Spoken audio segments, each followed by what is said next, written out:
research from a I hundred mean, years ago. no, like, listen, look, it's based on it, but it's like it's been improved. They got more diversity on it. Give you proxies of different populations. Don't mean it's exact. Even if it's tell you this is not like we don't think the exact population, but it just give you like estimates of what groups like pre-colonial times. Yeah, it's the same way Darwin is based on the same method of evolution today. You know what I'm saying? Yeah, this shit been added on to evolve, bro. He just wants some shit to So, argue about and be a bitch about something. He a fucking hoe. so, He so, fucking so, his so his Oscar, dick too small. His dick too small. He can't pee without fucking lifting his stomach up. yeah. So Oscar, research based on a racist scientist from 110 years ago. And then the newest one Guess what, bro? estimates Guess what? according to it. Guess Let what? me speak now. No, Guess what? you just I'm spoke. racist to you, bro. You just I'm spoke racist now. to You niggas just like you. spoke, I'm right? racist to And then niggas like you, bro. Right, estimates based on a right, bro. racist You scientist. exactly right. That's true. Come You on, right. man. You Y'all right, gotta bro. let You each wanna other, cook? at You least wanna? the You of us wanna? can hear it, man. Let each other You talk. wanna cook you, bro? So at least we can hear. What you gonna get? You want a pat on the head? You want a pat on the head? Be a good boy, fast. You want? Yeah, you have it. Let's get it. Yeah. Listen, what you What say you cannot want? What stand you up. want? All that funk breath ass talking you doing. All What you you want, saying bro? cannot stand up to You get it. scrutiny. You get it. So guess what? What you You get a put kick out of badness. this? You bring badness. I'm This not is like bringing any badness. I am just talking like your fact. fantasy or something. This is Everything that you put up your sick cannot fantasy or stand up to something. scrutiny. That website that you use should Fucking not be gay ass used. dude. That pseudo website come from Yeah, pseudoscience about 110 years ago. No, it's not. listen, No, it ain't pseudo, bro. listen. We gotta play. Don't ever say pseudo. You don't even know what the word pseudo was. And No, you we ain't go gotta. and never know that shit around the We fucking gotta. We in the gotta play the community. game First fair place. though. We gotta play the game fair, right? Because not more than 20 minutes ago, I got chastised by Logic about not accepting science, and now I come to find out that this was based on some pseudo raciology from 110 years ago. That is not scientific. No, it's not, bro. I just said it evolved, bro. God still suck. Y'all some sick ass niggas. That's what that some shit is based on. A lot of shit you fucking do today based on racism. Based on fucking racism. What you talking about? Yeah, but check it out, right? If on the blackology side, right? If I We would have can used some, use. yeah, if I would have used some Girl, shit from I don't really care. 110 years That ago. type of shit, bro. Hold That type on, of shit brother. don't exist to me, bro. That let blackology me shit don't finish. exist to me, bro. Y'all Let me niggas finish. don't What y'all I'm niggas. saying, no, Gullah, what I'm saying is you're not playing the game fair though, because I always hear you, Unc, and others chastise people for using outdated, antiquated I information. don't say that. I didn't use the outdated. I said it's been updated. Yes, it's because some started off in a certain way. Shit, fucking archaeology started off with shit in the Bible, nigga. And we got archaeology today. This old shit started off some way. This nigga want to overstate shit. Don't mean that the website is pseudo. It's based on Okay. real populations and shit, and just it's diversified. He don't even know shit about the website. He's making up shit. Askel, the website is primary HTML. You know what HTML is? The website is primarily HTML. No website today just use primarily HTML when they're designing a website. So therefore, if it is updated, when was it updated? And why was the website also updated? Why wasn't the website that they used wasn't also updated? You was there when they made it. You was there when they made it. They use HTML in every website, but they don't rely solely on HTML anymore. They use other languages when designing a website. That website is still primarily HTML only. So you're saying that it's updated. When was that information updated? And the website is not updated. Simple question. Was information updated? Hey, I have a question. I want to get some. I have a question just to break. Don't even matter no more. Let's talk about something else. Let's talk about something. I'm tired of hearing this. You bring bullshit information. You can't stand it. I'm tired of hearing this fraud talk. No, I don't give a fuck about That's fine. Yo, bullshit but race. I want to know. Hold on. Ask the question, bro. Oh, bro. Ross, ask the question. You're not even about Ask that. your I really don't care. It's You sensitive, saying, though. bro. I The don't care. I vagina don't care if hurting. I don't care if you ask me about something else. I Your don't want to hear vagina your voice, hurting. bro. I wish a damn drunk driver We found it in a out. We fucking found it 18 out. would have rolled your ass All over right, come when you on, get out Gullah. when you Come on, soon Gullah. as you get That off the ain't you just car. mad. You mad, bro? Don't Soon worry as you about it. get You off the mad. car, bro. I know, but you mad. That ain't your character. You said That ain't what? even your character. I said you're upset. That's not your character, bro. You ain't that. That's me. The witch is no. That's not you, bro. Don't let Right, nobody. troublemaking ass. Brass, Yeah, ask the question. it's only enough room for one It's chick. me.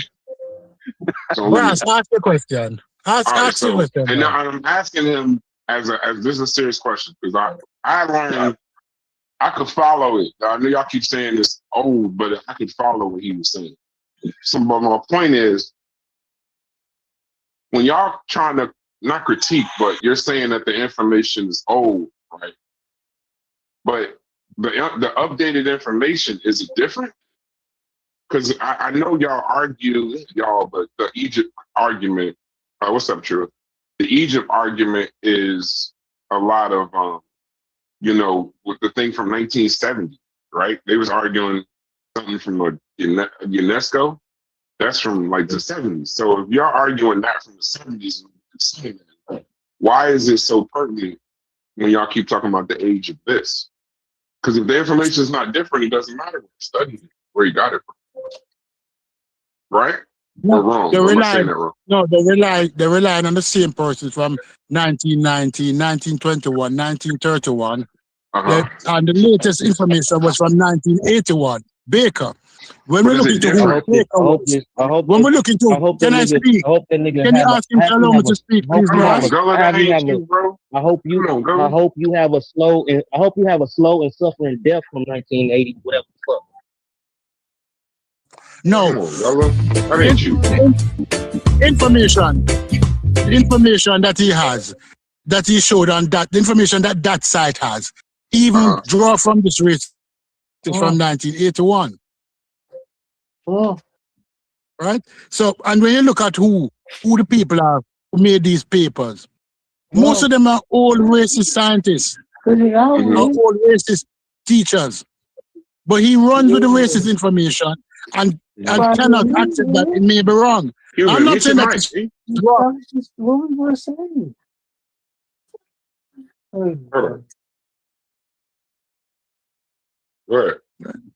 I don't have a problem. I don't have a problem with you presenting information, you know. But if any of us should present information, 100-year-old research, they weren't using genes then, right? They claim that they're using science. They claim that they're using teeth and they're using jawline, and they're saying from these teeth and these jawline, these people must have this complexion because the people today that exist 70,000 years later have this complexion, and because they have the same teeth and the same jawline, they must supposedly, because there was a lot of supposedly, have the same complexion.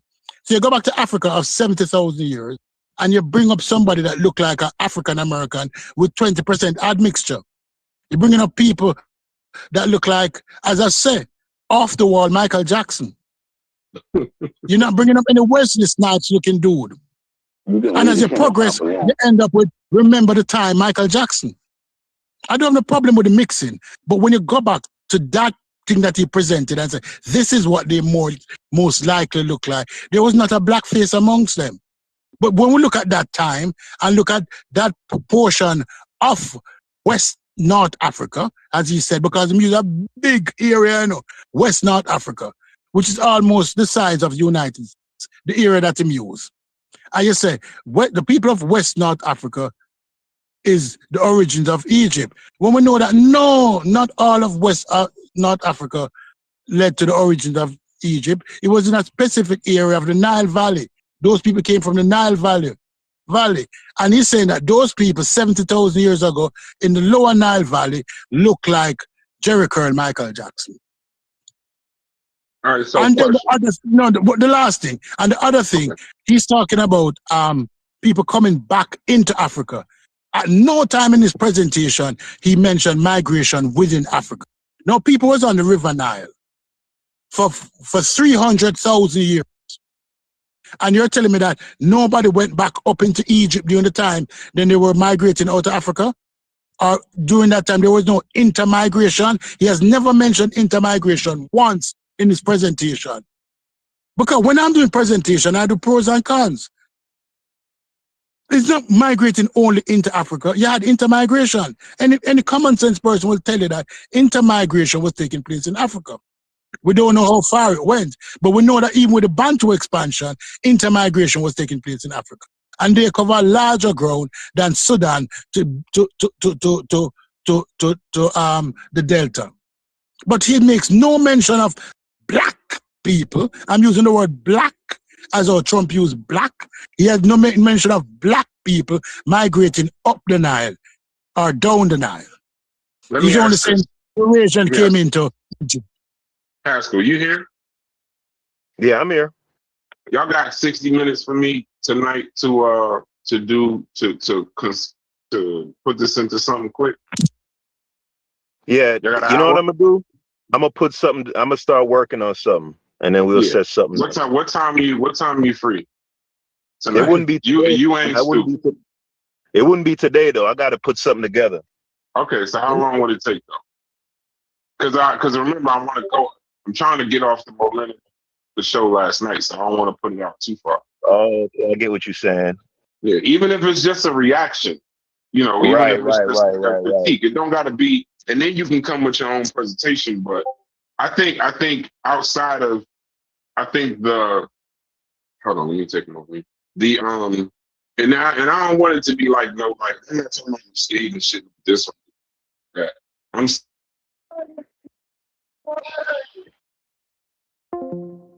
I don't think people get your actual point because of all the other shit. So if you're actually making a decent point, then at least, you know what I'm saying, it's something that could be understood. That makes sense. Yeah, hey, I actually showed. What's up, Dollar? What's up? I actually showed Black, and I even mentioned it. I had to show the picture, and I was talking about a particular bottleneck for the motherfucking Afro-Asiatic population, showing the whole 50,000 years. I even mentioned it was other contemporary Africans. They diversified and had the variety. No, right, but that's why I don't want you to explain it again. And then y'all talking to each don't other. even understand, bro. He's so stupid. Yes, I want to do it. Stupid and fucking third world minded. Can't even fucking think straight. I know, but this is what I'm trying to avoid. That way, if anything, Stu, can you do it across tonight? The thing about it is, see, I need to show this dumb ass how to write and how to put it on a PowerPoint. Just answer and I need time for that. And I'm at work now. But tonight I can freestyle tonight. I need to show your ugly ass how to die. I need to show your ass how to die, yo. I need to show your ass how to fucking die. I need to show you how to die, yo. Oh my God, bro. Yeah, you need Hold on. Yeah. So, like, hey, Haskell, what's your earliest you can go? When? Today? Yes, just a reaction, not a presentation. Okay, yeah. Just a reaction.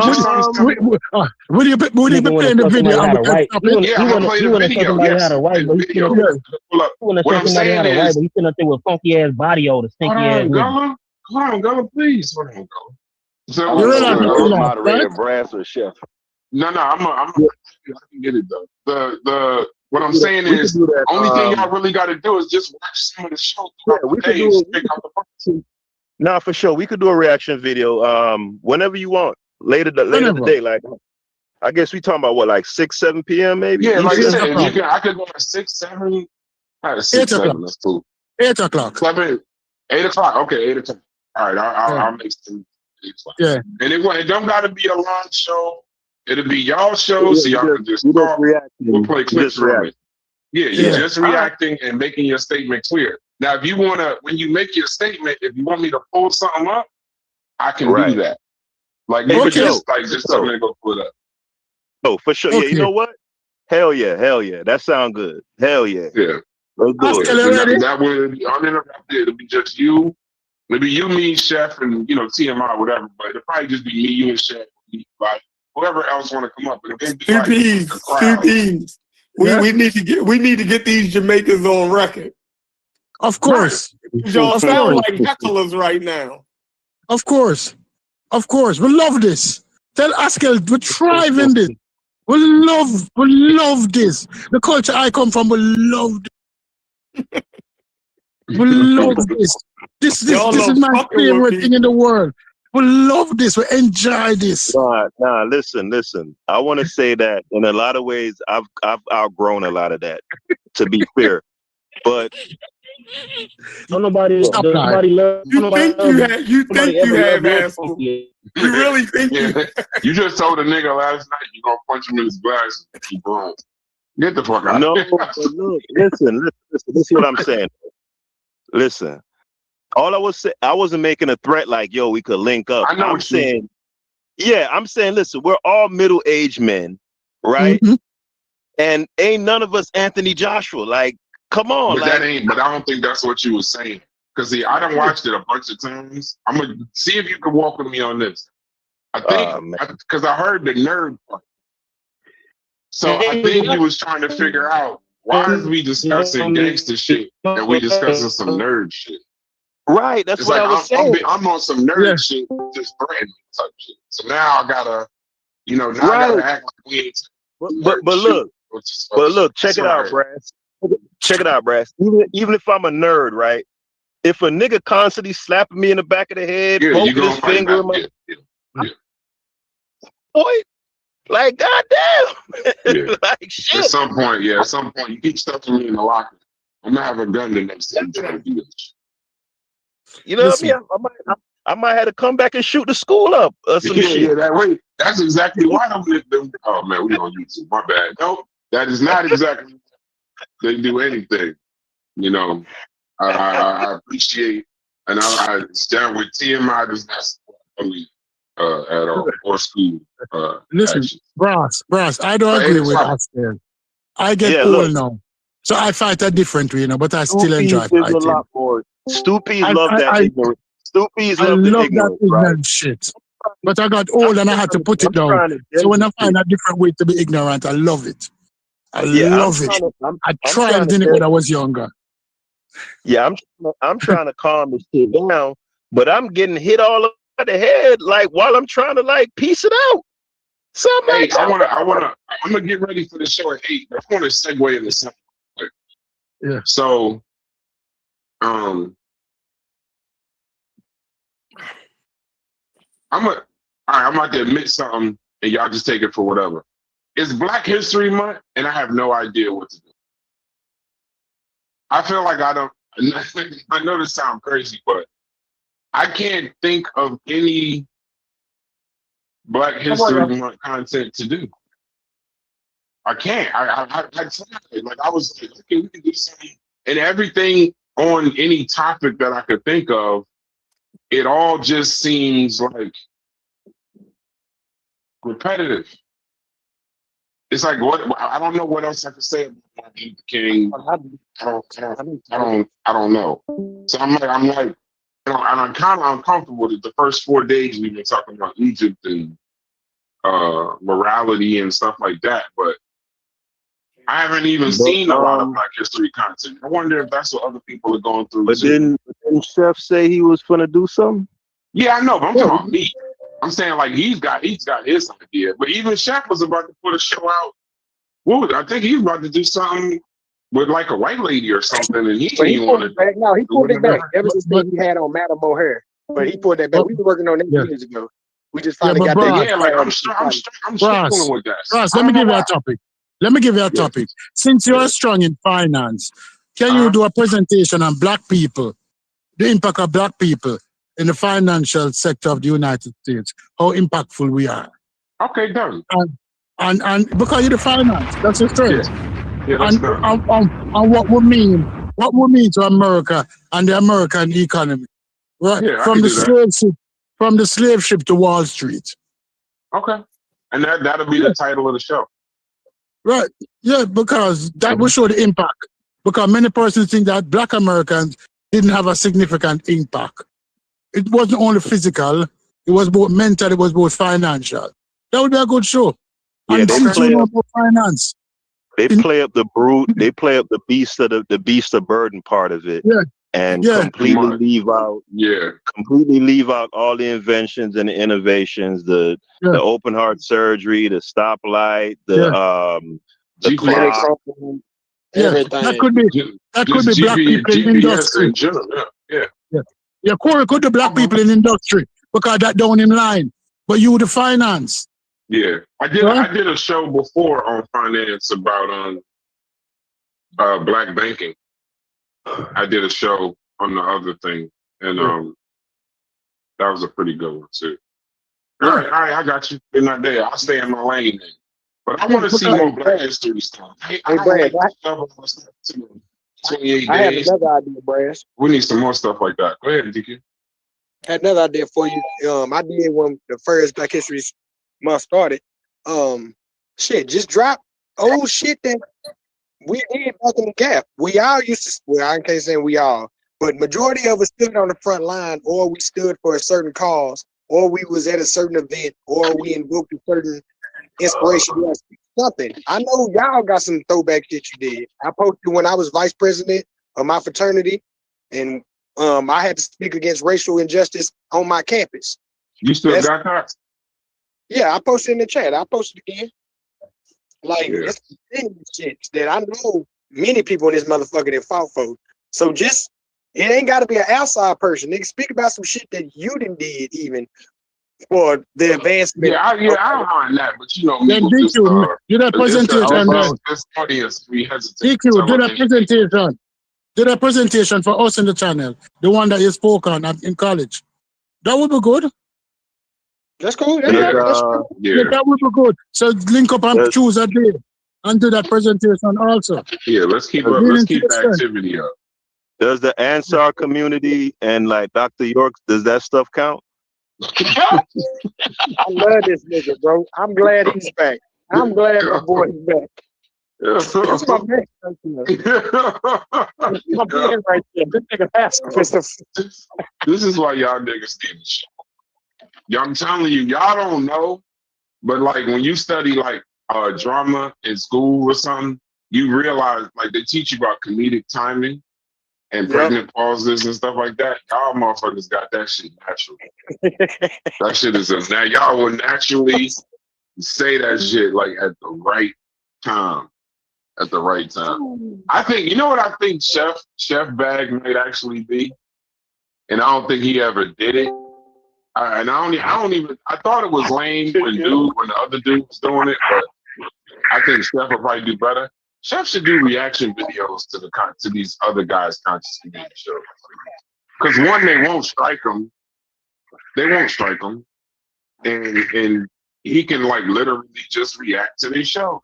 That reaction to Smalls and Jehudi dude, that was hilarious. That was literally hilarious. That was funnier than Source 2P. When Chef said Smalls, I almost threw up. I was drinking water and that shit went down the wrong way. I literally almost fucking choked. But I'm saying, like, bring some empathy to it, to take all the seriousness. Like, we know it's bullshit, right? We know the information ain't, So at some point, just like all you can do is somewhat laughing. Oh, speaking of that, I have a neuroscientist and a behavioral specialist that wants to come on the show and talk about morality. Yeah, they watched the show yesterday. That's what I was about to say to Truist, because I think I want to bring Truist.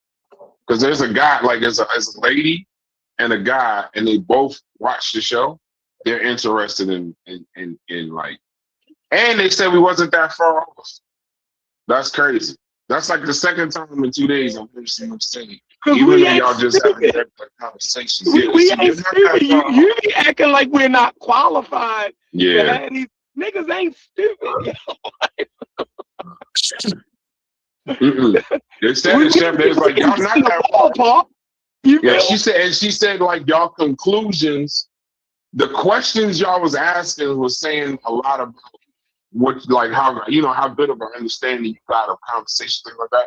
And she said she was asking all the right questions. We was off a little bit And she said she called her neuroscientist friend, and they was watching it, and they were saying that we was a little off, but she was saying the point about how some things spark the brain and all of that.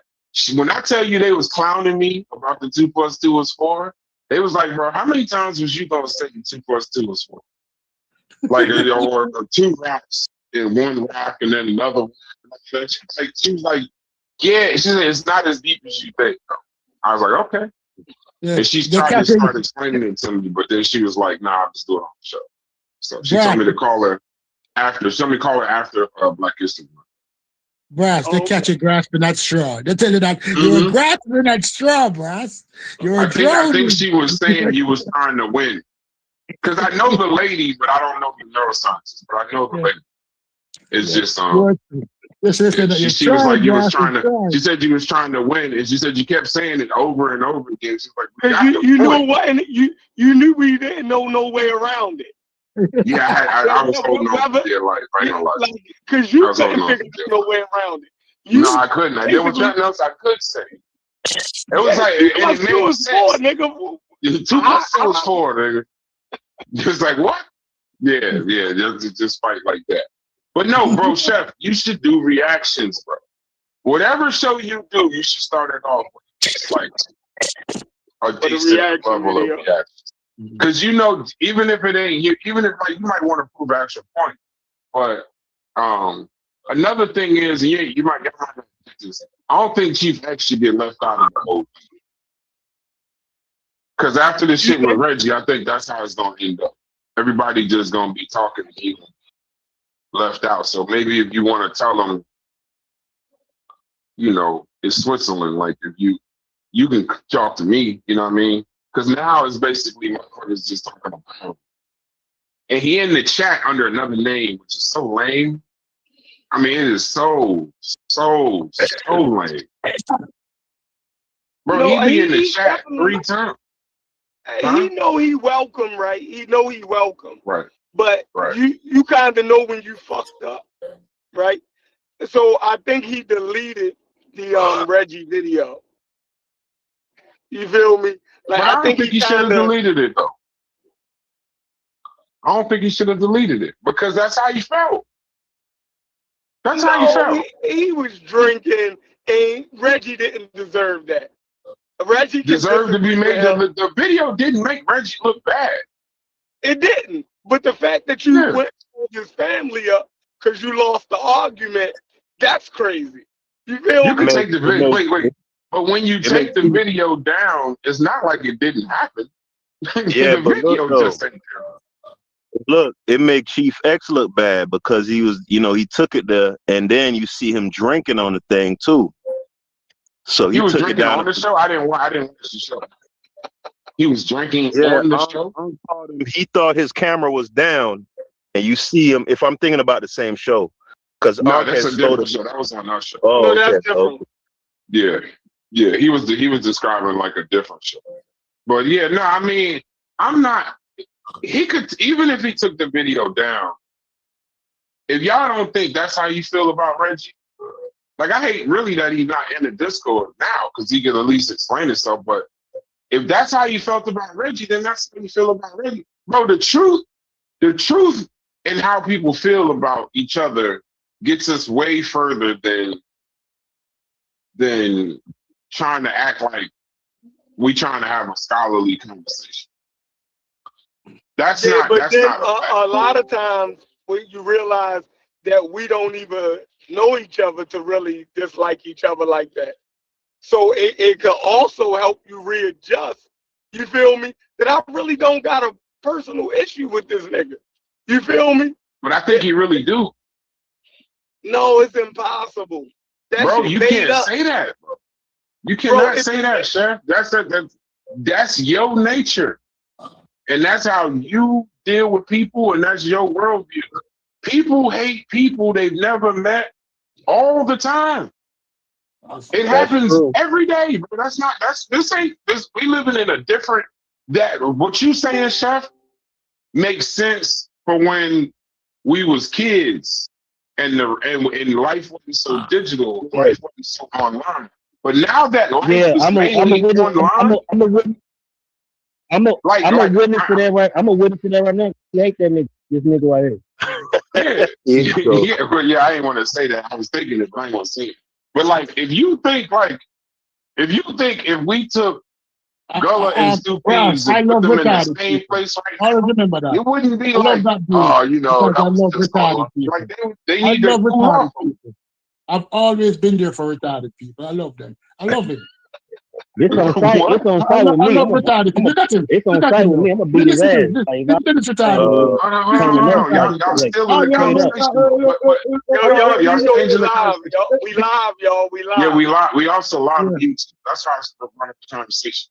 But I'm saying, I don't think he should have took it down. We live last night when we I know. But like, I get what you're saying. I'm just saying, I think if everybody told more of the truth, it's easier to move forward. The fact that the reason why a lot of this has gone on and on and on and on is because everybody think they cool, or the person you're talking to, like for instance, Reggie just came in. Let me use Reggie as an example. Peace to you, brother.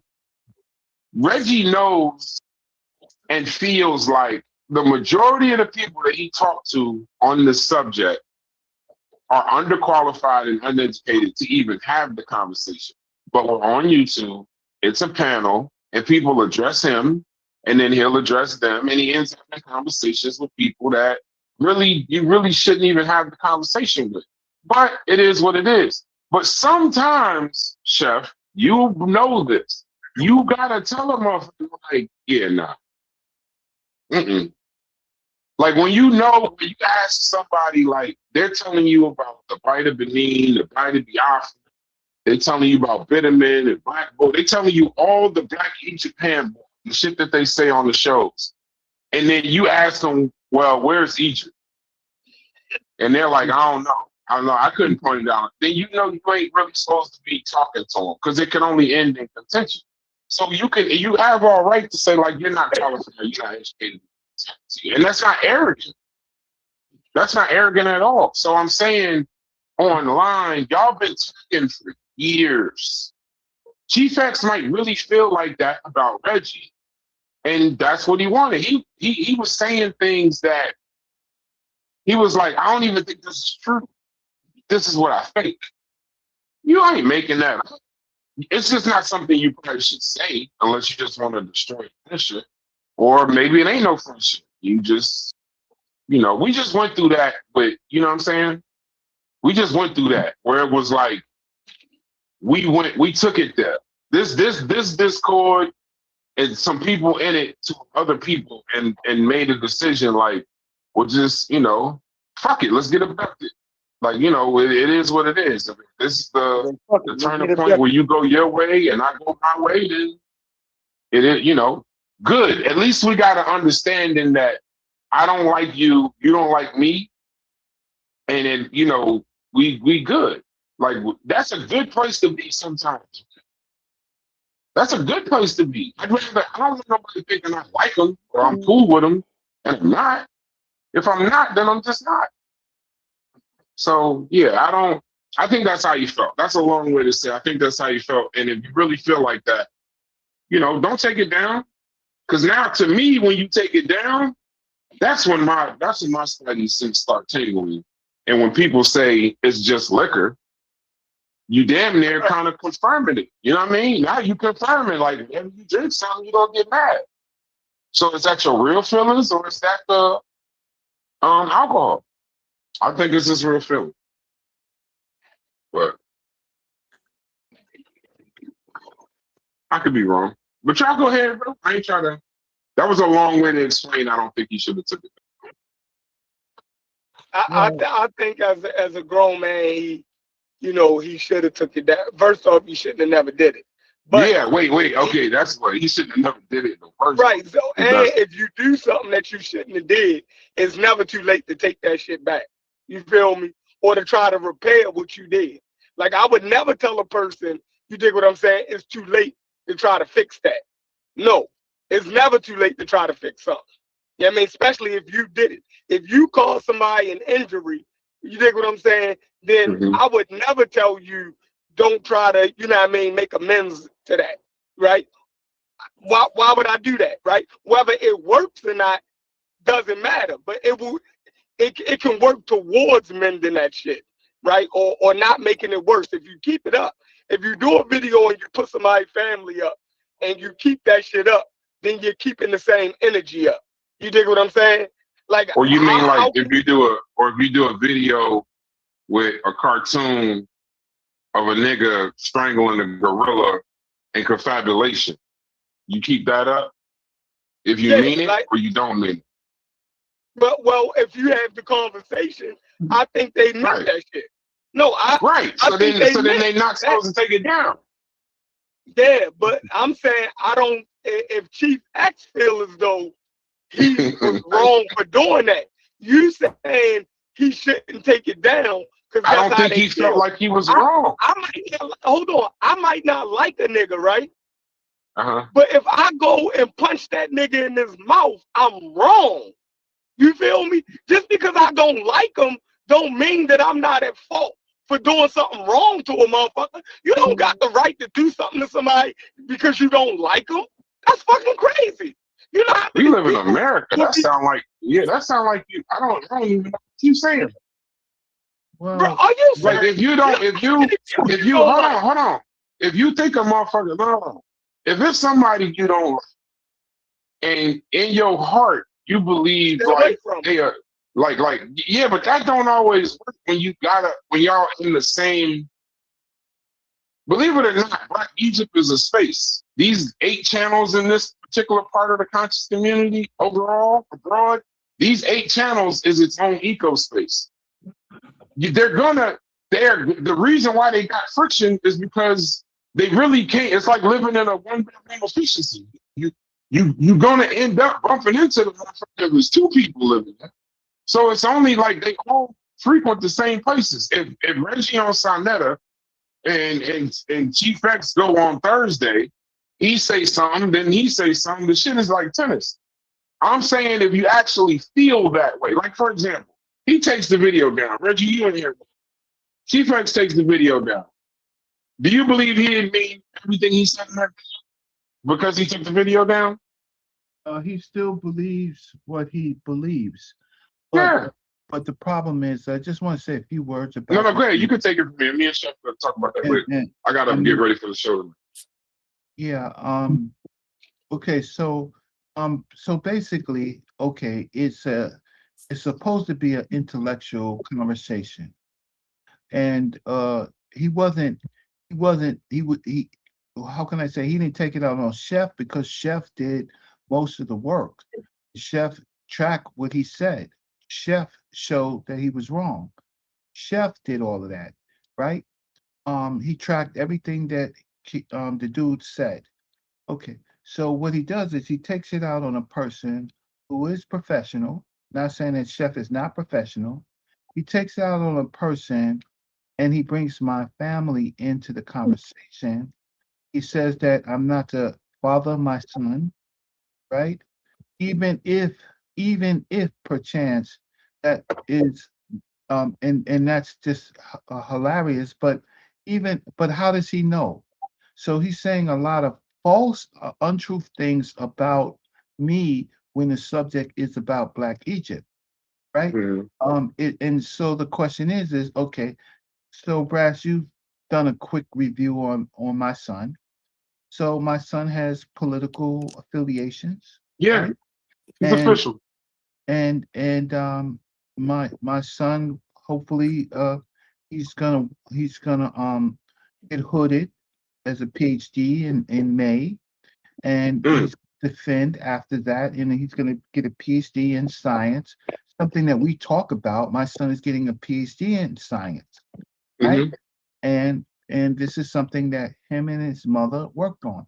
My former wife, she did run for mayor to the last against Mandami, right?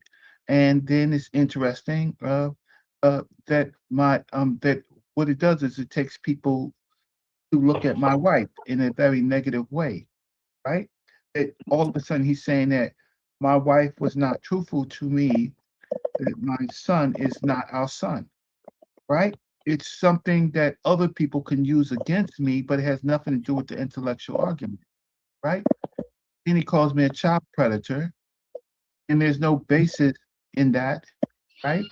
And and so he says all of this, all because of a disagreement on what he believes, and uneducated and unqualified he won't be able to write a paper. He doesn't have the how can I say, anybody can publish anything on YouTube, I mean on Kindle or Amazon, but he is not it means nothing to him but clicks and giggles and jokes and trying to get back at a person who largely I've had disagreements with lots of people on these spaces. Certainly the Hebrews and the Christians, I've talked to everybody. I personally have met many of you personally, right? And so my whole point of it is if he kept it up, if he didn't remove it, I was going to have it removed by YouTube community guidelines because it was outrageous. Now and then he just happens to be in California, and if it wasn't so far, we would be in defamation court in California. The extremes of what is going on is disastrous. That means that people who actually do the work can't tell a person that you're not qualified. You've never published, you never presented, you don't know these people, and then why are you even doing this except for because it gives you a revenue stream one way or another on YouTube, right? It shouldn't be, except for that, and this is what's going on YouTube. But they pick a person who's completely changed their life, have had a professional life, and I made the mistake of coming onto these pages to argue things that I think that people should know, or at least know the methodology on how to find out if you believe one way or another. Can I interrupt you, Reggie? You're too nice. This is the fault that I've had with you for years. You're too nice. You are too nice. It might sound awful, but I say you're too nice. You're trying to choose a peaceful way. There's no way a crackhead could talk to you. You left? Oh, I'm not going to spend the rest of my life in a jail cell, right? At 60 years old, right? Caught in my behind, right? For somebody like that. I can't be nothing but I'm not being nice. I'm not being nice, but I refuse to take it to a point that I remove myself from because for the betterment of our people. And so yes, I have to be somewhat I'm angry. I'm very, very angry, but but I have to get past that because there's some this takes away from the issue of what we're talking about, right? And so I appreciate that. I appreciate you listening to me, but I would always like to get back to the subject and then try to figure out how I can deal with it's just not him. It's like Cuban, somebody who I know, right? Somebody who I've driven home, somebody who I've walked the streets with. He gets up there and the first disagreement he has about me is about something I said about the Negro. I'm a Negro. My birth certificate, I can show you. My father was a Negro. My mother was a Negro. At 65, I was a Negro. And then all of a sudden, and then he brings it up as to say whatever he was trying to say. I don't understand what he was trying to. Why criticize me for something that I said as if it was just so outrageous? It wasn't outrageous, right? I know that the one drop rule. I think that's a show though, Reggie. I think y'all two should have had a conversation. No, that's a waste of my time. Unqualified, uneducated to have a show with me on African American history. That's Oh, why you're too nice. Damn. You're Damn. too nice. Carrying You, it you have like the that. opportunity. let me You say have the this. Let me opportunity to say beat this. somebody. No, hold Beat on, them. Stevie. Stop, Come on, stop Reggie. Come on. gaslight. Don't gaslight it, Stevie. Right? Because these two brothers know each other. So I'm saying Knew each that, other. that Knew right. So each other. right. See, So there's hold a on. difference. When Listen, someone does something like that to me, and I've Reggie, it's always not had that kind it's words. not that bad, Reggie. You making it that bad. Right? I'm trying to stop you from going down that road. You feel me? No, it's simple. I'm saying Once a person does something like that to me, who I knew, who I talked to, right? And then of all the he things just that disagreed with you, Reggie. no, let's run back what he said. Okay, so hold on. Let me get this out. Then you can go whichever way you want, right? Now, if y'all disagreement, right, is over the use of the word Negro, I think that's a good conversation to be had. Now, you know what I mean? If you can make the points that you were making about the use of the word Negro in the 20th century, right, in America is valid. His understanding of the word Negro coming from its origin and how it was used in the colonial by the colonials yeah, I think that's a great call. If all of the stuff that we could talk about, you saying that's not a valid conversation to have? You know why? Because it's very quickly. One is that I am a Negro, right? By the standards of my birth certificate. I was born a Negro. And I know how, and I'm from the South, right? And so I know how it was in fact used, right? How in fact and where it comes from. Largely it comes from the change of not using African to classifying us against white folks. Simple as that, right? If you have one drop of African blood, you are they call us the African descendant. You are either African, you're colored, you're Negro, right? Hey, Reggie, wasn't it based like maternally as well, like the slave codes and all that? It wasn't just a one drop rule, right? It was like if Correct. you had It's the Virginia slave laws, and the Virginia slave laws, where I'm from and part of my family, right? We went through all the phases, right? But uh, in a sense, it's the Virginia slave laws, and then it culminated into the one drop rule. But it basically says if you was mixed in any way with an African, right? Then you was basically a Negro, right? If there was the other category was all those colored, and then they broke those things down into different ways for property and things like that. But fundamentally, that's not something that I don't. It's not a disagreement. It's not something to have a show on. It's really not, right? It's not. And so there's no point of me having a conversation, a discussion with him about that. It's not worth my time, right? If someone else asks me a question about it, then fine, we could talk about it. But that wasn't even on the table.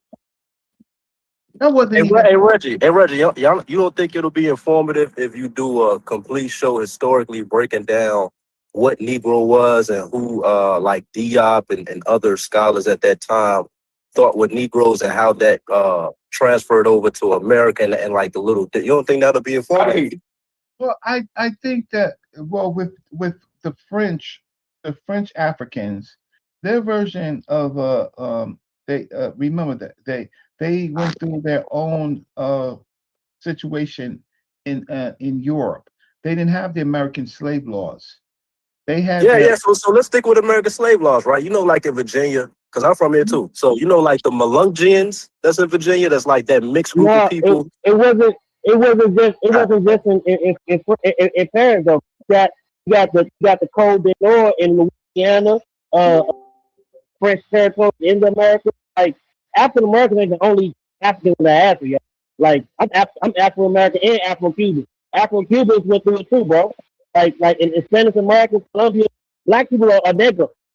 A No, nigger, a I Lucy. got you, You know brother. what I I'm saying? got you. I was saying, like there are certain groups who, like the Melungeons. Y'all know who they are in Virginia? Like the people who have like 40% Native American, 40% African, and a little bit of white, but they weren't classified as Negro. That's why I think that combo could be important, like the slave codes, and even pointing to specific It people who comes may have up been.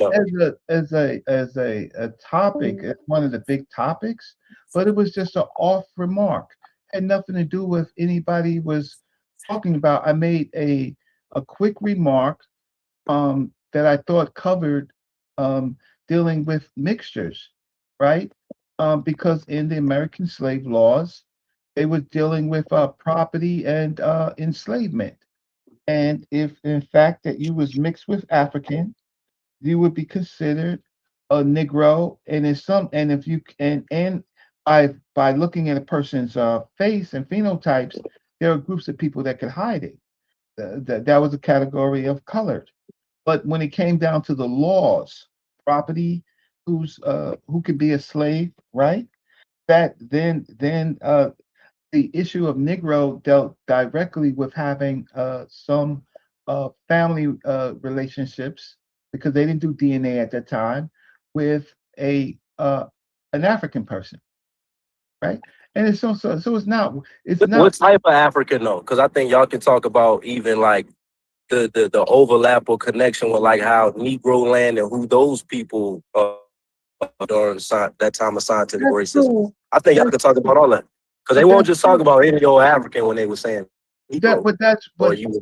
but they were largely talking about people that were coming over from the West African slave trade. Right, right, And right.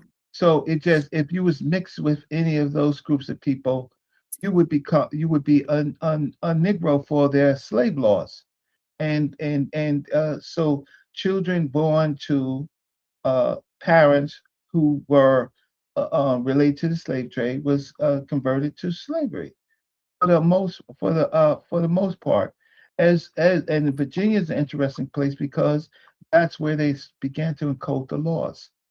But it was just a one-off comment that I made, right? Not necessarily meaningful review unless y'all want to deal with the topic, right? But at the end of the day, why was it brought up at that moment? But somebody in that part I do not understand because I'm a good brother. Like I share things personally with people that I share with people based on just proximity and then believing there's certain maturity, right? And I'm not in a situation. There was another situation about what happened in the Bronx with Bam and stuff like that. That's also related. Um, I I knew who Bam was since I was 15 years old, 14, 15 years old. But this is somebody that I can bump into, right? So I have to think about what is relevant when I had cursory relationships with Bam, right? I knew Ron Savage, right? And I know a lot of other people who were victims of BAM in that regard. But I also know that uh people might get upset with me, but where I grew up, we were dirt poor, and people took advantage. And uh, but Bam's situation, for the most part, I found out later about Campbell. Ron, his situation was Ron was hiding his age. Most of the people that's in Bam's books were adult people, not children, right? These are other people that I know. And then when the book was exposed about who was in the book by Hassan Campbell, I was like, wow, so this is a lot of this is consensual. Bam was the first person to take you shopping, right? And then after he take you shopping and stuff like that, he would just ask what he wanted. If you was an interest to him. But if you are in around him and you're going into clubs, then you have to fake your ID, right? And it came out later that Ron faked his ID. But for the most part, I know a lot of people that was around Bam that Bam did not touch, right? a lot of people like Darrow and stuff like that. I forgot his street name, but a lot of people. But then some people, they just chose to be too close to the dude, right? And then there's people that's even online that I speak to who Bam cracked at, and they just decided to leave Bam alive. There's one brother that I know that we speak to all the time, right? Who's in the music business, and Bam cracked on him. So this is who this guy was. Who, But Morpheus? I'm not saying who the person is. I'm just saying that there is a person, and I'll let him say it, how it happened. Right? Morpheus was the only one that we talked to that was in the music business. I am not. What I'm gonna say is yes, Morpheus is in music business. If this is a situation that he had encountered with Bam, he'll let you know what the specifics is. But Bam was just hilarious. This is, but you don't understand. This is the type of that nigga dry snitch. See, you're Bro, not. You're not mature. We get in trouble every single. No, it's day. fine, but they're not mature. But I can tell you the person that I know. I don't want to know, Reggie. I hate when y'all interrupt Reggie. I hate when y'all interrupt. You know what? I apologize, Corey. I just want to know if Morpheus took the red pill or the blue pill. I don't think that Morpheus outside of this conversation, Morpheus is not a type of person that you need to crack jokes about. Really. Nobody worried about Morpheus, Reggie. Let's move on. Who the hell is Morpheus? I know who he is. I understand. So Morpheus is like, do you understand? Yeah, I know exactly who he is. Let me tell you something about Morpheus. Morpheus and Mike Tyson caught a case together. They are close friends, right? Morpheus, they had to separate Morpheus. So they sent Morpheus in one facility and Mike Tyson in another facility, right? And that changed their lives, right? And they got separated because of an incarceration. Some of these people that on YouTube, you think you know, you think you know, because but here's another person, Morpheus. All he does is share information. He just shares information from the many years that he's been involved in Islam and understanding Christianity. How does it get into people's personal lives, right? The only thing that I was saying about that has something to do with what Cuban said, and is because of another show, just as another show. So these one-off comments, but what I'm saying is, can we be kind of professional? Can we just address the issue at hand without bringing in all this other stuff? That's what I was trying to do. Wait, what did I say? Because I had. Hold on, Cuban. I'm gonna let you. Because y'all gonna have a conversation, but I just want to establish just a quick ground rule. But Chef, that's what I was trying to say about if him and Cuban was to talk. And I ain't starting shit. Let's just get the shit out. If him and Cuban was to talk, but Reggie, while he's talking to him, believes or knows to the best of his own ability that Cuban is not educated on the subject enough to his level or unqualified to even have the conversation. That's how these conversations end up contentious. So I actually appreciate the fact that he said it up front. What's wrong with that, Chef? There's nothing wrong with that. Like because at least you save yourself the time when the person in front of you is telling you some shit, but if you don't respect their qualifications or their education, you shouldn't even talk to them, bro. Okay, so let me ask this, and this no disrespect nobody. Honestly, I had fell asleep. And we weren't. I see y'all on doing a show now. Before it was just a Discord. So I'm lost. What am I not qualified to talk on? Chef was saying that y'all should do a show. But y'all should have a conversation about what y'all talked about last night. And Reggie Negro. Hold on. And Reggie gave 2 reasons why he don't think the conversation is necessary. One, because he's black, so he's Negro. It's on his birth certificate. It's on his parents' birth certificate, which makes it personal to him. And that's more of a personal conversation. But then the other part is that, honestly, you're not I'll let Reggie say that, but Reggie, you can say it's not relevant enough for me to say. I mean, if the topic came up in a situation where I really need to address it, but the fact of the matter is that wasn't even on the table. But I'm talking about you said it that he might not be as qualified or as educated to even have the conversation with you. Well, my point of it is, I've written on subjects. I've spent a large part of my life where I worked with the Schomburg Center for Research in Black Culture at the New York Public Library, right? I've worked with Black scholars almost all my adult life, right? In even under the capacity of Arthur Schomburg, who was a Puerto Rican African, right? An Afro-Puerto Rican, right? Who created the Schomburg Center for Research in Black Culture. I worked in his facility, right? I'm like, why should I, unless a topic comes up, then we can actually address it, but it wasn't even on the table. If it's something that people want to talk about, fine. If that leads to a conversation on Sarnetti's channel, it would immediately, let's debate it.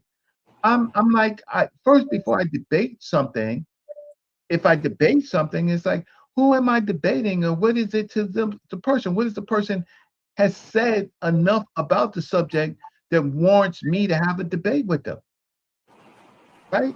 On that particular subject. I'm a Virginia Negro, right? That's that. I'm a Virginia Negro, and from my understanding of what my family went through, and how myself as a young person in Virginia, right, had to deal with white folks. I understand how they feel, right? I understand simply how you feel. How am I classified?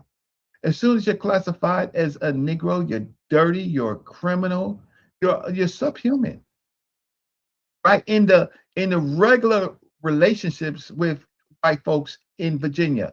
65, 68, you have 68, 65, 68, you have the Civil Rights Bill passing. Before that time, we tried to separate ourselves from them because of the violence, right? Just because of the straight up violence that we had to deal with them. Every store owner, right, was a police officer, right? Every store owner could shoot you. And then when the sheriff comes to pick up the body, they'll just say, hey, how's Mary Jane? How's the Mrs.? We know how you feel. Don't worry about it. We'll clean it up. And the person that was shot, all they need to do is be in charge of something as simple as shoplifting or being suspicious. So these are the things that I lived through. And then to in fact intellectually study the subject, right? To see how they classify us, right? What's the point of and then it didn't matter if you was mixed with a European. The fact of the matter is that you were simply mixed with a person whose family most likely was enslaved. You're a Negro. So mixture is a major part of it, because that's the African American experience, or the Black American experience, or the Negro experience, or the colored experience in the United States. It has to deal with mixture so that they can codify it in one way or another in law for property and for enslavement and for treatment and just general status in the community. So it's not that it's just one of those things that leads to another thing, like this thing with this other person. Cuban I value more, but I certainly didn't know where that came from, right? But this situation with this guy that talked about my family. My son is very well accomplished. You can look him up. he's in 2025. He was named America's Rising Scientist. And I but Reggie, so you're lumping. You don't now. I love everything that you just said. That history about Negro that you just gave, right? But Cuban is not a person that is argumentative. You don't think that conversation would be fruitful? You're not. That's not Chief X. You feel me? That's not Chief X. That's not somebody that's gonna approach the subject in that matter. You feel me? He'll give his information on it and his perspective. You give yours. You dig what I'm saying? You feel as though hold on. Let me finish. So you don't think he has nothing worthwhile to say on the subject? If he does, then he should say it. If it's not worth my time, okay. It's simply not. Listen, I talked about a lot of subjects on this show, on these shows, right? That subject is not worth my time. If I was talking to someone, a European or something like that, it might be worth my time, but that's not worth my time. It's simply like I pay just like everybody else does. I pay to get my views across, but I can pick and choose what I want to talk about, what I want to talk about. But I can spend my time talking about conduct. That's what to me was more problematic. Is why when at the same time people are attacking me on YouTube for my views against their religion and their other things, why would he just come up and single me out as if I did a crime? As if I'm pseudo or I made a mistake. Why? With all of now, mind you, Chief X had just attacked me and my family. So now I got to hear something else about what Reggie did. What the fuck is Reggie doing? All right. Let me just okay. All right. I think that there's a mistake here, and I'm actually going to admit to the mistake. I'm going to take fault for the mistake. All right. So the other day, you see how like when y'all were talking, I said, "Oh, I fell asleep and I just woke up and y'all live and Reggie's in the room." So the other day, it was the same thing. Came home from work. Y'all were in the Discord. And we were in the Discord and I fell asleep. I wake up, and when I wake up, y'all live.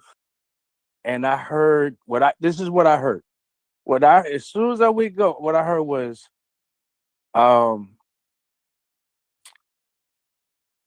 Negro in the 1970s meant people were mixed. So I heard that, right? So then later on, I said to everybody, I was like, yo, it's like, what was that about? Like, what was he saying? So basically, most people said that they just didn't pay you no mind. Like they didn't they didn't feel the need to say anything or whatever. So I think there's a possibility that I really misunderstood what you were saying. And so when I came on yesterday, in my car, I'm on Bluetooth. And I was telling them, like, I went back to hear the live. And yeah, I heard the wong. And the Bluetooth sucks. So it's like when I'm in the car and like say we're like in a gathering like this, like if I don't talk loud, you're not gonna hear me. So it may have come off like I was yelling, but I honestly wasn't yelling. And I was trying to find you earlier that day on Discord. So when they were like, "Yeah, Cuban was looking for you," blah blah blah. So I think that there was a misunderstanding there, because when you just explained Negro, and you were saying the whole one, like I knew about the one drop rule, so I knew, like, say if you had somebody that I don't know, they had a percentage of black in them, they would classify and say that person is black. So therefore now that person that was just classified as black is mixed because they're like mostly white and they have like a tad bit of black in them. So like I totally get. I totally get. So I think perhaps I misunderstood you. Absolutely. And yesterday, just as far as the Bluetooth goes, so it sounded like I was like on a vendetta type thing, and I wasn't. So I just Well, I mean I don't accept that, but let's move on. We could just move on because it's not you stated what you said. I can accept it, and it was just that at these time periods, this other guy and this other guy is attacking me, and then I'm looking at when he's attacking me. When I go back and look at the chat, I see how the stuff spreads. So I'm like, I don't want to be the focal point. My information. Where everybody starts thinking you're a victim of some kind or something like that. If you want to couch it I just wanted to say it plain. Like this guy did it on a public stage, and now people in the chat doing it. And now the guy comes up and yells and what's the name? So now everybody think they could just say, I understand.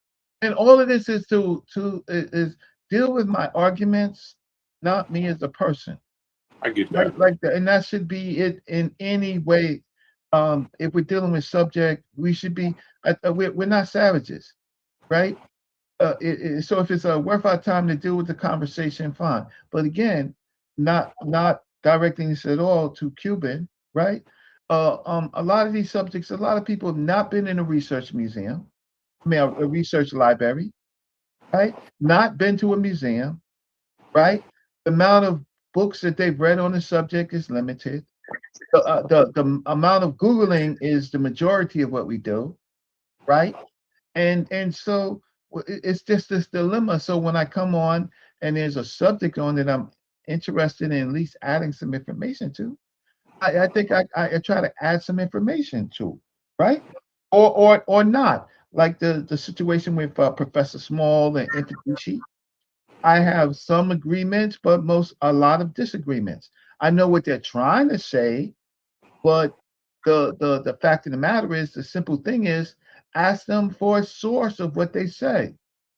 But on Sonet's channel, he was helping them promote an event, a bazaar, an event that they was doing. But the simple thing is, like we do with everybody else, what is the source for what you were saying? Brother Reggie. But this is where we run right back into what I was trying to say before. Yes, sir. If what you saying is absolutely crazy, bro, I'm doing myself and the audience a disservice by then asking you for a source. If you up there blatantly saying 3 + 3 is 9, and I know it's 6, the chat knows it's 6, but Sonetta trying to help him sell his snake oil or whatever the hell grifting he doing, asking him for a source, this is what I mean where the contention comes in. You have the right. I don't know what your qualifications are. Maybe I got a new job here. I don't know what your qualifications are, right? I know you're degreed. I know you worked on subjects. I know you're published, right? So I know what you tell me. You have the right to make the statement you're not qualified to have this conversation with. And not worry about how somebody gonna feel about it. You worked in libraries, so he's obviously got some qualifications that other people don't. You have the right to say it. Worked in a law office for 16.5 years. Right, so you have the right to say it, and you don't gotta say, I'm not directing this at you, or like Corey always say, the clutching the pearls. Everybody clutches their pearls when a man says something to them. It's like but me and Cuban, we're not arguing at this point. No, I ain't talking about you and Cuban. I'm just speaking in general. You just said you was talking about Infandici and ask him for a source. I'm not asking him for a source because he can't even say he's saying Macedonia and all this other wild shit. I'm not. That's not even like he named himself Yehudimus. Right. Like soon as he started messing up vowels and spelling structure and names, there's nothing else for me and him to talk about. You just don't watch, right? One of the benefits I got, Brother Reggie, is I don't watch people's shows. Yes, sir. So that I don't have to, unless I'm asked to, I'll watch a show or I'm throwing a show. But I don't watch people's shows for a perfect reason. So I don't have to sit there and get convoluted. I don't know how y'all do it. I don't know how y'all can watch Sinetta, watch Brother Reggie, watch Gullah, watch Chef, watch Garfield, watch all these different shows. Y'all will be spun in a blender because they all saying different variations of the same thing or something completely different. I'm not asking sources. Yeah, and I think, Brother Reggie, I think even with you, you don't, if somebody asks you for a source, you're not, at least I will give you the credit on this without even not knowing what you're talking about. Even if you say something that everybody don't agree with, you have a source. So you're somebody where if you do say something, even if I vehemently don't agree, like everybody jokes with you about this black bull. But I remember at that time, well, you sat there and gave a source.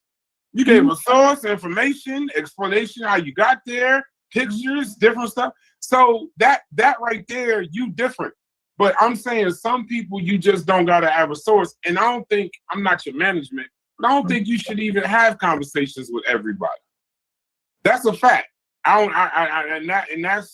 think because you be having conversations with everybody, because like for example, right? I'm gonna bring the nigga up. Last night, when you was talking about what you were saying about whoever was talking about you in the chat, right? You weren't wrong. You weren't wrong. But it's got to be, you can't say this and you can't say that and you don't say this and this guy's so nice. Don't say that. That leads to the bullshit. It's so many things unsaid. That's why these guys be arguing for so long. They've been arguing for 15 years, 5 years, 10 years about the same thing because you ain't never just said what you really want to say, and it ain't about Egypt. So I don't know. But that's why I'm on. That's why I'm on your show. I pick and choose the shows that I want to be on, and who I want to address. So if there's a popular person on Sundays channel, let's say Captain Tazariak, and so that means anywhere between 1,000 people is going to be watching this show, right? And he's going on unchecked, and he's saying they're saying some wild stuff about the Bible just put itself together and the church fathers is bullshit. And so I'm going to check him. I'm going to say, so what are the fragments that was put together? He curated, who selected it, right? Who promoted it, right? And so because the Bible didn't put itself together. And so stop fooling the people. Now, how I can do that is because even with them, even though we have a disagreement, they know that I have sources. So I'm just saying you feeling froggy leap because you're talking to thousands of people. On the Infidisi show and the Professor Small show, well, I wasn't feeling well. I was traveling, and I knew what Sinetta was doing was just promoting what I had explained to you about the bazaar. Someone contacted them, right? Wants to promote them to make money for themselves. So they find great speakers or speakers that are very popular, and they want to use those people, pay them something, and make some money, right? Yeah. And then and to promote it, it's going to be sometimes controversial, some of the wildest things. Yeah, it's going to be some good snake oil, some good grifting. And yeah, but they're gonna make money, and people in America do that every day. I understand where you come from. Right, and I just chose not to get involved with the. And the interesting thing is, both of them know me. One of them knows me a long time, but it's interesting because it wasn't about me. But if you want to talk to men about men, I ran an organization for damn near 20 years on dealing with Black men, right? But my name didn't come up because I'm the actual model of what they talked about. I'm the one the scholars prepared, right? They who else did they prepare? Me. Me and the brothers that I work with.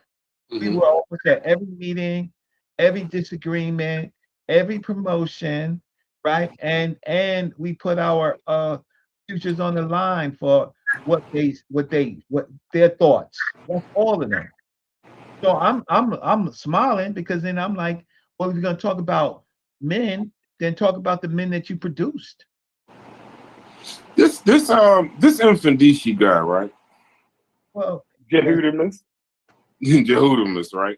Is he some kind of serious guy or something? Because I don't remember Shesma. I don't remember who that is, but he said, "If I'm just this is a show, so I'm reading the chat." Mysterious is crazy. So it says Infandishi has read more books than I have seen, or you have seen. I think he's either talking about me or you. But ain't that the guy that believe in like reptile people or something? Well, what I think Cuban put this in the chat. Don't he believe in reptilians or something like that? Okay, so Infandishi has an academic, unlike a lot of people actually. He went to Rutgers University. Which one? I don't know which of the Rutgers universities, but the one, the School of Anthropology. Rutgers New Brunswick. Okay. Infandishi went to, graduated from, but how can I say so? He's been in a lot of conferences. He's spoken many times. His ideas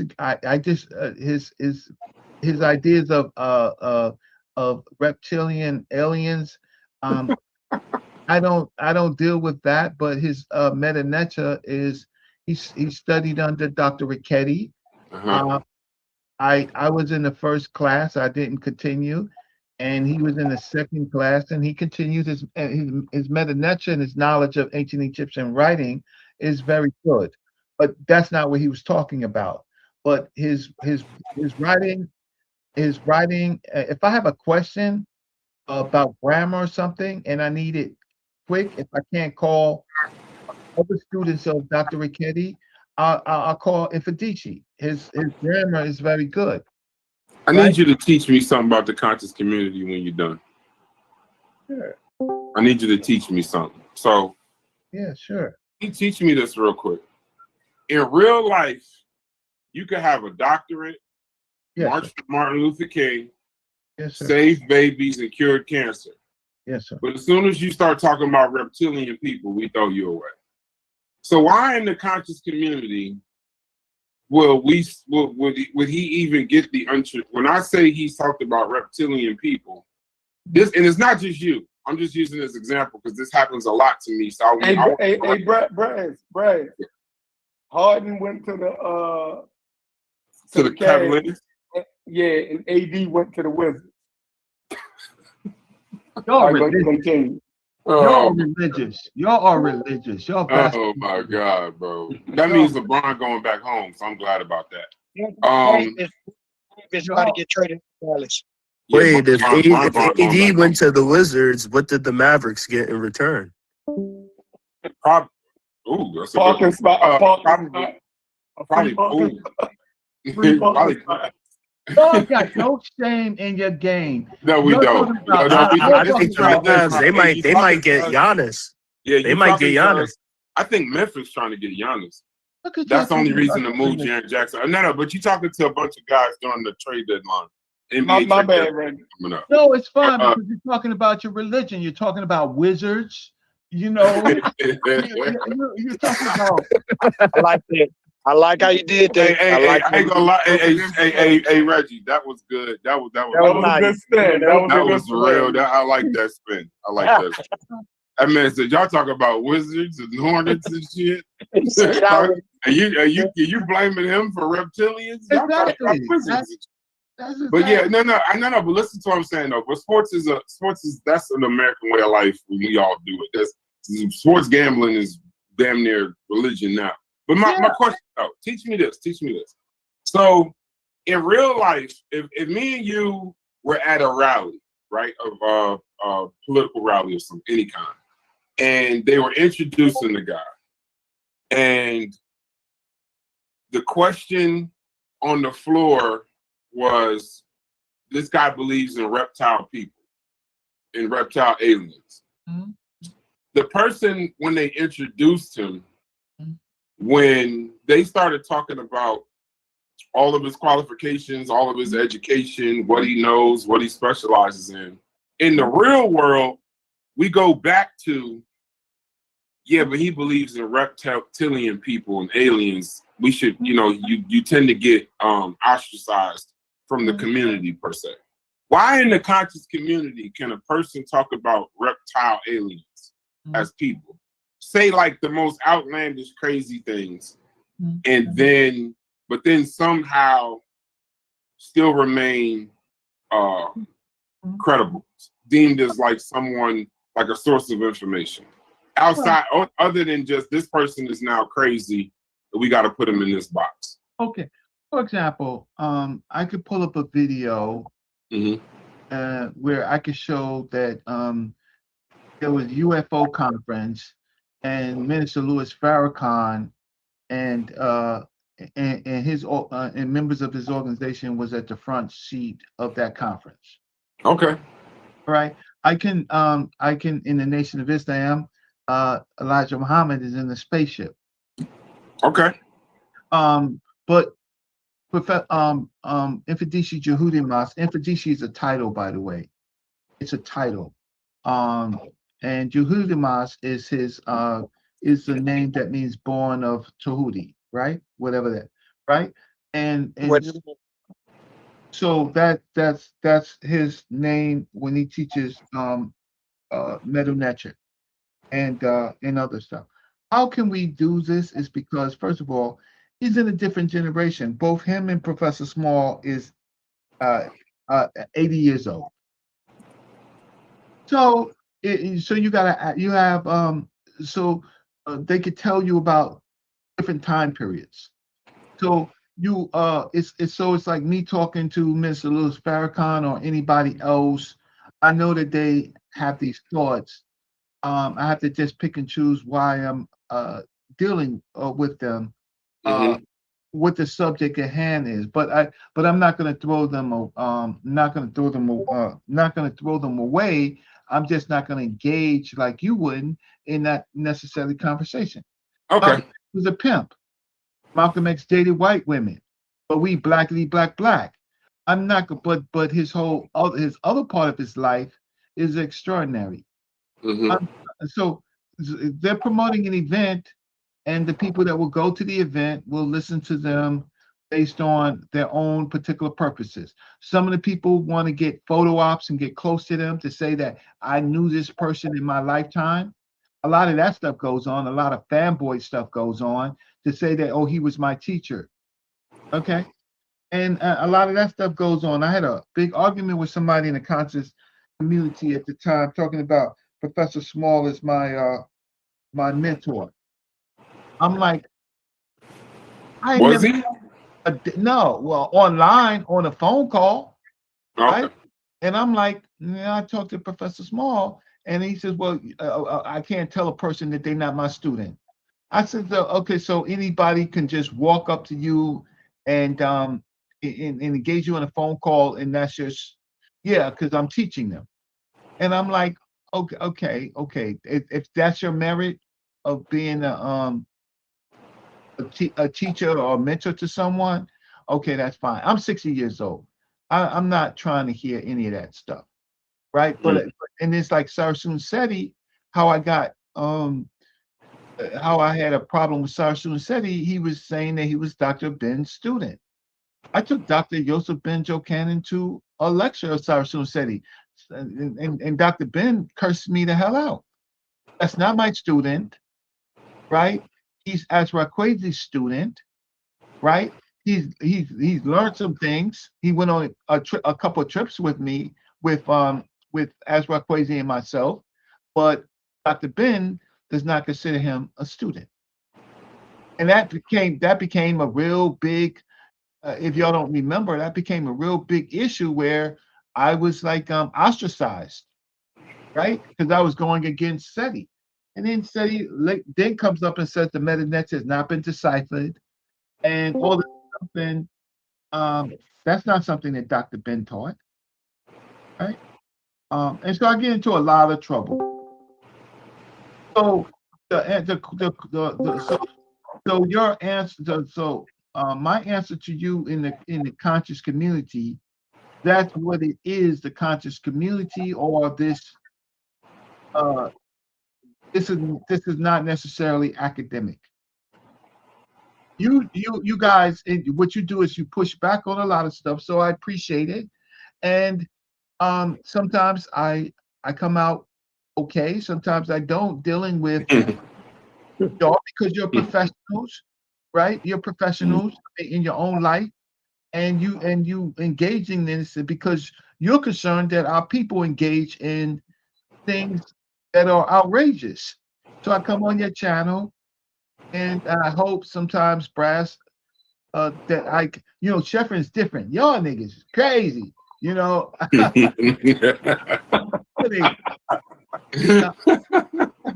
of your goddamn mind.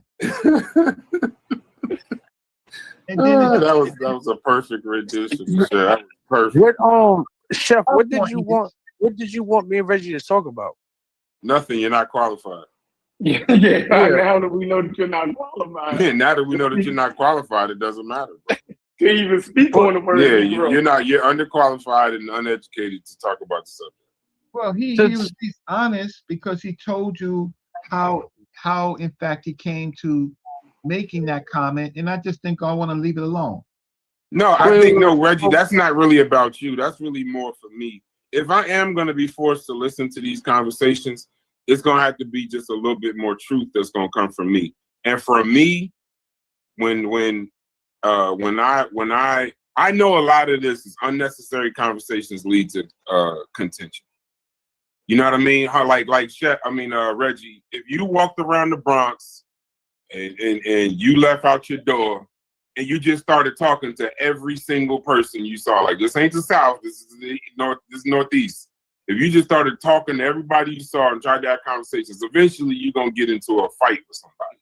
Like, you can't just talk to everybody, right? If you go on the subway, you can't try to have a conversation with everybody.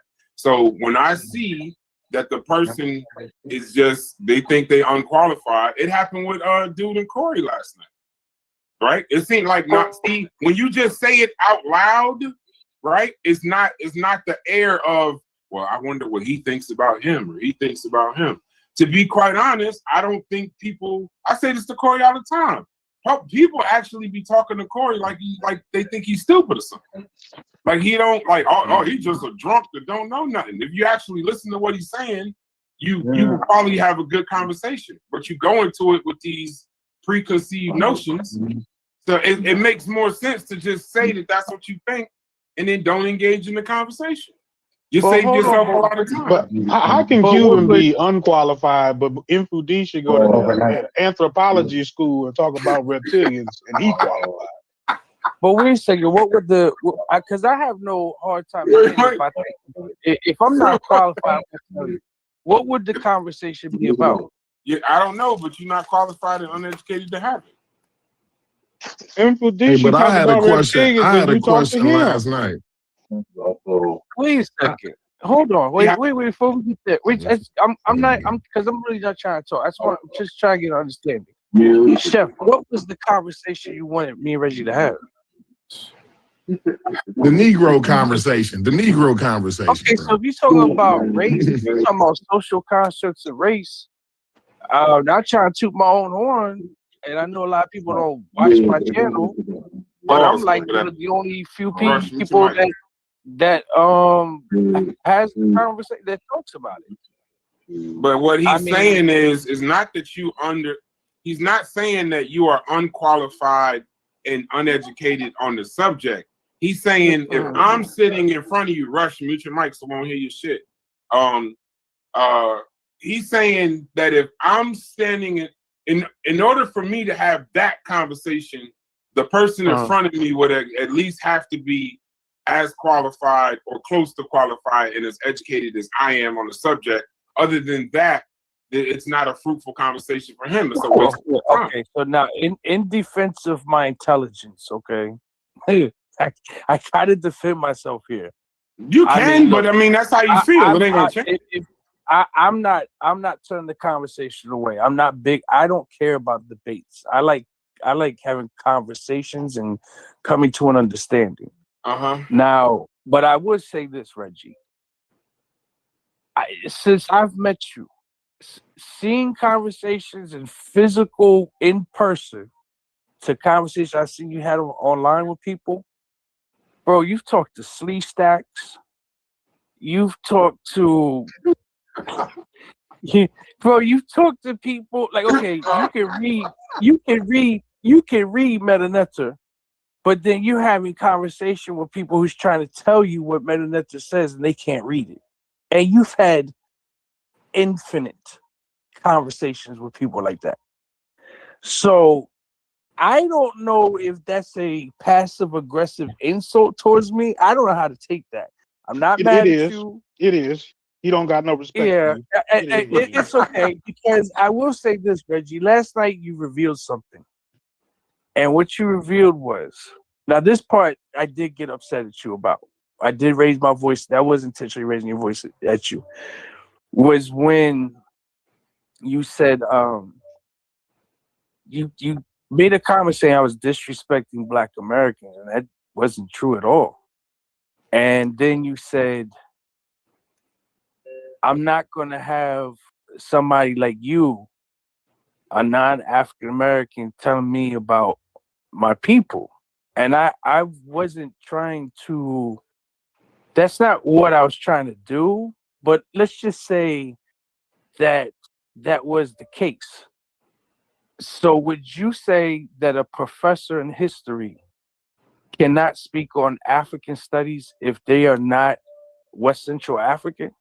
Like if a Chinese person was a professor, PhD in African studies, they can't teach a class of anybody on African studies? Because I mean, you. Why are you talking about professors and shit? You talking about you? No, because he said I'm not listening to nobody. So what I'm trying to understand is like where. He didn't say that. Yeah, that's what I recall. But if no, he just said he don't want to talk to you about it. That's all. Oh, so then what? So what is it, Reggie? Do you think that ICE is gonna knock on your door? Is it because I don't know? Like, do you have an issue with Cubans? Do you have an issue with? No, he just told you you can't accept it. I didn't hear him say anything. I don't have a problems with Cuban people like Haitian people or some of my heroes.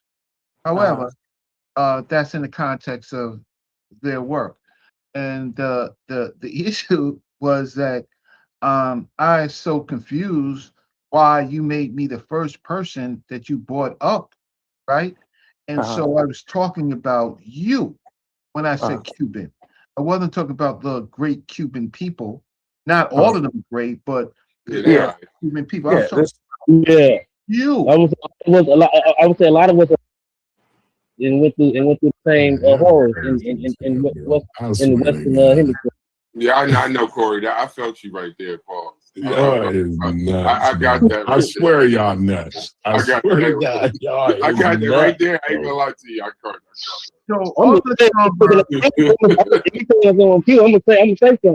I'm African American and too. I'm gonna say something.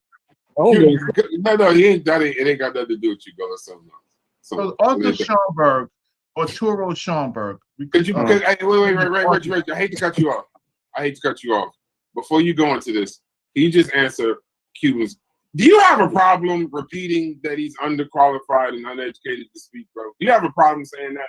Because that's what he's asking. He just don't want to talk to you about Negroes, okay? Like, what? Why are we going around in circles? I agree. Jesus fucking Christ, bro. I agree, bro. I'm bringing it up. Hold on, but Corey, I'm saying it like this so we can skip all the bullshit. Let's just get to the nitty gritty. What is it? Ain't nobody feel it's gonna be hurt if that's how you feel. He don't respect you as much as he respect Mfudishi. Mfudishi is gonna talk about Melanin people Reggie, flying look, around in outer space. And so that brings me back to I my mean, question. I Reggie, wanted to He'll ask the still talk panel to him. He ain't gonna touch him. because if y'all that's finna go what into a it, fucking Reggie, argument thing, bro. I Go ahead. wanted to Go ahead, switch Corey. gears. Can we get moving Go ahead, on, brother. bro? Go ahead. Go ahead. Take your time. I swear to God, bro, I see how the shit be happening, bro. Like motherfuckers ain't satisfied until somebody get in an argument and cuss each other out. Like Right. we push it and push it and push it and push it and push it until somebody eventually cuss each other out. Like why we do that, I have no fucking idea. Because But nobody's it's telling the fucking truth. crazy to me. They're not telling the truth. That's my whole point. yeah, I know. If you, Hold hold I'm on, just trying to have Corey. an No, wait, understanding. Cuban. That's Wait, all. Cuban. Corey. That's my point. I'm not trying to push them to get into a fight. I'm pushing them to tell the fucking truth. If you don't, like Logic just said, how many conversations do y'all have? You did this shit last night. How many conversations do y'all have in this community where y'all don't respect the person you talking to? You don't think the person you talking to makes any fucking sense at all. You don't even think they could put on a pair of pants correctly without help. And then y'all start having these high-level conversations that end in contention when you could have just simply said, I don't think you qualified to have this conversation with me. I actually think you dumb, don't talk to me. Wow. It's easier to do that, bro. So I just want to hear from his mouth. Is that what you think, Reggie? Tell the truth. That might have been a little exaggeration. Okay, No, he don't but think said, that. I can't exaggerate his words, bro. When Cuban Okay, said he my was bad. asleep- Well, he no, said no. that, bro. When Cuban Get said over he it. was asleep, Get over Reggie it. being, Get Reggie over doing it. the He stupid. said Reggie doing, yeah, Reggie they doing said the a lot of stupid bad, thing. worse things He about being me. too nice. When Corey, Cuban said he was asleep, Reggie said, he said the Negro thing is personal to him. It's on his birth certificate and his family's birth certificate. The second part, he said there's two things. The second one is underqualified and uneducated to have the conversation with me. And there's nothing wrong with that. Brass, let me say something, please, quick. Brass, Corey is my brother. I have to check my DNA. Not Corey. Brass is my brother. I know that Brass is my long lost brother. I don't know how, but him love this shit. Don't let him fool you. Him love this shit. That's what I know. That is my brother. I just want these niggas to, hey, Stupies, I'll walk you down too. I'm just letting you know. I'll walk you down. Look. But no, but that's a fact. But Stupies, That's what he thinks. Hey, listen. Okay, we done said enough about this shit, right? So now Okay. I got a question. For everybody. Now, and kind of Logic kind of reminded me about it, right? And this is what I don't understand about the conscious community. And Reggie might be able to help me out kind of more than everybody else. But if anybody else want to chime in and try to help me out, you're more than welcome, right? So we look at Mfudishi and like all of the things that he say. Now, fine, y'all, somebody can point to the reptilian shit and say, that's why, the point to the wildest thing that he say, it ain't convincing me, right? So, but when we look at what he talks about when he's serious, when he's talking about Egyptian history and shit like that, right? When we look at people like Sheikh Anta Diop, Dr. Ben, Ivan Van Sertima, these types of people, and Jabari Osase, all these types of people, right? And then you look at others who revere these people, who stand on the shoulders of your Dr. Ben's, your Sheikh Anta Diop's, your Ivan Van Sertima's and shit like that. You look at the people who stand on those folks' shoulders, right? And you look at Mfudishi Jehudimus, right? What I was saying last night and what my question was is, it seems like to me, and I'm asking why does it seem like to me that Mfudishi is much, much more closer to Sheikh Anta Diop, Dr. Ben, and Ivan Van Sertima and the likes of those guys, right? Than Brother Reggie's, your brother Unc's, You know what I'm saying? And the rest of these people out here who say they stand up. So and then like Brother Unc, he sits up and says like, well, Infudisi is some wild ass off the wall guy, right? But he's closer to Sheikh Anta Diop than he's ever been. So it don't. I'm trying to figure out like it don't make sense to me. Is y'all? And then they'll look at me and say, well, Corey, Concrete Corey, you ain't never read Sheikh Anta Diop's work, right?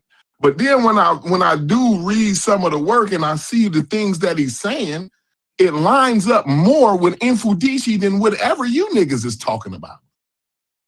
So like I just don't understand, why is Infudisi the insane motherfucker and all the rest of you niggas know what the hell y'all talking about? Go ahead, somebody answer me. Well, I know the difference is, see, okay, Infudisi, Professor Small, Anthony Browder, Ashra Kwesi, Asa Hilliard, Jacob Carruthers, all of them were Malefi Kiti Asante, Dr. Leonard Jeffries. I brought in the PhDs to make my point, is that they put themselves under Dr. Ben and Dr. Clark, William Hansberry, Leo Hansberry, and others, right? To learn from, even though they were PhDs, right? Dr. Sheikh Anta Diop, they're all under them. This class that I had just mentioned are all under them.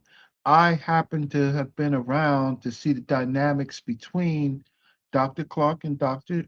Ben in New York, and some of the people that I named, many of the people that I named, right? I don't have any close connections to Ashra Kwesi or Tony Browder, right? But in some of the conferences. And so one is that I know what Dr. Ben taught, and I know the changes from what Dr. Ben and Dr. Diop and Dr. Clark taught.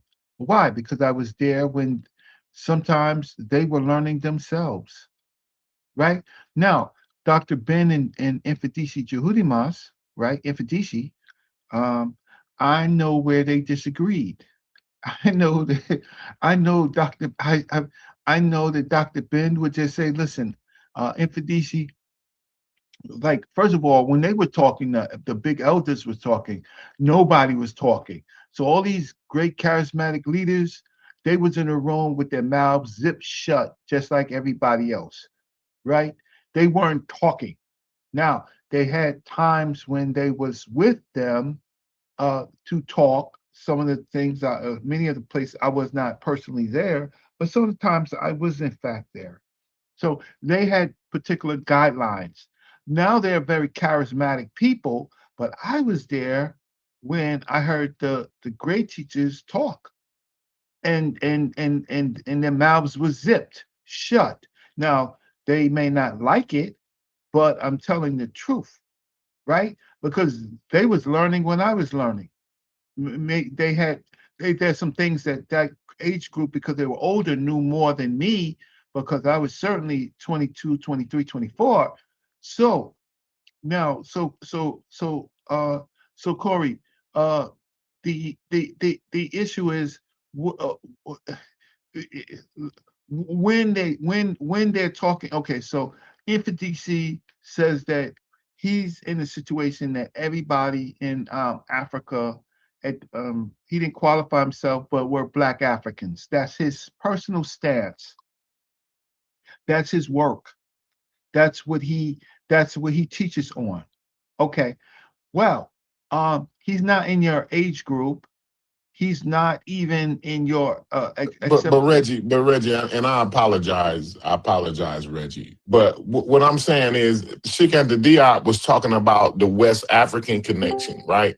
As a matter of fact, he talked about linguistic connections to Wolof and this and that. And Infudisi, when I was hearing him, he was alluding to those types of things that Sheikh Anta Diop was alluding to, right? So now I'm saying, like, now when having conversations with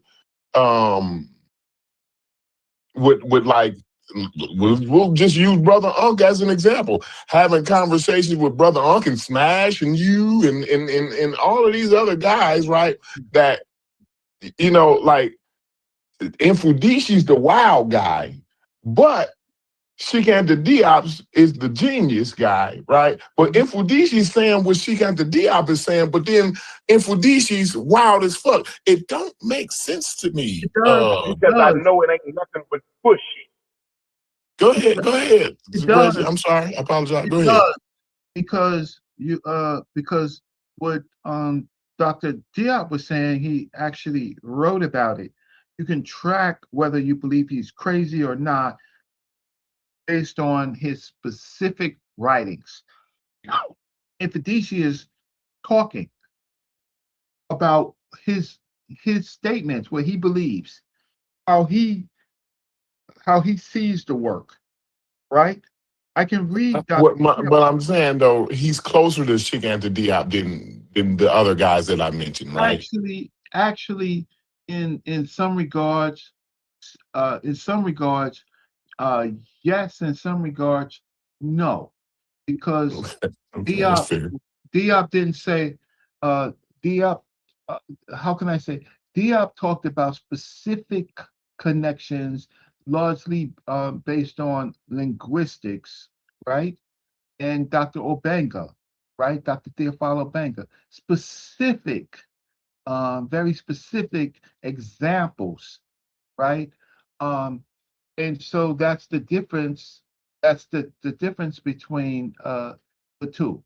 One is we can track Dr. Diop's writings to see exactly what he said. He didn't say, for example,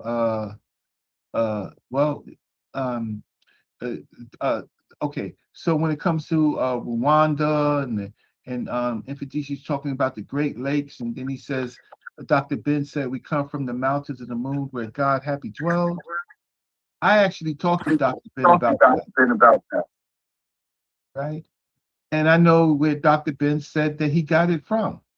It wasn't his original work. He said he went to an exhibition, and that was a caption. And he used he used that caption. Now in the Famine Stella, which we can actually, that's going too far, but in my own research because I actually had a relationship with Dr. Ben, in the Famine Stella, there was a big thing where they was trying to push Dr. Ben off the cliff because they wanted to know where he got that from. And they were attacking him because he said it came from in the Huneppa Papyrus. Now people can read the Huneppa Papyrus, and they don't say that in the Huneppa Papyrus. And they was trying to beat the brakes off of Dr. Yosef Ben Joachim. Now, Infedici, he's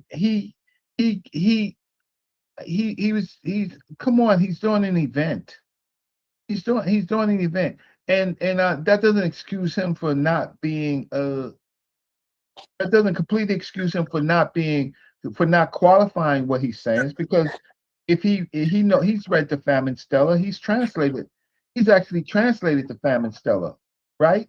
And it says the Kororts, and those refer to the cataracts, and that's in Nubia, right? That's where the White Nile and the Blue Nile, how can I say, separate, right? So I can listen to it and I can say, okay, when I go and see Infedici, I will talk to him specifically about that. And if you ever see me talk to Infedici, it's very qualified. It's how can I say, it's straight to the point. And I don't think that Infedici is wild. I just think that look, Dr. Ben, all of them, but then white scholars are wild. White scholars and UNESCO said the craziest shit. I said that too. I said you did. To me, Reggie, both sides is crazy in the mother. This 1974. Now I don't. Again, the rest of the UNESCO people and Everybody down at those are the top scientists in the world. Everybody down at the United Nations and all that. Don't get me wrong, I'm not saying that. I'm specifically talking about the 1974 UNESCO conference on the peopling of Egypt. Everybody in that motherfucking group was crazy. Something was wrong with them folks. Something was wrong with them folks, bro. They Like, turned the nobody needs to ever reference that conference for anything, ever, at all, on either side of it. Well, they did reference it in the UNESCO, the later UNESCO, I think number 9. They revisited parts of it, but I don't disagree. After I read it, I was like, this whole conference was to make Diop and Bangalore a fool. It was about 6 of And them. they were there to do the same thing to the white folk, though. That's the problem, though. If we honest, like, they wanted to make them white folks look like fools. Well, I agree, because the white folks using methodology and kept going back to their status quo racist methodology, and Diop was trying to put Egypt. I enjoy when you come over here, Reggie, because this is where you can. Diop was This is the only place where you can really get your actual thoughts out, Reggie. And this is where you be keeping it 100, Reggie. And I also wanted to say, like, as far as being closer to Diop, I think in the community, right? I think you a little closer to Diop than a lot of the other ones who trying to act like they ain't, saying with Diop and saying. I think you kind of, put your chest out there and you're willing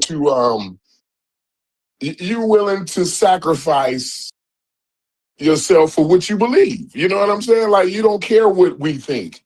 You don't care what me and Sheffrin or some other guy thinks about what you've come up with in your head. Like, you will put it out there like, yo, this is what I think about it. This is what I've come up with. So I appreciate that, Reggie. A lot of other people, they tippy-toeing and they scared to say what they think. You see what I'm saying? They don't want to.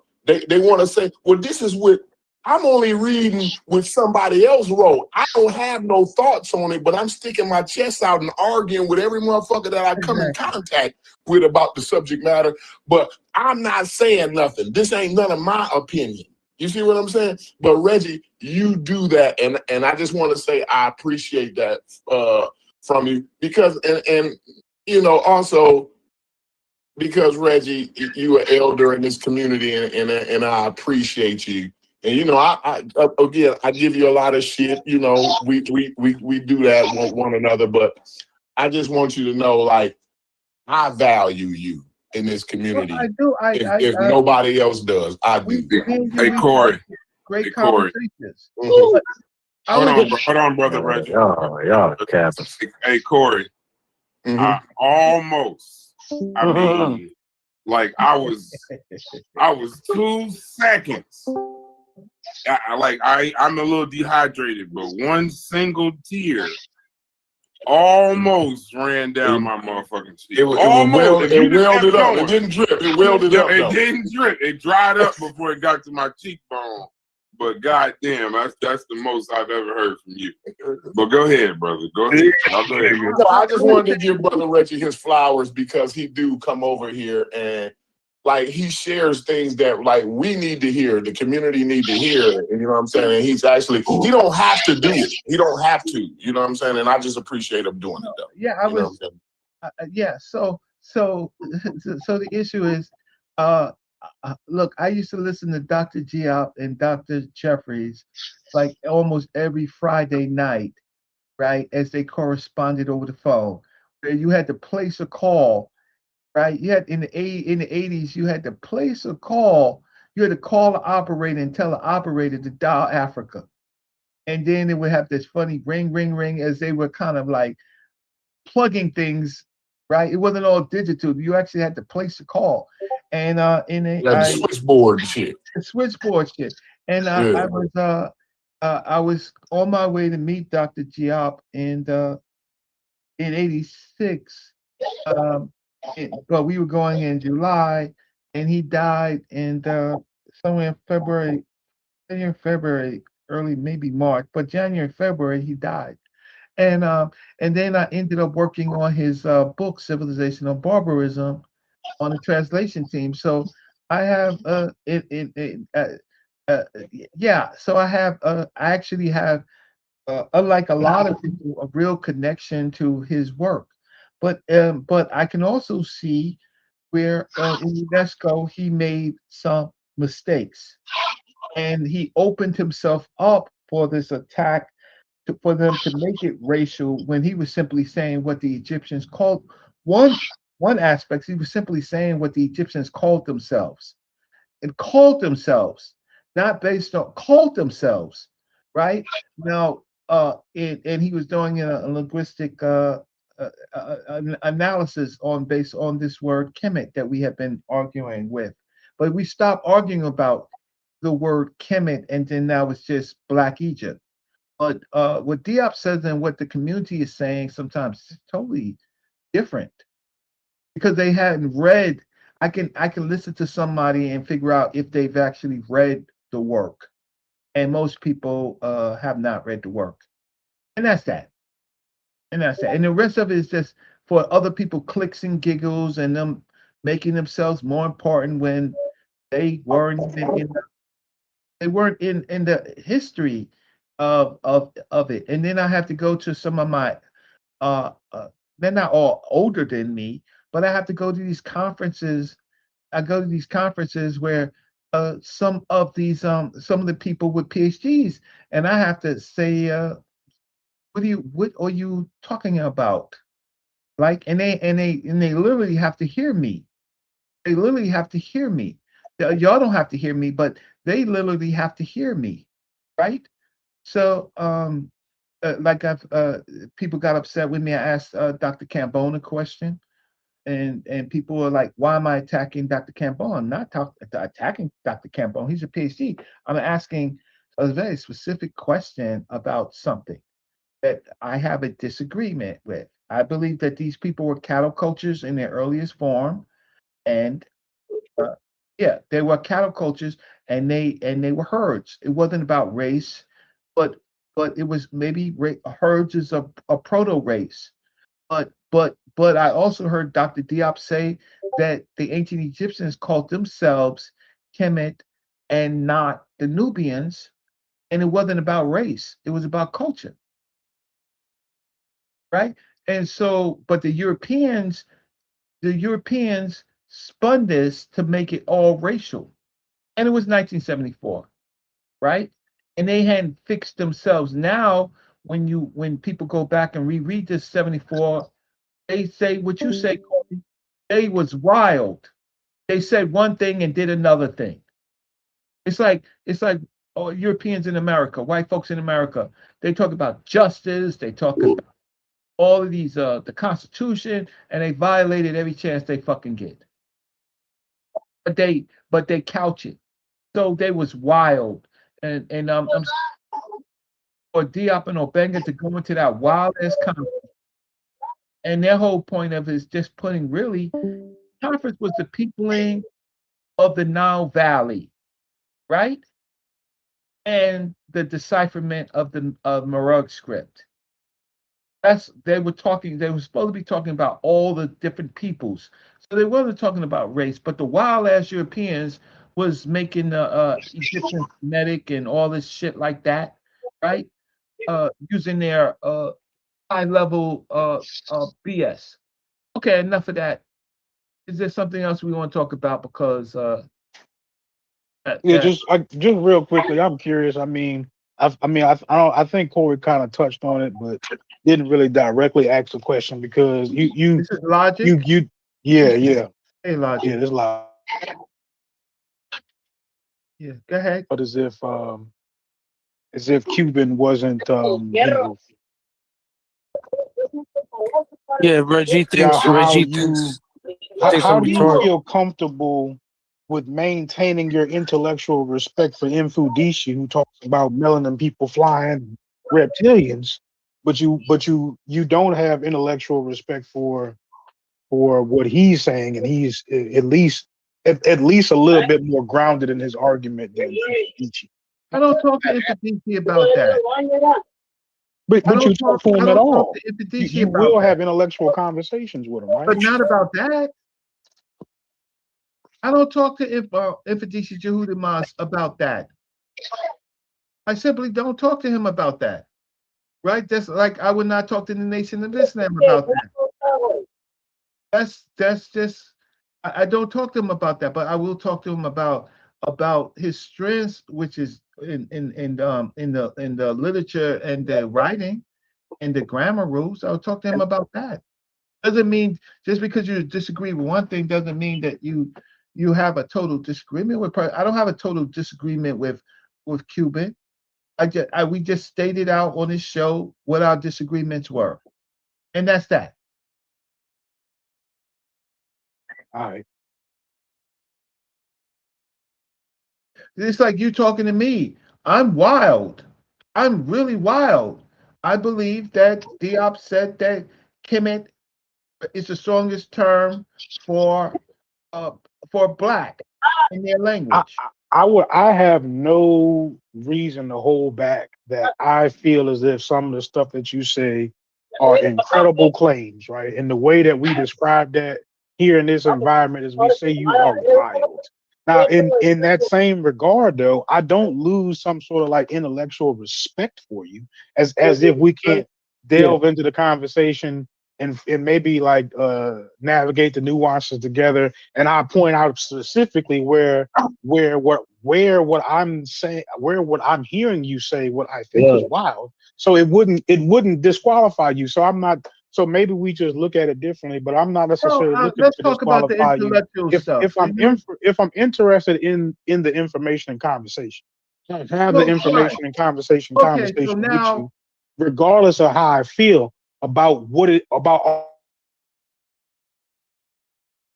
just kind of doesn't seem fair that you could so easily dismiss Cuban, who doesn't say stuff anywhere near as crazy as melanin can make people fly, but you will have other conversations and expect some sort of a more grounded answer or an answer that you have more respect for. Let's get to this.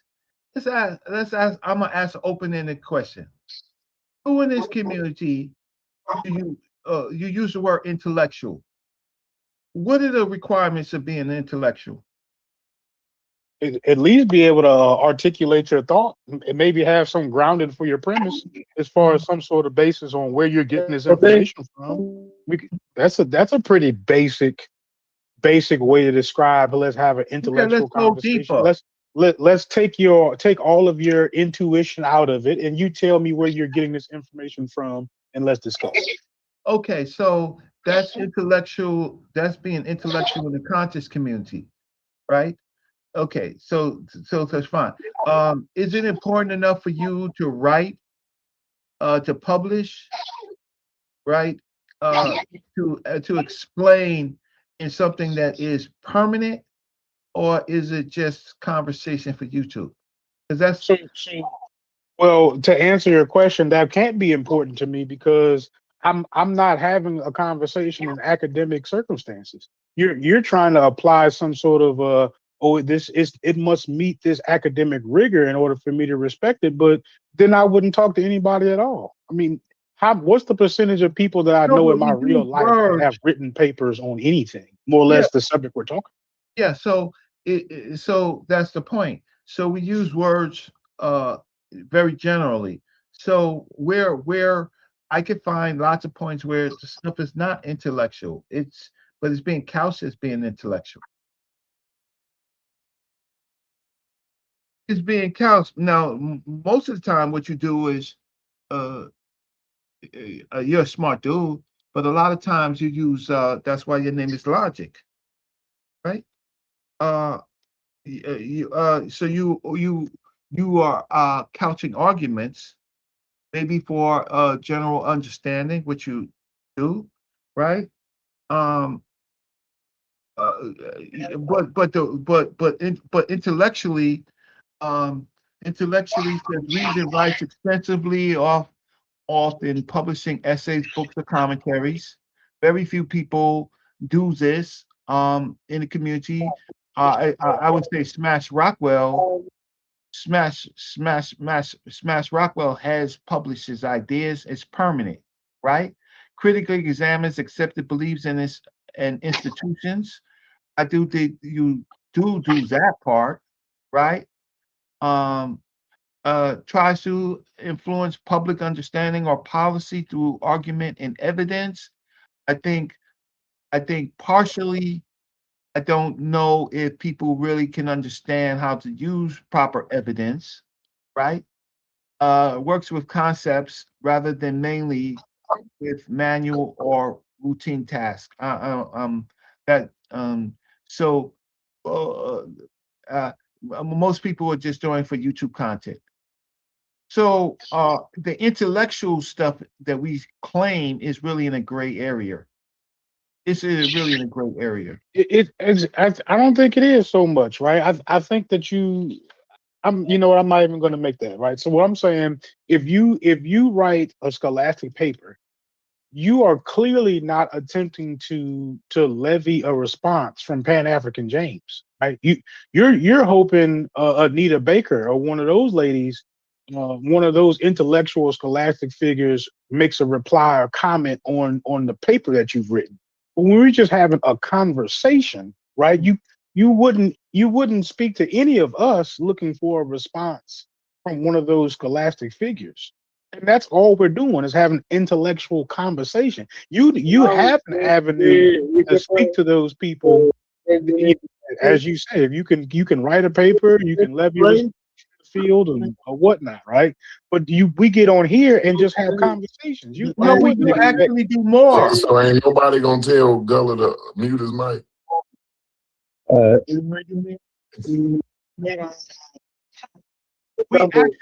We actually do more. So we're on YouTube hoping to get a response from the scholastic community, Reggie. No, actually, a person like me engages in YouTube to kind of understand what the pushbacks are. So a lot of so-called scholars and intellectuals ignore what you're doing, right? I've tried to bring the conscious community into academic. Everything off there. Hey, Gullah, can you hear us? I don't know if Gullah can hear us. But come on, Reggie. You can't tell me you are going on Sonetta Studios looking to get a response from the scholastic community. There's no way you're looking for academia to reply to you when you're on Sonetta Studios.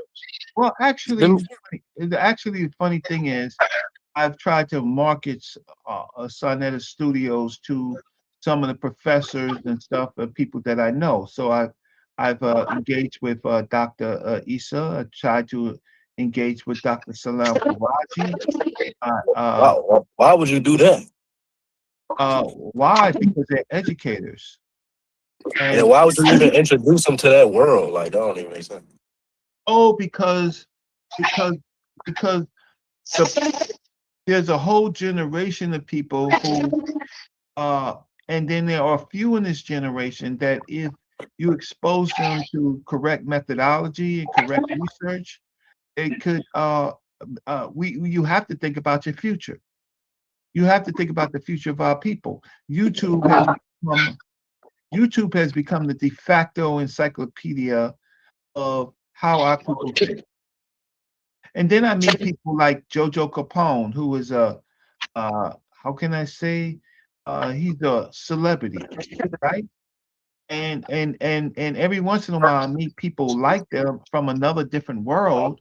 A person that puts money first doesn't give a damn about the future of Black people. That's fucking ridiculous. Say what?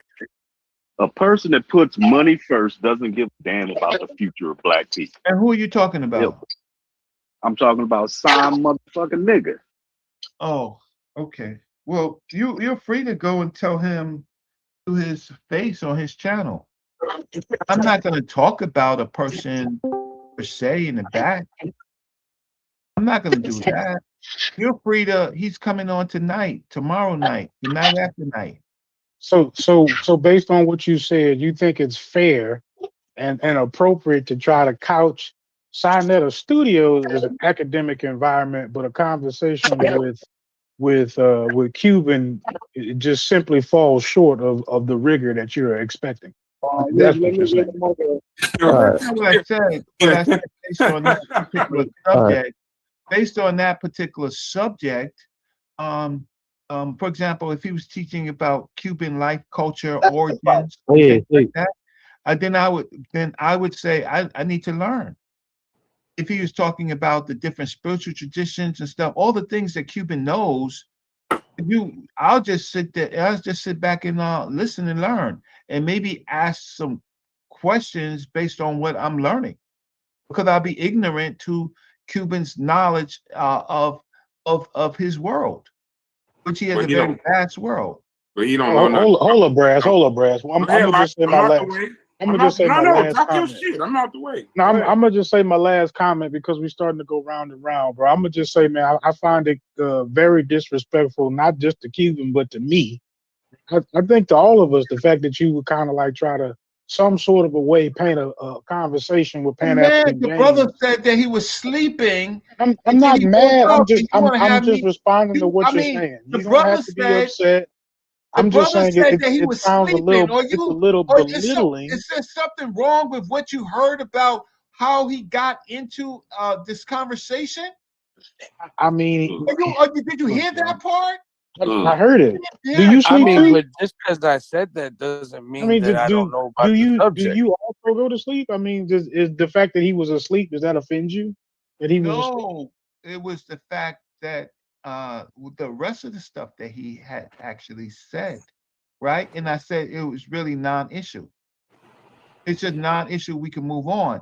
But you're trying to make a beef, a beef between me and Cuban.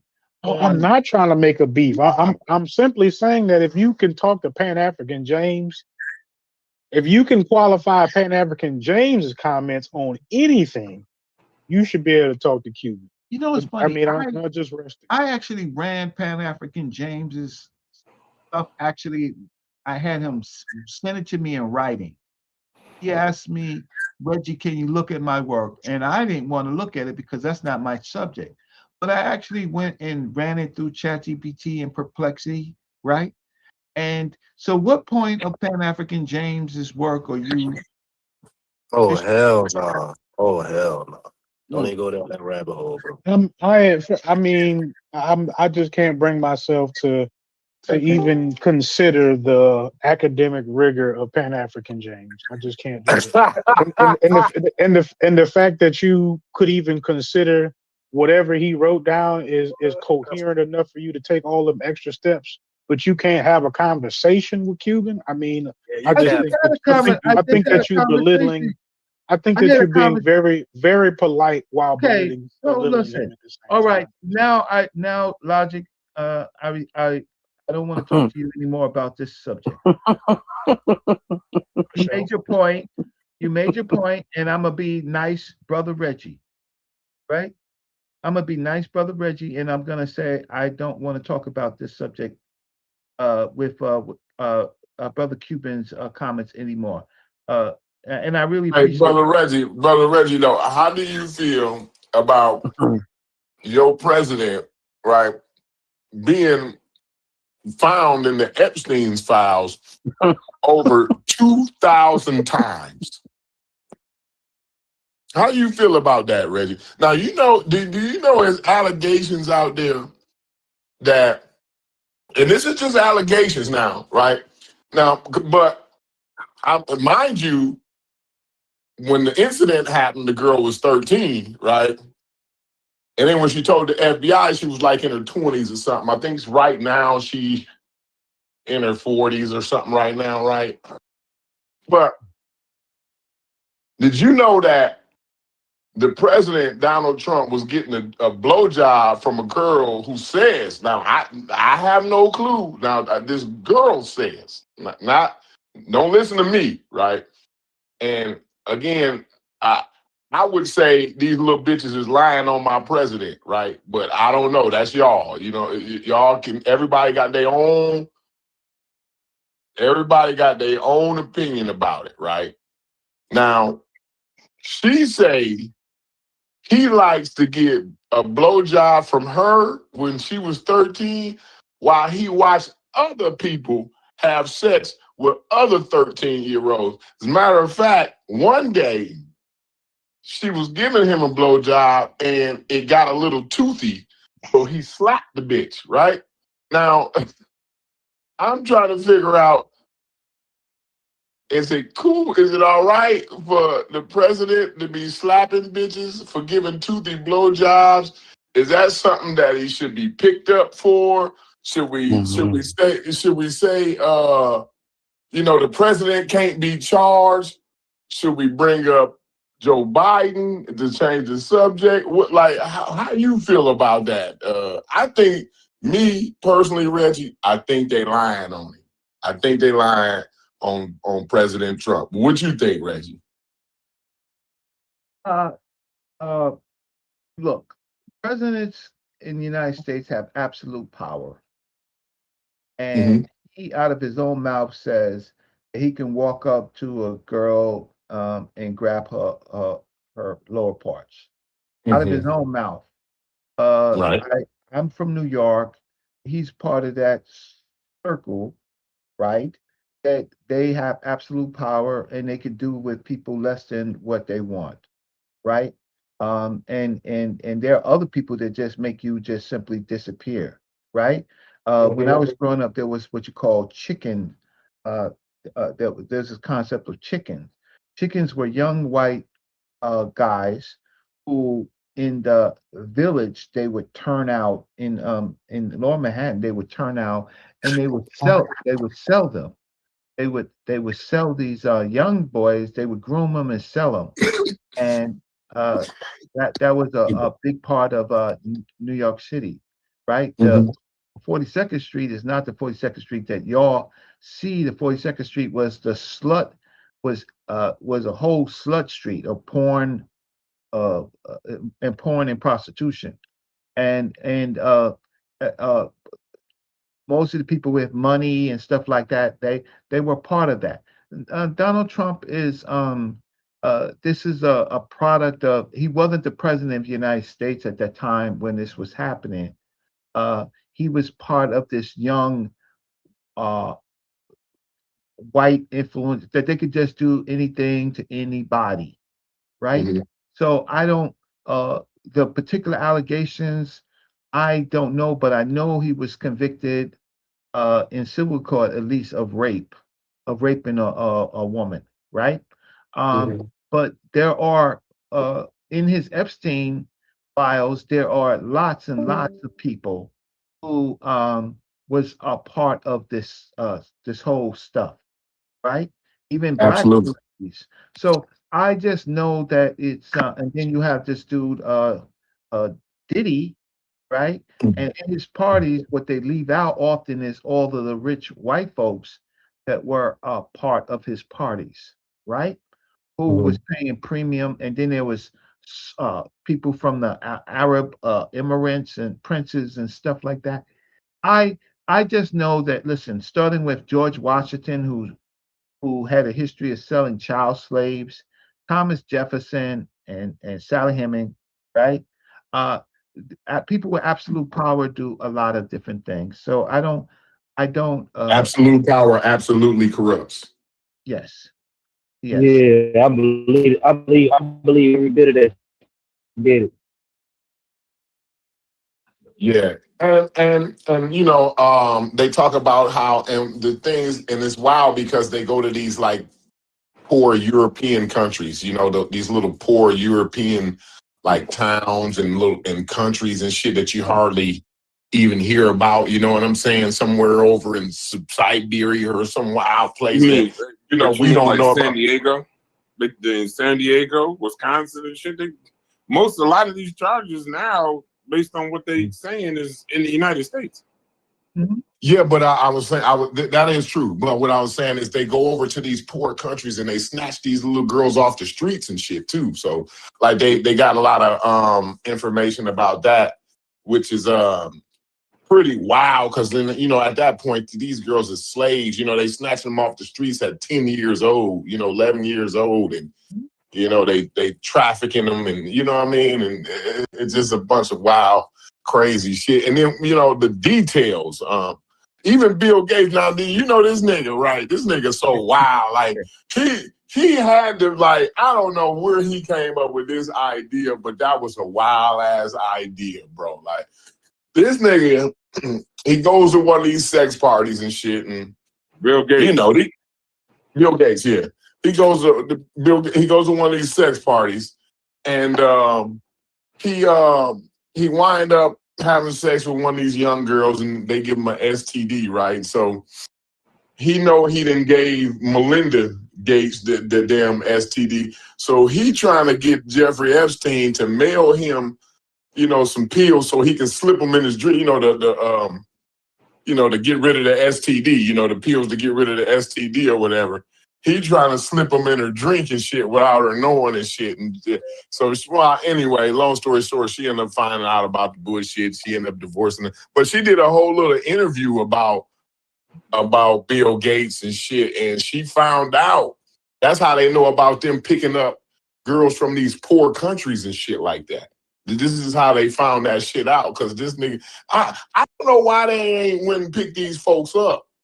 Like I'm thinking like, and you know, like what the fuck, like, and then y'all know that like this guy is trying to steal the next election. He's raiding the election poll, the voter rolls, and he's saying that the elections is gonna be national now.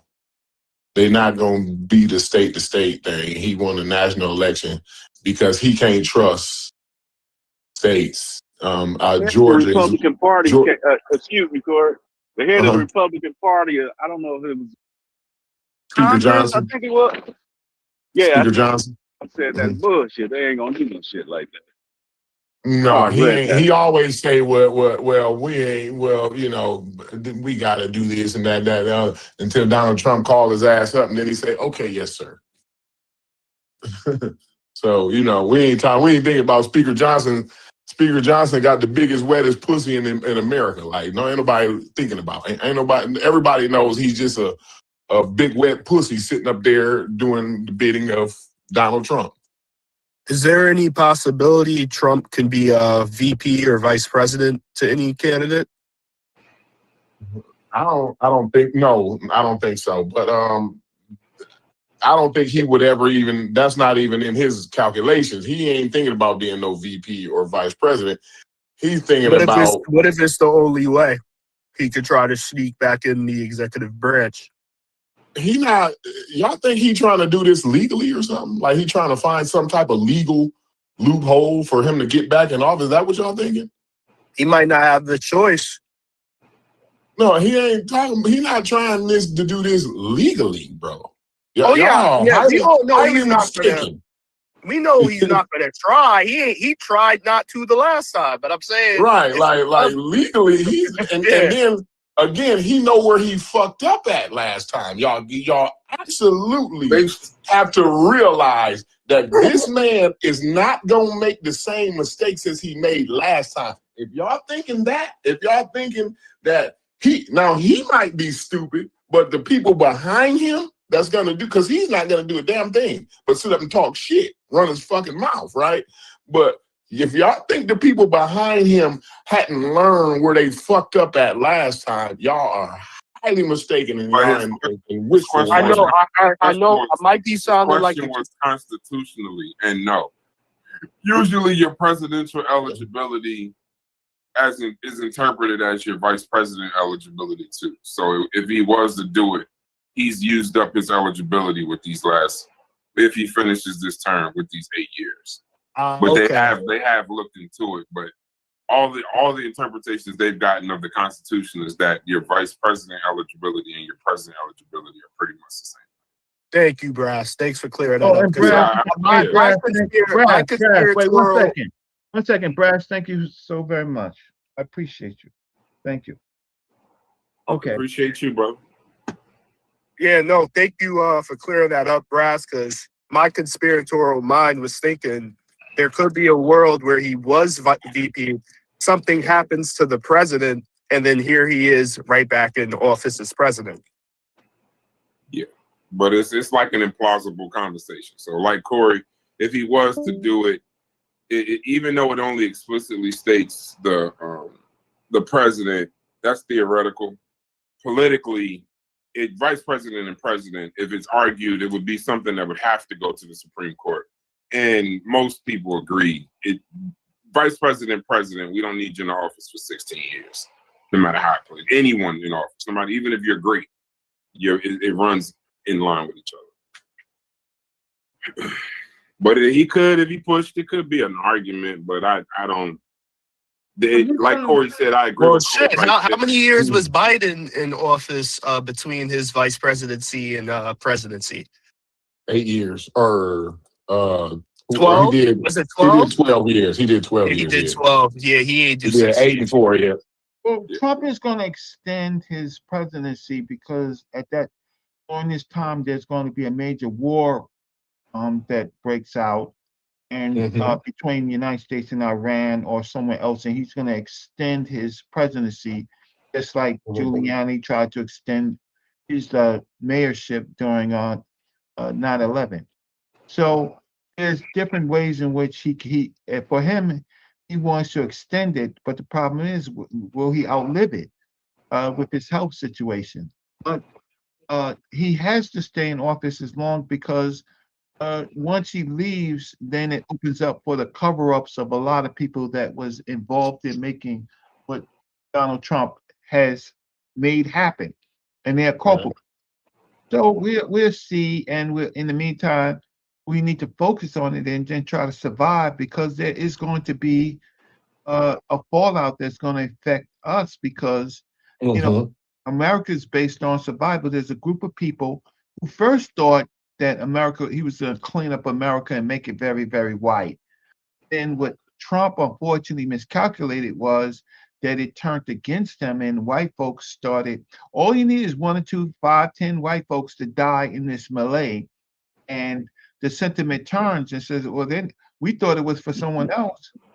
We're being affected. So when young white kids are getting shot with these non-lethal weapons and going blind, and white folks, it don't matter if you lesbian or gay, is getting killed, and doctors and nurses are getting killed. He's miscalculated. The life of one white person is worth 10,000 black folks. One white person. And so we're going to see, but in the meantime, we do. This is a good conversation to have, because we do have to have some type of outlook, and then to understand where our sanctuaries are going to be. Right. And then also remember, VP is a chosen position, so you can be vice president first and then be president. But it can't go the other way around. If that makes sense. The president chooses his vice president. He's not necessarily, when they look at the election, they look at it as the president got elected, not necessarily. But whoever wins the primary, they get to select who their VP relegated. Right. But so, that's let's say he could be vice president. Say like Vance won. Right. He like Vance could do these 4 years and then do 8 as president of the United States. Biden could do 8 with Obama and then 4 with by himself as president. And if he wanted to do another 4, he could do that. But they really look at it as elected. That's the key word. What'd you say? So Brad, yeah, I wanted to ask you, with your, being a nope, don't say guy. that. I just you're a political guy. Okay, go ahead. A political science teacher. Nope. Yeah. See, that's what I see. We know. Wouldn't we know of Trump's intentions by probably around this time next year after the midterms, whether he wants to try to put some shit in the game, stay in? I think because you got running someone for president. Well, his intentions already. So. If you're listening to his mouth, you know of his intentions already. We know of his intentions 2 years ago. You know of his intentions based off what he say, but that's why I don't get involved in what a lot of times of what he's saying, because he'll say pretty much anything to be the person that's being talked about at the time. Not only democratically would he face, well, I know liberally he'd face 100% backlash. The country he'd face probably about 70-80% backlash. And even within the Republican Party, which he could manipulate to an extent, some of those people have aspirations to be president of the United States also. So don't think that this is just it's just whatever he say is gonna go. Will he have intent? Yeah, he's made it clear he's got intent. Would he even try? I think he's crazy enough to even try. I just don't.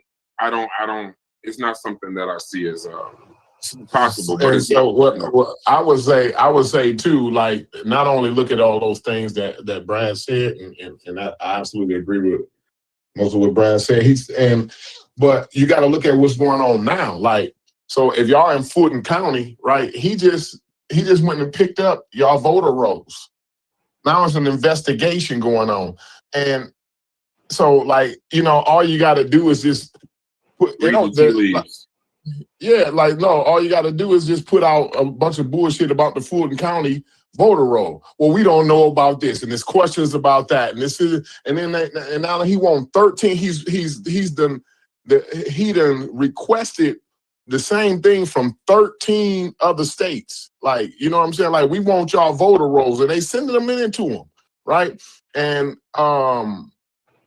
so, like, yeah, like, this ain't, like, he's in the motion. Like, they're in motion right now to steal the election. They're not gonna, so this ain't gonna, so, like, I think most people think about, like, when stealing the election, like, they gonna wait until, like, the day before the elections is announced and then go switch something out or no, they're doing it now. They're actually doing it now. If you look at the news, they went and seized the Georgia voter roll from the blackest county, county in the United States of America. That was the first ones they went and got. But based off of what Brad just the voter roll, how does that give the advantage of, as far as if you want to steal the election? I don't know. How does that get the advantage? Because it tells, yes. And not only that, it tells you about its predictability about your how the people vote and all of that. And then, you know, so, like, you can have the federal government come in and do gerrymandering and whatever way, like, it's all kinds of ways to take that data and information and manipulate that. That's what France just fired the guy that was just under the prime minister, because he allowed somebody to get that information, or he allowed Jeffrey Epstein. That came out in the Epstein files, that he was giving that information to Jeffrey Epstein. You know what I'm saying? And which, you know, absolutely fucked up a lot of shit about their elections and their finances in France over there. So yeah, But I think you guys are jumping all the way to stealing the election. We got to first talk about the part of him first being able to get in the primary, steal and win a primary, and then being on the ballot for the national election. Like, how does he even get to those he's places? not doing that. He's just not. But the last time he wasn't trying to be on the ballot, bro. What he's saying is, what he's trying to say is, if he does try to do this, it won't be done in the normal pattern to try to be president of the United States. That's not stealing an election. That's changing the entire game. That's not an election. That's where he's trying. There you go. Fine. Yeah. Yeah, but that's where he's doing a coup, basically. Yeah, that is not an election. That's an insurrection. Essentially. So, the reason why he brought up Fulton County in Georgia was because that particular county in Georgia, if you remember, in the 2020 election, that was one of the focuses of the election fraud he was claiming. So when he was claiming the election fraud in 2020, he wanted what he just got now. He wanted access to those voter rolls, but the federal government, you really could only seize those voting rolls, and that would have to come not from the president, that would have to come from the Department of Justice. So what he's doing now is more of a it's less of it's a chess move, not a checker move. What he's doing is he's trying to it's like what a lawyer would do on a trial. He's trying to inject doubt. So basically, I said in 2020 that there was fraud. There was people voting 2 and 3 times. There was money exchanged hands. There were people pushed away, right?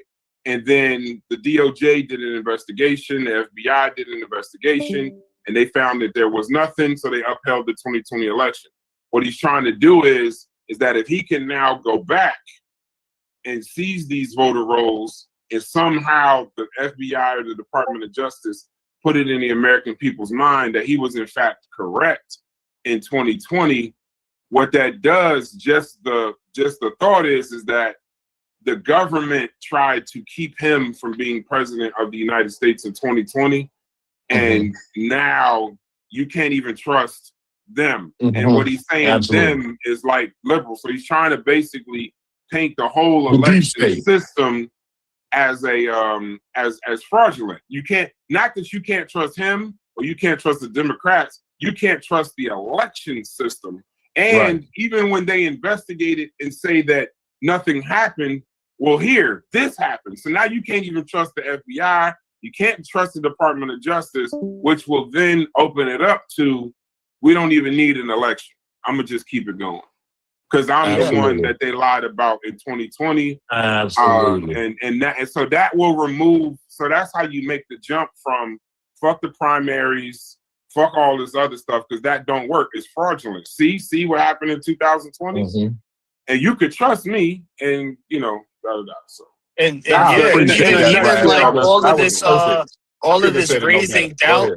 All of this raising doubt about the states, like with the governors and mayors and stuff like this, having them not cooperating with the federal government and operations and stuff like that, it plays more so into, like you said, you can't trust the FBI, you can't trust the left, you can't trust the states, you can't trust these cities, you can't trust anybody except us. So let us just say who's left to trust? Who's left to trust? I'm the guy that tried to blow the whistle in 2020, and they didn't, they told you that I was the crazy guy. It's similar to the felonies thing. You know what I mean? Like, y'all, felony, everything, it's all a push to make it, it's really narcissistic. Men do this to women a lot of times. A man will cut off a woman's whole network of people that she could reach out to so that he could treat her however he wants, because now the only person that she essentially has to go to is him. So the person that's hurting you is the person, Colts do it too. Who? Colts, C-U-L-T-S. Oh yeah, Colts. A cult to do that. Like they'll the reason why they separate you from your family is because even if I'm doing these horrible things to you, you don't have anybody else. So now what I'm doing to you ain't so freaking horrible because I'm also feeding you. I'm also sheltering you. It's just at night I do this. But now you make a scene. Now I can tell you whatever about your mother and father who done raised you your whole life. You know what I'm saying? Because your mother and father ain't here to defend themselves. That's why when most people leave cults, they usually get back to their family and the family don't even recognize them. They've been reprogrammed. They done, changed the brain. That's how you can, I was about to get us in trouble. Yeah, y'all go ahead, bro. Yeah, no, his argument, it completely falls apart when you look at 2024's election, though. Because if he's saying there's this huge conspiracy to keep him out of power, and 2020's proof of that, he would need to explain why the same thing didn't transpire in 2024. Right. Yeah, but his constituency don't think that far. Exactly. And if you destroy the faith, that's why the whole point is to destroy the faith in the election system. So that even in 2024, you can say they had to do it or truth won out or so, you can have I beat them. Now it's even better. Because they tried it was 34 felonies. If you remember, it was too big to steal. And if you remember, Brad, 2024 was too big to steal. Right. That's why That's what he said. But then the other piece goes back to him. You got to remember, like, one of the benefits I do have being a donor and actually participating in this kind of stuff, I get to go to the regular Republican stuff. I get to go to the MAGA Republican stuff. I get to go to the liberal stuff because our governor is Democrat. And one of the things that at that time was being talked about, they thought in political circles, they thought that presenting Kamala Harris, seeing Biden as sick, because you got to remember, he believes that he's the one that pointed out to the world that Joseph Biden was having mental degradation, like his mind was going, degeneration.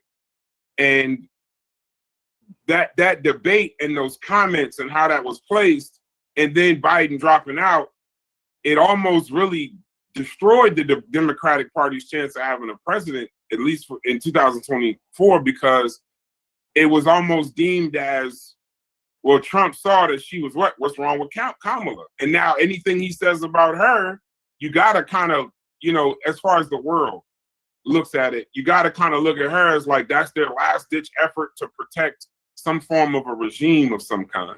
So you get it's a very, it ain't as deep as people make it, right?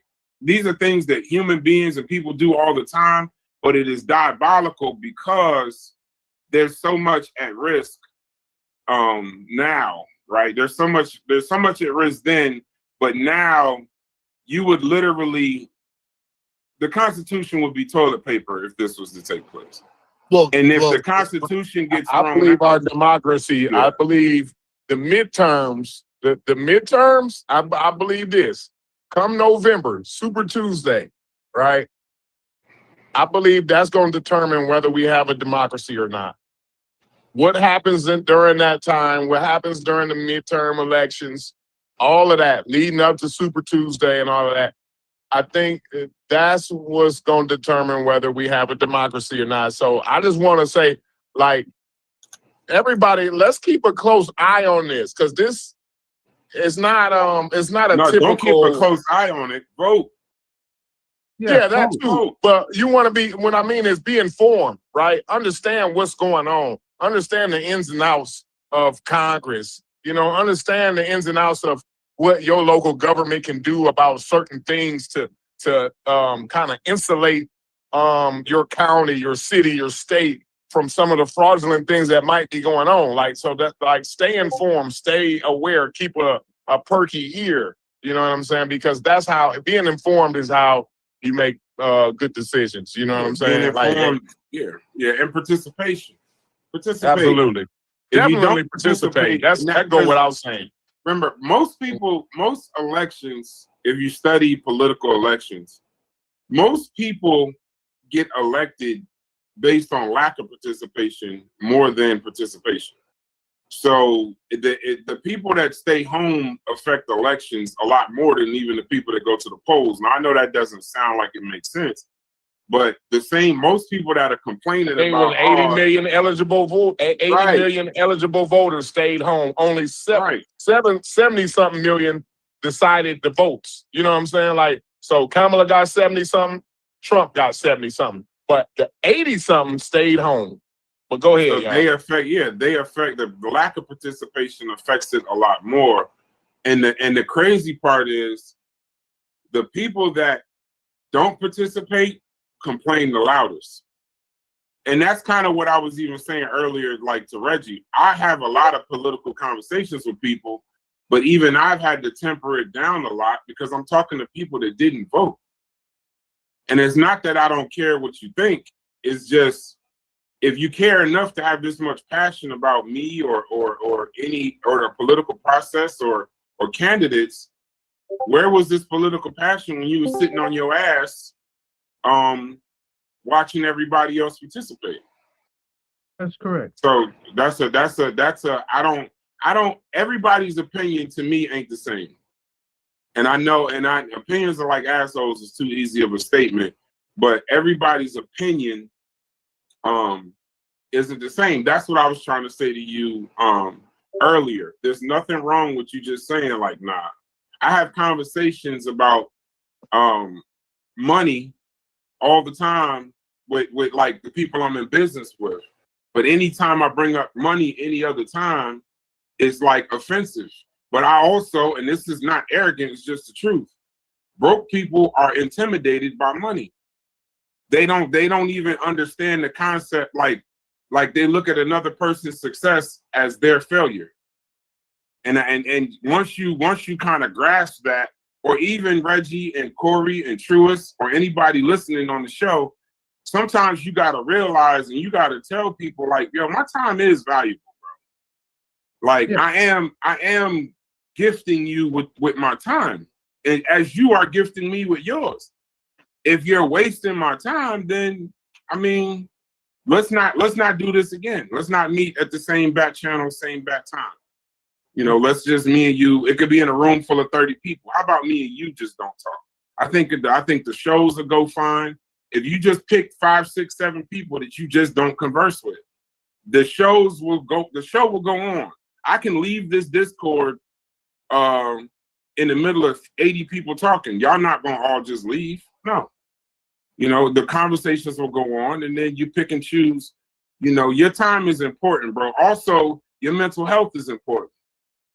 These conversations every single day, and that's one of my fears with the conscious community. These conversations, you only got so much body energy in a day. You only got so much mental health energy in a day. This talking about shit from 1974 in 2026, y'all brain got to be like, that's why y'all snap all the time now, because y'all sick of each other. But you just won't say it, bro. Y'all actually sick of each other. You sick of the word Diop. Every time somebody say it, you get pissed off. It's like you already get, it's infuriating. You're a psychiatrist. Well, No. I think Brass is right. It's just that the so-called, they're not all thought leaders, but the thought regurgitators. Let's say the thought regurgitators, right? They curate what we talk about. So this particular channel has enough of how can I say, has enough of people who have more knowledge of the world in our current situation, right, than some of these other channels, right? I can't tell. And say what? I can't tell. No, I can't because if you because if I listen to Brass and I listen, Shepherd is the best. That shit is crazy. Yeah, you know, y'all like he already knows why the fuck am I talking about? Why the F am I talking about this shit, right? So that means the jig is up, right? The jig is up. So if we have and they're just trying to bring everybody else along, like Chev's new channel, he ain't talking about none of the stuff that we talking about, right? He already know the jig is up. Like, so we're forced to we try to bring a body of people from other channels and curate them into other ideas. So we're talking about this sensibly. You go to some of these other channels and the people that they bring up to talk about this stuff is crazy. Like, got no experience, former this, that, the third, and the third, right? Failed in all the other cult activities, and now they're up and they want to talk about elections and shit like that. And then you have people like Brass, who's active in the party. You have me, right, who in one form or another help my former wife at least compete in a mayor's race in New York City, right? At least like that was her dream, and she's and so I'm gonna help her with her dream. It makes sense that we need to engage the process and understand what the process is. Come to find out that Mandami was being groomed in the Epstein stuff is hilarious. His mother was in talks with Epstein. Hilarious. Yeah, it's getting a little spooky for New York City right now. Bro. Yeah, shows you that spooky. Wait. Are you saying that ran picture pretty that deep. kid? It's a couple No, people's mamas. they're turning on. When I tell you, and I think that's damn, what's his name? Thunder, right? Is that Thunder? Yeah, that's me. Okay, shouts to you, brother. My name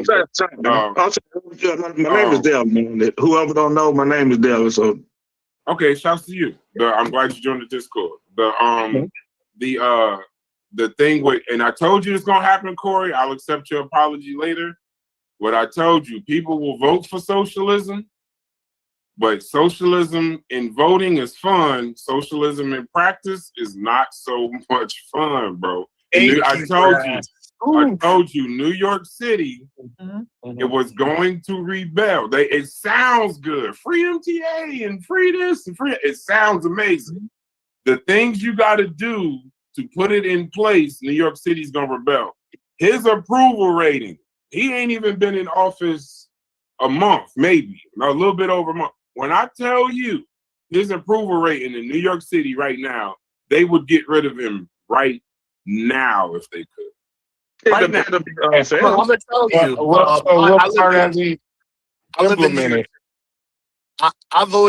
I voted for Cuomo, right, in this most recent vote, right? That's crazy.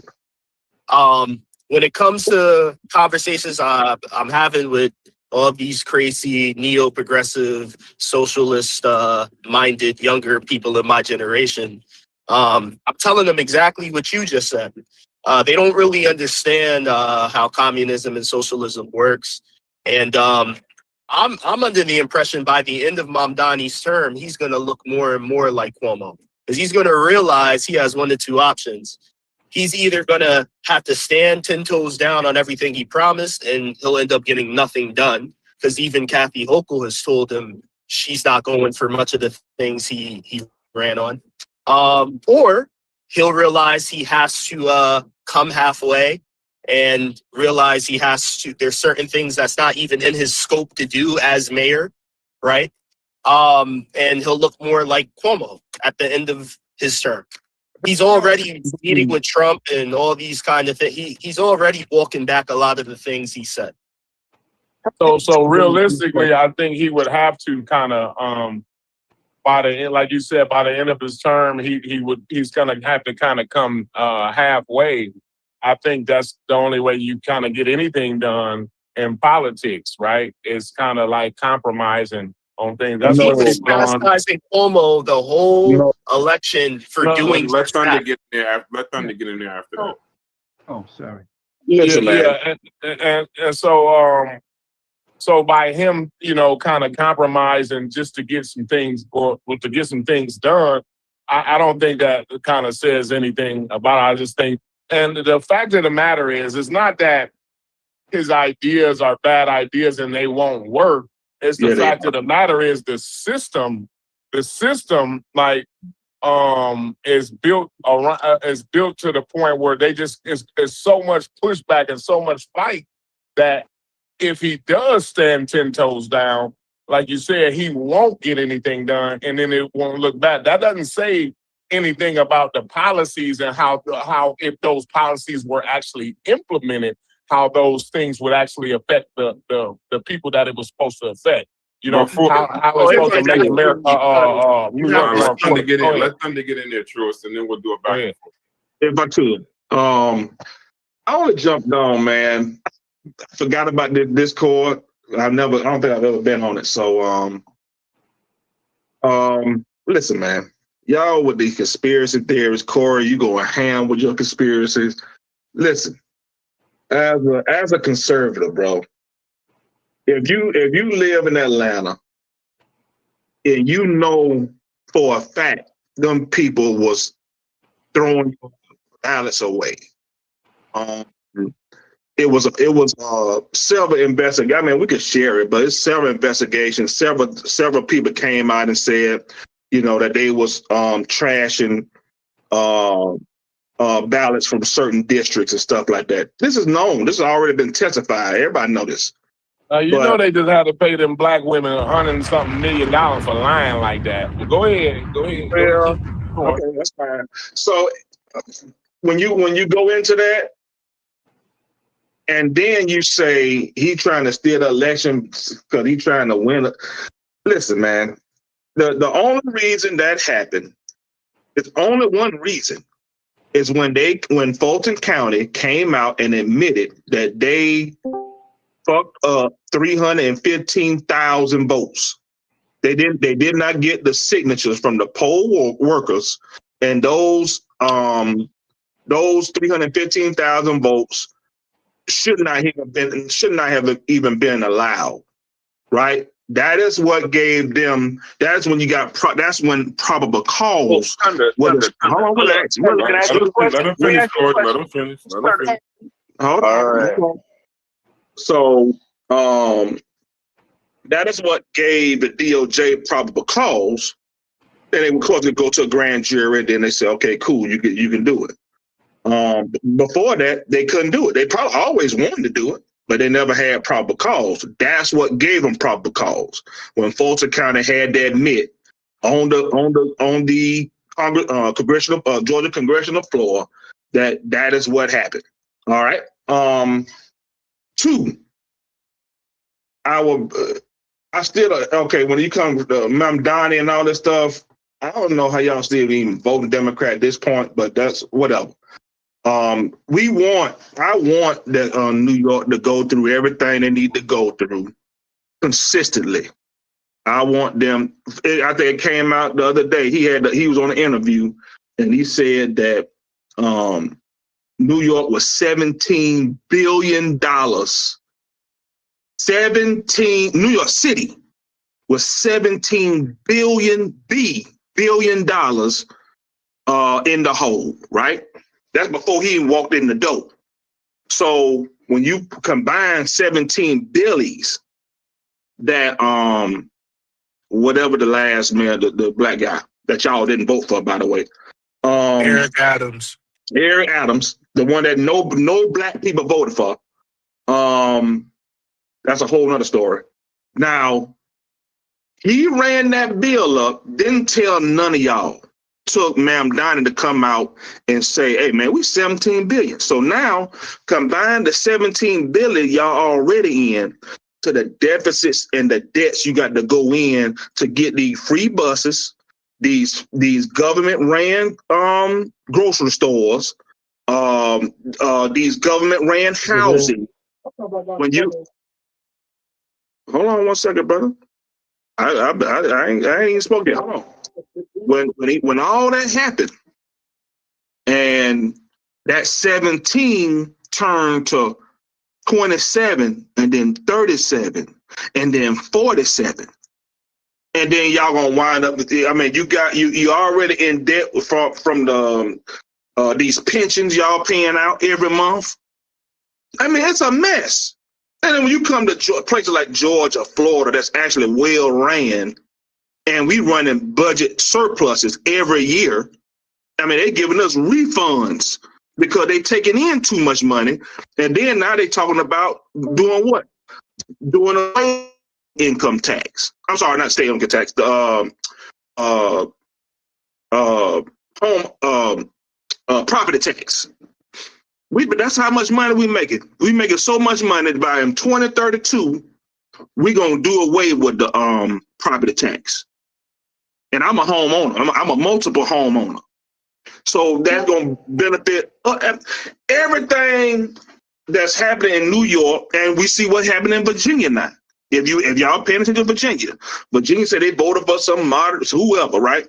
This chick about to run Virginia in the ground. While as we speak, if you don't know, she's already done passed the House, the Virginia. So this is what gets me with Ma'am Donnie. Y'all saying that he's not gonna be able to do the stuff he want to do. Why not? You got a liberal. Can y'all mute? You got a liberal state. He should be able to pull off anything he want to do. He should be able to pull off all of it. Actually, you see what Trump doing? Trump doing anything he want. Why? The people voted for it. So the people voted for Ma'am Donnie. Anything he want to do, the liberal Congress up there in New York that's about to run that shit in the ground even more should be able to do it. I'm done. Well, in New York, I think that you have to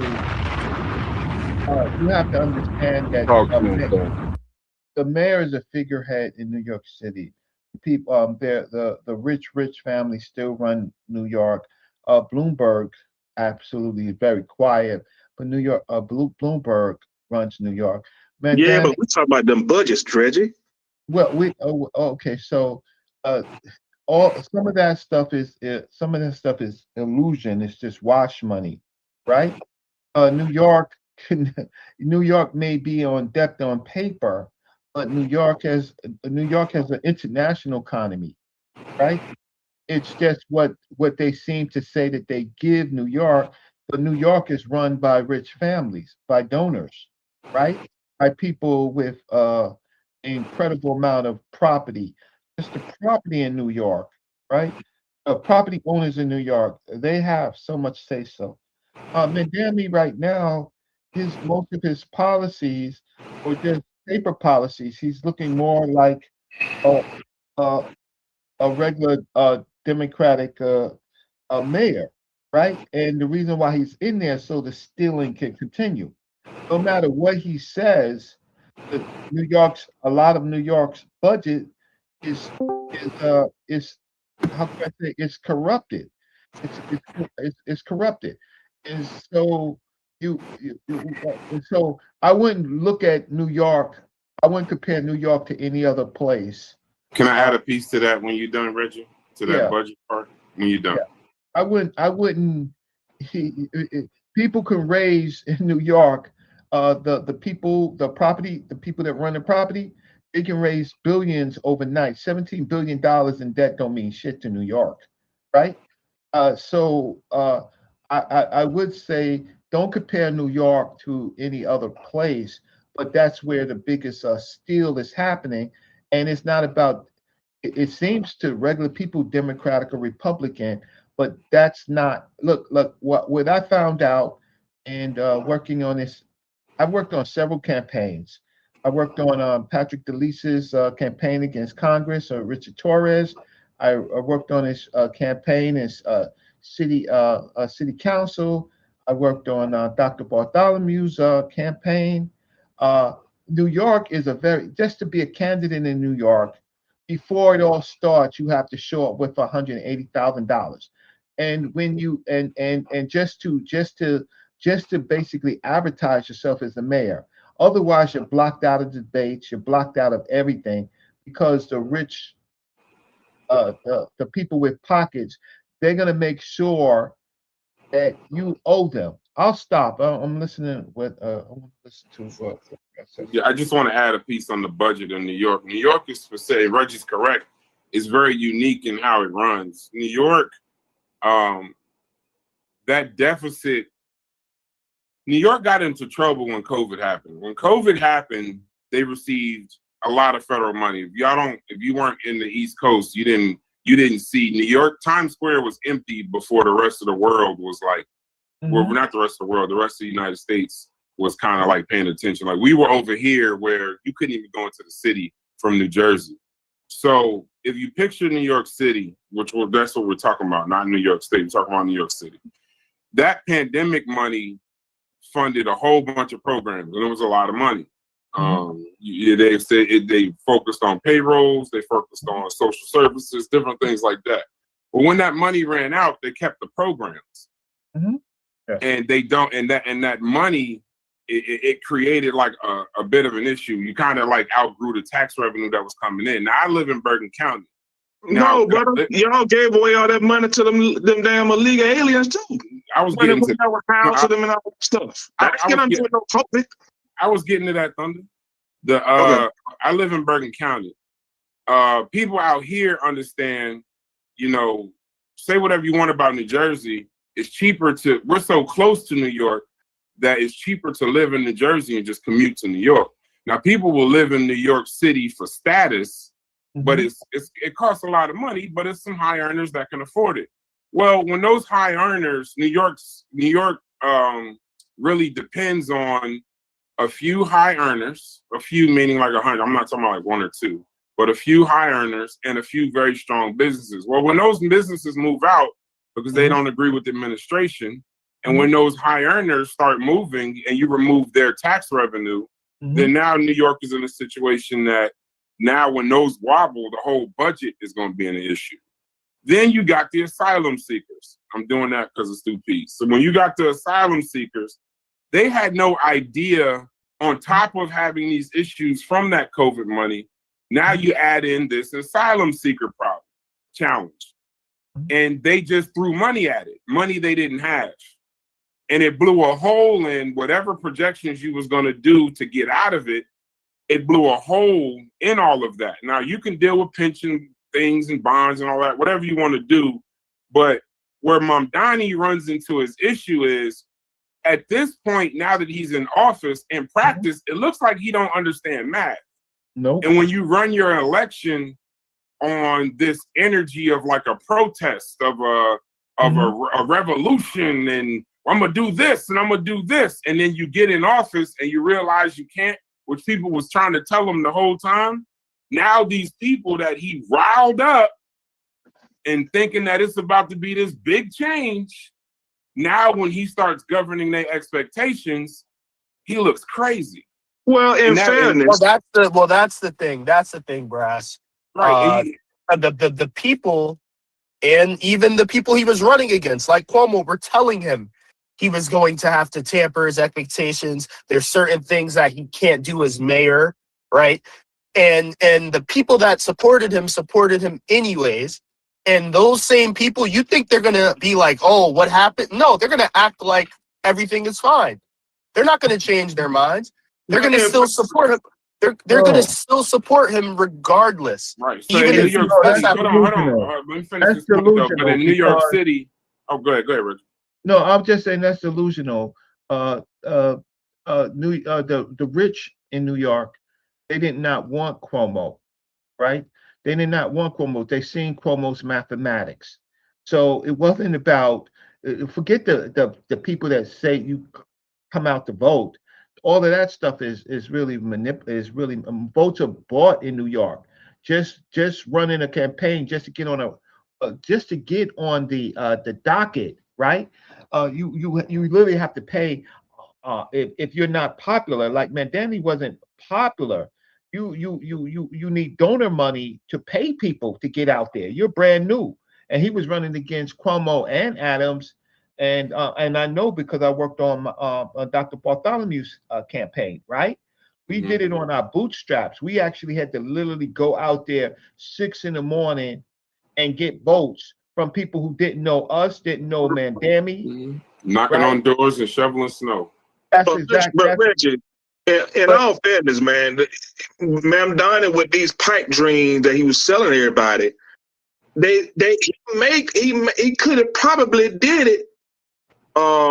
He probably could have. Well, he probably could still get it done, but yeah, I was gonna say it. All due respect, brother Reggie, he ran his campaign mostly from non-PAC contributions. Like most of his support was not coming from these PAC organizations in large donors. That's irrelevant. Hold on, wait, let Thunder finish his thought. When you're saying he's saying he want to do this and do that and do this, I want to just make this a liberal damn whatever, right? If he would have knew that they was he didn't know there was $17 billion in the hole, bro. Nobody knew that until, and then when he got in office, he actually got that briefing from the Secretary of State and from the Treasury, and he's like, we're $17 billion. How am I do all this stuff now? So yeah, it ain't his fault. It wasn't, and like you say, Cuomo and Adams told him, "Hey man, that ain't how this works." But you know why they were saying that? Because they knew they was already in debt, and they knew they ain't had the money to pay for that shit he was talking. And Adams said 2 years ago, this illegal immigration issue in this city is going to run us into this huge. He said it, and the party literally executed him. Like, oh, that's just some conservative propaganda nonsense he's spewing because he's trying to kiss up to Trump. And sure, long and behold, Mamdani's confirming exactly what he warned would happen. But Now, outside that's of the fine. finance, Let though, hold him on. know they was in the hole like he was, But outside of the finance, though, City in the hold on, Reggie. Outside of the finance, you also got to remember. I know this sounds ignorant, but you're just the mayor. New York City is run by. If you ever want to talk about the rich controlling a place, yes, the bonuses on Wall Street can fix the budget in New York City. Yeah, absolutely. I do commercial real estate.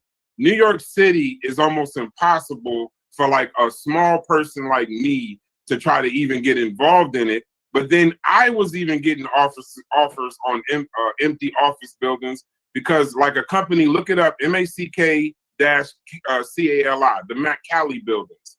Those Mack-Cali buildings before COVID were full. So that's generating tax revenue. New York is basically a couple large firms and a lot of small guys, and then Wall Street. Well, you don't want to piss off Wall Street. Nope. So when you come into Wall Street talking about what he's talking about, when they could easily just fix it, well, now these guys decide to do something else, and then they just move their corporations. Like the point I was trying to make, they move it to New Jersey. Or they move it to Connecticut because you Florida, can still Texas. But the reason why I don't say other states, the reason that the word tri-state area is very important. You can do business outside. You can have a headquarters and offices outside of New York City, but you can fully operate within New York City. So while you're trying to tax the rich, the rich in New York City pay an inordinate amount of taxes, and they don't care because they can make an inordinate amount of money. But the issue is when you got a guy like him, well, that's just the money part. The last thing I want to say is he's just the mayor. And they were trying to tell him the things that you're promising aren't up to you. Yep. There's this lady, Governor Hawk. She will decide whether or not you can have these free buses you keep promising. This overtime, these tips, he just told Uber and DoorDash. He thought as the mayor of New York City that he could call DoorDash and Uber and tell them you have to pay the drivers $21 an hour because that's how I'm running the money here in New York City. And they told him we will sue the shit out of you or we'll shut down Uber and DoorDash inside New York City. And then what? And now the restaurants are up his ass because since COVID, the majority of the restaurants in New York City, their income is Uber and DoorDash. So he don't realize he's just not, it's socialist. What he's trying to do, if he could get it to go into practice, it may or may not work. But as he's running and yelling at these people and got them all riled up, he got into office and everything they told him, the powers that be and the governor and political insiders told him, you can't do all of this shit. Not at the speed you telling these people, and they about to elect you thinking you could do this shit day one or first year. And now you're going to spend the first year saying, all right, just hold up. The governor of New York already told him, I have no room in the budget for your fucking free buses in New York City. It ain't going to happen. Yeah. Can I have an opposing voice? Because everybody go ahead, has brother. And we're not, this is not, hold on, but this is not we're not arguing with each other. No, it's not a debate. Okay. I've heard people talking about the immigrant issue and the cost of the immigrant issue. I said asylum seekers because of you. Why the asylum seekers? you know that I love you like a brother. I know. I bent the knee, brother. I said asylum seekers. I didn't say we have too much in common. That's why I can't be mad at you. Because sometimes I want to get mad at you and I said to myself, you have done the same thing. So I can't be mad at you. Right? Now, let's talk about the asylum seekers. People in here acting like the asylum seekers were the ones that wrecked the budget. The annual New York budget is over $250 billion a year. Over the last 4 years, if we look at how much is spent on immigrants, it's add up to $7 billion. Over the last 4 years, the budget is $1 trillion. Now, $7 billion is less than 1% a New York budget that has been spent on immigration. So when people telling you that immigrants are blowing up the budget, that's a misnomer, right? Without a doubt, because you and I, you the finance, and if I look at the overall budget, I use a 1%, less than 1% of the budget went to immigration. You know from somebody who the finance that that cannot blow up the budget. The 1% could have gone into other things. Yes, we all agree with that. But that alone cannot blow up the budget. So when I hear people singing that song, I realize that I like a brainwashing going on here. No, the second thing is the whole controversy about the buses. No, the cost of transportation in New York, when you look at the annual budget also, is less than 5% of the budget. Right? Now, people saying that people is going to move outside of New York and relocate. New York, although it have high taxes, is one of the places, it's like a magnet city for business.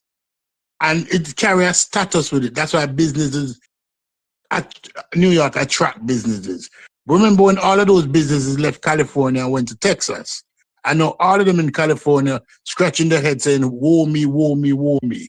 Although it is not favorable all the time in New York, there's no better place in the United States of America to have your business. And you know that to brass. That's why thousands of companies always try to relocate to New York when it comes to business. The address matters in business. Where you're located matters in business. How people look at your matter. And you know that to brass. I'm speaking to points that you know, and I'm addressing you directly, nobody else inside here. Right? Because just like how Hollywood is known for entertainment, that once you go into entertainment, you automatically gravitate to LA. Once you go into business in America, you automatically gravitate to New York. Yeah. And when people try going other places, they get fucked. Nobody wants somebody who has a business in. I want to. I just want to. Hold on, but that's what I meant by the suffering. 1 second, Reggie, and then go right to you. That's what I meant by the reason is not that it was such a large part of the budget, but it was already operating at a deficit because of COVID. So once we had the COVID, well, once COVID became an issue, the actual numbers in spending, they planned to spend $1.7 billion on asylum seekers. That's what was in the budget. Well, and then, okay, so they already were trying to make up the money from before. So they're like, okay, 1.7 billion, that's not bad. They ended up spending almost 10. So it's not, you're right. It's not that it was like breaking the bank. You just brass is not 10. It's most 8 over the last 4 years. I sent it to over the last 4 years, it's 8. No, so when it's a 10, it's not annual. It's over the last 4 years. I said it's $8 billion in unplanned spending over a few years. So almost 4 10. years. No, said 4. Said 4 years. Okay, I say 4. I say 4. That's fine. Yeah, thank you. So, yes. But my thing is, when you're already at a deficit and you're planning on, Reggie is 1,000. Y'all may not believe it, but Reggie is 100% right. The rich could get together and solve this in a day. No, they can make a decision and solve it in one day. You but when you got city councils. No, I know. I understand that. But what I'm saying, but just off the tax base alone, Not getting that from the private sector, man. Huh? They're not getting that from the private. They can't just go to No. That ain't what I'm saying. I'm not saying they would do it. I'm talking about how much money changes hands in the private sector, how much they pay in taxes. New York City, the rich usually don't. If you notice, they don't really complain. The rich don't complain about the high taxes. They don't really give a shit because the regulations and different things that go on in New York City, they can make an unlimited amount of money. How many people have migrated to the state of Florida in the last 8 years? Your microphone breaking up. I'm sorry. How many people have migrated to the Florida from New York City in the last 8 years? A lot. New York City people are leaving. Have you ever heard the phrase "people vote with their feet"? Yeah, people are leaving. Understand? Listen, I'm. Go ahead, Reggie. I actually have to leave. Okay, so to understand New York money, well, most of the real estate in New York, first of all, is overvalued. They're making hands over fist over overvalued property, and when there's problems like COVID, they got tax breaks, right? So they didn't go under. None of those buildings went under. right? Very few of those buildings changed hands, right? And if they changed hands, it was for a profit, right? It was profit. What people don't understand is that forget the city budget. That's the city budget is one of the budgets in New York. The other budget is for example, real estate, which Bass was talking about. You just simply don't understand that, right? The amount what real estate costs. I mean, these skyscrapers, these yes, ridiculous. Anything past let's say 86th Street, anything past 86th Street, and the normal domicile, right? New York could solve its problems overnight. Mandami, what they need somebody like Mandami. That's crazy. Because it's going to ultimately go to status quo. He's not smart enough and he's not that type of person to be able to engage with the wealthy, right? So the wealthy likes it because he doesn't have the capacity to poke holes into what they already have. They already control New York City. They need a flunky, and he's a flunky. And look, he didn't make no changes in the police department. He didn't make no changes in education. He made no changes so far nowhere. He's status quo. That allows the wealthy who don't live off of the federal government, right, to stay wealthy and to manipulate New York City. But you're thinking on a people person. That's what people vote for and stuff like that. That the city budget, that's irrelevant in New York City. That's something for the New York Post and the Daily News, right? Not something for the New York Times, right? Because the New York Times is connected to the super wealthy rich. I said New York has an international economy and a national economy, right? They decide what goes on in banking in New Who York. gonna pay for it, Reggie? It's already paid for. How is it paid for? You 17 bills in the hole. 17 billions could be wiped out in a year with these people. They want it like that. It's lottery tomorrow too. But you don't understand. I don't live in Georgia. I live in New York City. I can go and buy a lottery ticket and I can hit the budget. Look at the New York City budget. What's the Okay, what is the biggest budget draws from New York City? What is it? Thunder? It's probably pensions. No, that's not the biggest draws. It's education. It's policing. Yeah, education and policing involves pensions, Reggie. No, it's not. It's You're paying pensions to teachers. You're paying pensions to firefighters and police officers. Yes, that's a part of their budget. That is in the New York City budget. Do you see pensions in the New York City budget? No, those are the entities that pay. That's not part of the budget of New York City. How can it not be a part of the budget and New York City got to pay it? How can it not be? The entities, they pay, but what entity are you talking about? Oh, the entities of the police department, the education. You saying the police department pays the budgets, pays the pensions? Okay, so that does not appear in the city budget. Who pays for it then, Reggie? Pensions are already allocated based on the dues and the money that you put in the pensions. Those are already allocated, and then it goes into the stock market, right? And then there's and so each of the pensions are in the market. They're in the market. This is not something that New York City pays with its revenue. So they pay into it. That's a deduction, right? You know what I'm saying? That's a deduction. But the budget.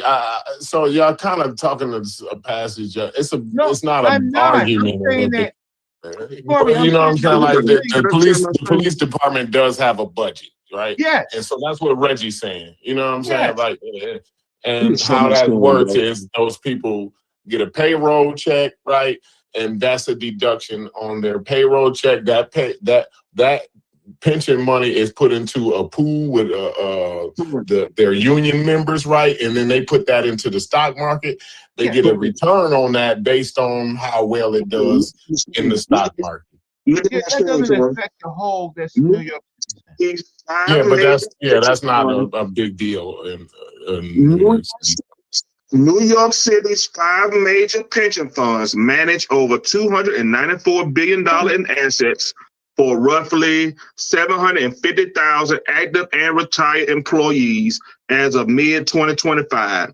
The system covering teachers, police, firefighters, and city workers is a major component of the city's what? Bro, I'm telling you, but the pension is major. It's major. Yeah, I think that you're looking. Can I say something, Reggie? Reggie, can I? I think that you're looking at. Y'all believers so much. Wait. Now Google that and say, is the pensions in the hole? No, it's not. No, the pension ain't definitely in. No, I gotta go. Corey, let me say something, Reggie. No, every city, every major city. Well, I won't say every. Let me use 50% of cities in the United States of America, and it's far more than that, operate on a deficit. Now, if your city is operating at a deficit that is less than 10% of the budget, you're doing fucking well. Because most major cities operate on a deficit where them carry over year to year. Them sometimes them get rid of it by issuing bonds and other kind of papers to get over the deficit. But every major city. So when somebody come to you and say, "Oh, New York have a $17 billion deficit on a $255 billion budget," that's less than 10%. That's closer to 6 or 7%. If you Google it, when somebody says the sky is falling like chicken little. I'm not down that, but I don't want you to run too fast, 2Ps, because I like the way I like the conversation. But I just like to explain like how a deficit works. So that's you know what I'm saying, 2Ps. So like I have a deficit with Starbucks, right? You know what I'm saying? So I go to Starbucks every morning, right, and get my coffee. So by the time the end of the year come, I have an annual deficit. You know what I'm saying? So I don't spend so much money with Starbucks, and so that's a deficit. But the thing is that's not. I got coffee for that. You understand what I'm saying? Like, so when we're talking about a deficit, like. I think I don't know if we you know, if we be honest, we we're not being honest. Sound right or not. Yeah, we're just saying that the sky is falling. The sky is falling. So people who don't understand governmental economics will tell you that immigration bust the budget. Immigration was less than 1% of the budget. Deficit $17 billion. When $17 billion is less than 6% of the budget. Yeah, but if you went to the steel, if you get steel, if you got a deficit with the steel mill, you got steel for the debt. You know what I'm saying? Yes. Like you got $17 million worth of steel sitting here. Right. You see what I'm saying? Yeah. So like people I don't. But when people tell you that, they don't understand. No, this is what you need to Google. No, let me say this. This is what you need to Google. How many cities in the United States are operating on a deficit? And then come back now like chicken and say the sky is falling. The sky is not falling. Okay, wait, hold on real quick. Stupid. I hear what you're saying. I'm not even saying what you're saying doesn't make sense. But would you then follow saying that Mamdani is saying the sky is falling? Because Mamdani is the one. Okay, but he's the one doing what you just described as well. But he hasn't done anything yet. So when you're saying did you not hear what he said about the deficit? Yeah, what has he done? He made the same statement that you said is saying that the sky is falling. Okay.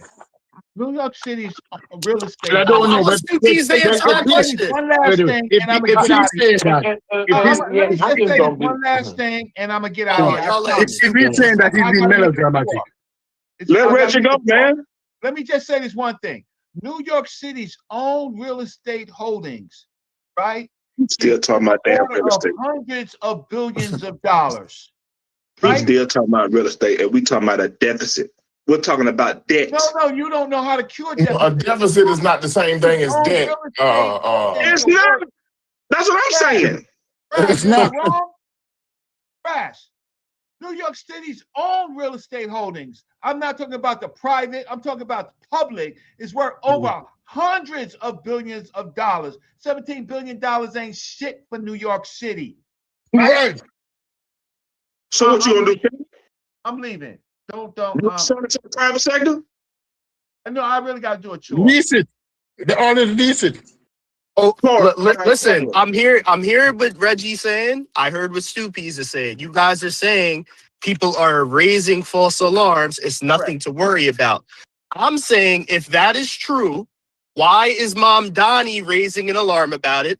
Why did Eric Adams raise an alarm about it? If it's really nothing to talk about, why is the mayor raising an alarm about the deficit? He's a damn mayor. He's clueless.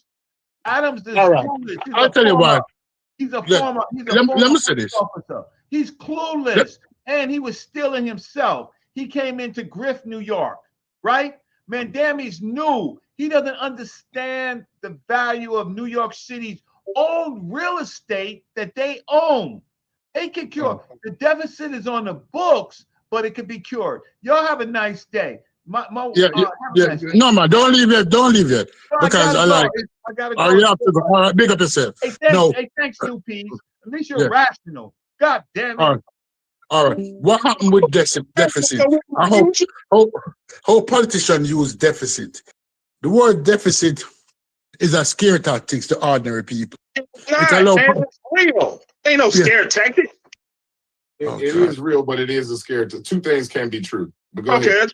That's fine. How they use deficit is to slow down how fast they will put a system in place. They're basically telling you, oh, we have a deficit, so we don't have any money for it now. But guess what? If New York was on fire, they could buy $20 billion worth of fire engine tomorrow. If a situation arises that is a must be fixed, they would find the money to fix it. But you use the term deficit to slow down the demand of the populace. So populace who don't understand what is going on will say, okay, I will. Trying to find shit. What they find? Nothing. You can't just find $17 billion. That's the debt. The deficit is simply this. The difference between your budget and what you spending. If you spend it under your budget, then you're under your deficit.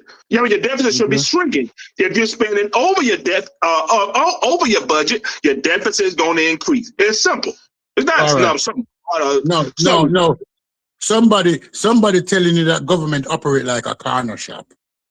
Government never operate like a corner shop. And your explanation is that New York operate like a bodega or a corner shop. Government don't operate like that. Government has always carried deficits. Go and research how many cities has deficit, and you realize that over the years, most major cities in America carry deficit. So deficit don't mean nothing. It don't mean shit.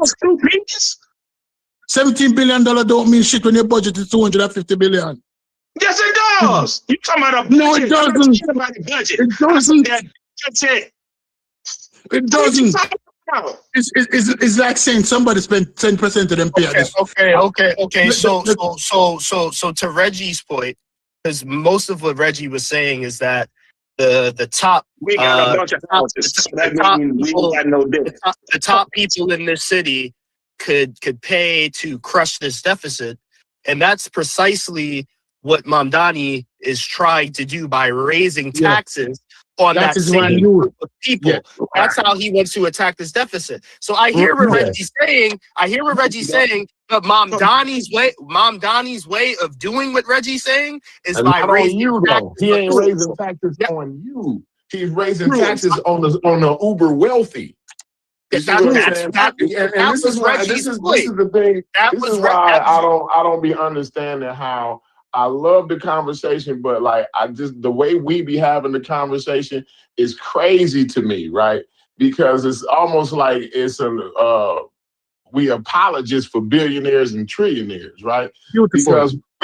Because the thing is, we can afford to pass out all of the tax cuts to the point where the country, fuck New York City, we done put $2 trillion in debt, $4 trillion in debt over the next 10 years in debt. Not a deficit. We talking about in debt that your great-grandkids, your great-grandkids' grandkids gonna have to worry about. You see what I'm saying?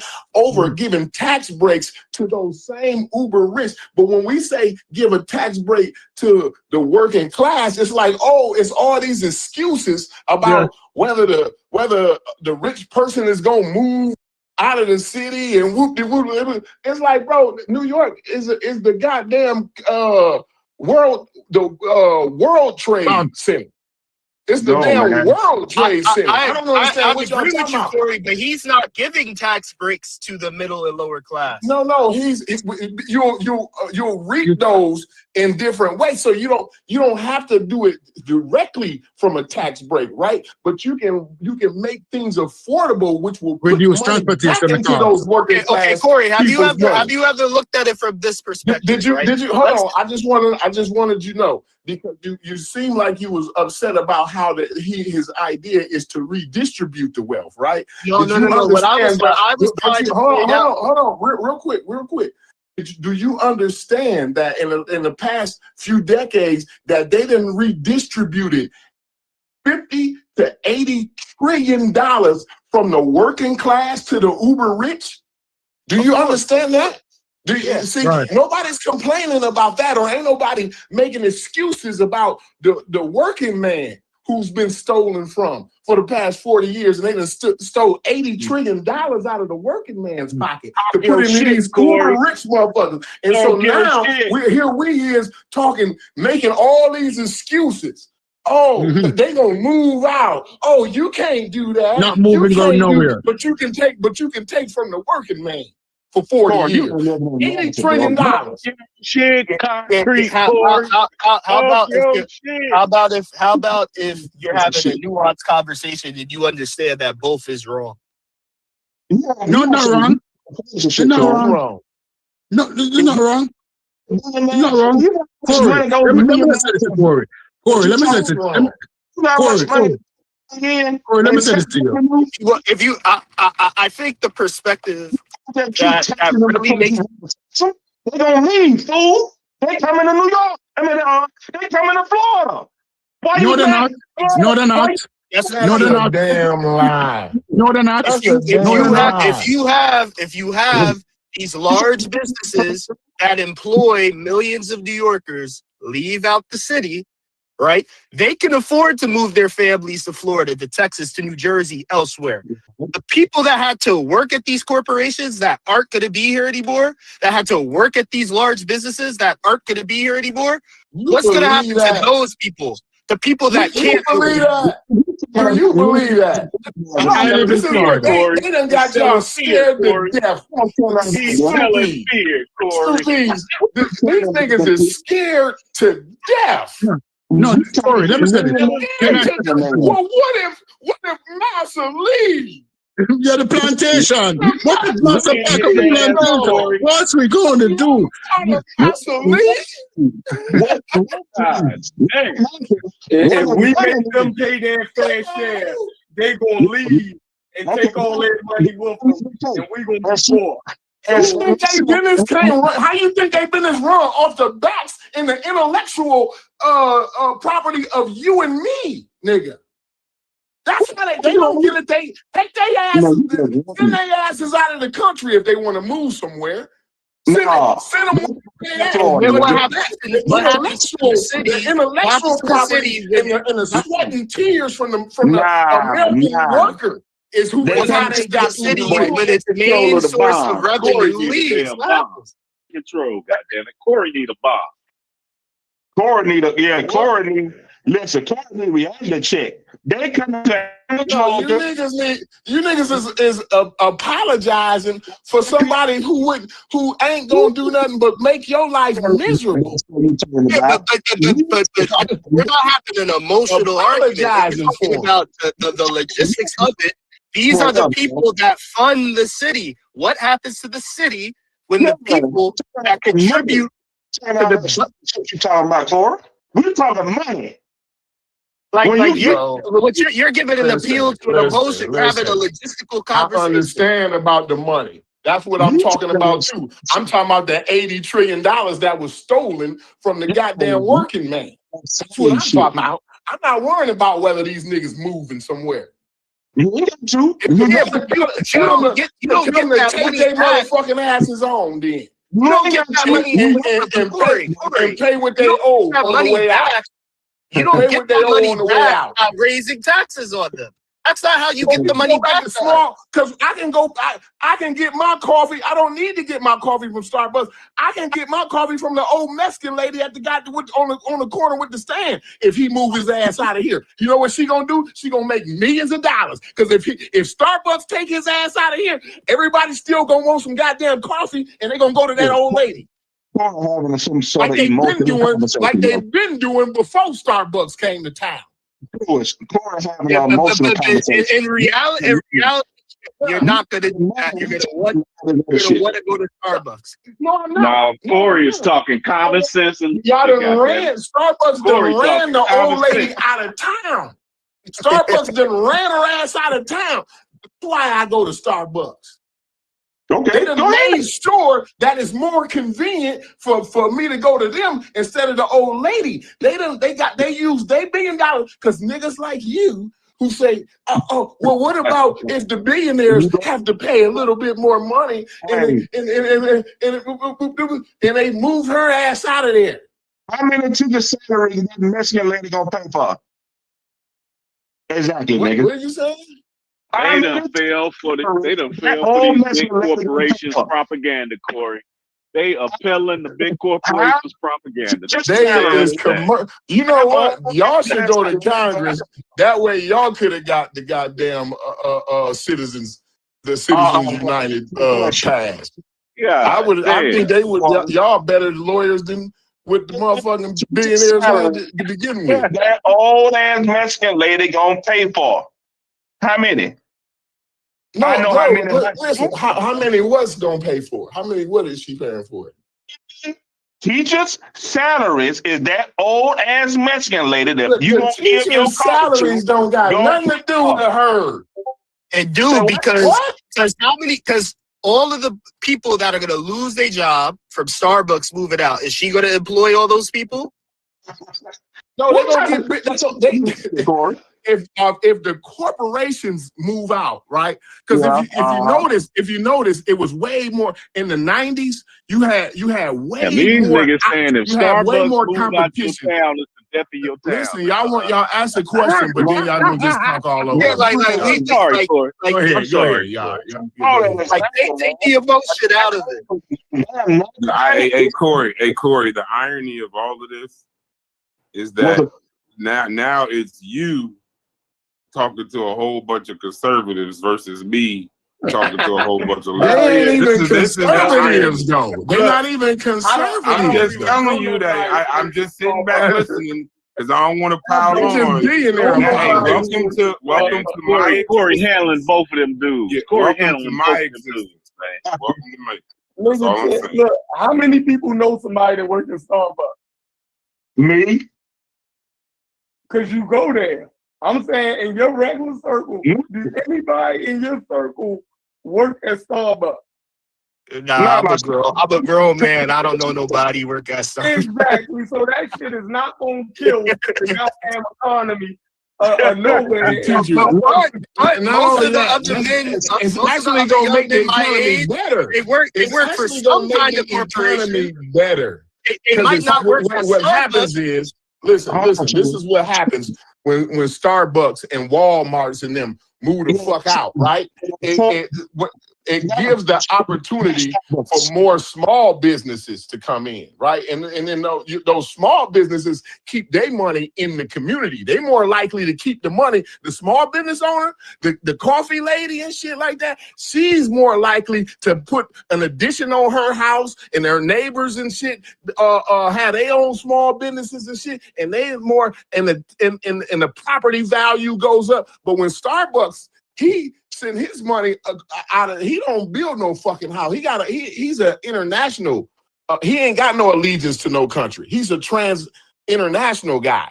So like he got a house in Dubai, a house over here, and this and there. This lady, the coffee lady, is paying taxes, which her taxes is going to the school systems and this, that, and the other, keeping the money into the community. Right? So that's Starbucks getting their asses up out of our communities and Targets and Walmarts and shit, allowing for the small businesses to flourish like they used to, right? The mom and pop shops and shit like that. Like allowing that to flourish is more valuable than worrying about whether we're Mr. Starbucks gonna live at. Corey. So let's say the Mexican lady, she's got a mom and pop. She's hating on the little Mexican lady to apologize for where Mr. Starbucks gonna live at, y'all. Let's say the little Mexican lady. Let's say she's got a grocery store. Let's say she got a grocery store. This is great. Let's say she got a small business that is a little grocery store, right? Get them true. How does she compete? How does she compete with a city ran grocery store? Beat his fucking ass. Beat his motherfucking ass. How does the lady? That's motherfucking I appreciate y'all more than y'all know. How does the small business owner that has a grocery store compete with city ran grocery store? Corey whooping on me. She might be closer to me than the city ran grocery store. It depends on business is about location, bro. What the fuck are you talking about? They walking in. Yeah, the location is the city. The location about is the Sheffrin, city. when you tell Sheffrin is a small business owner, when you tell these niggas about business, man, get Chef I'm a ass small too. business owner too. I'm saying the location in this scenario is New York City. So if I have a grocery store, no, in New York I'm City, talking about I may be closer. It's not about the city. You know what? Never mind. You're right, bro. You're right. No, don't put your build up, Corey. Y'all beat me up on this one. Y'all beat me up on this one. Y'all beat me What up. a glorious day. And Truest and Thunder is Starbucks The on white flag. I'm waving the love white it. flag. I love The white flag. it. Bro, y'all have no idea the pain I've had in this Discord. I might as well have been singing all by myself. All these other liberals running. They ain't nobody talking now. Corey just... No. I didn't get a chance to speak. I didn't get a chance to speak. Hey, this nigga try to walk you down. Be careful. Answer that question. So that's the next Ask second. that question again. Hold on, stupid. Ask that question again, Truist. Which one? The one about the family-owned grocery stores. So if I own, You think that was a killer question? if I own a family-owned grocery store in New York City, anywhere in New York City, and I gotta compete with Mom Donnie's. Stupi's got it. Yeah, and I gotta compete with Mom Donnie's city ran grocery stores. How is that fair to the small business owner that you are advocated for? Oh, you see the problem with this is that somebody coming with half a question. They didn't understand that. There's no fairness in capitalism. There's no fairness in capitalism. Go ahead. There's no fairness. But let me just say Go ahead, this. take your belt back off. No, let me just say this. These grocery stores, the premise behind these grocery stores is to set up grocery stores in certain areas that their food desert like are unavailable to access or the price.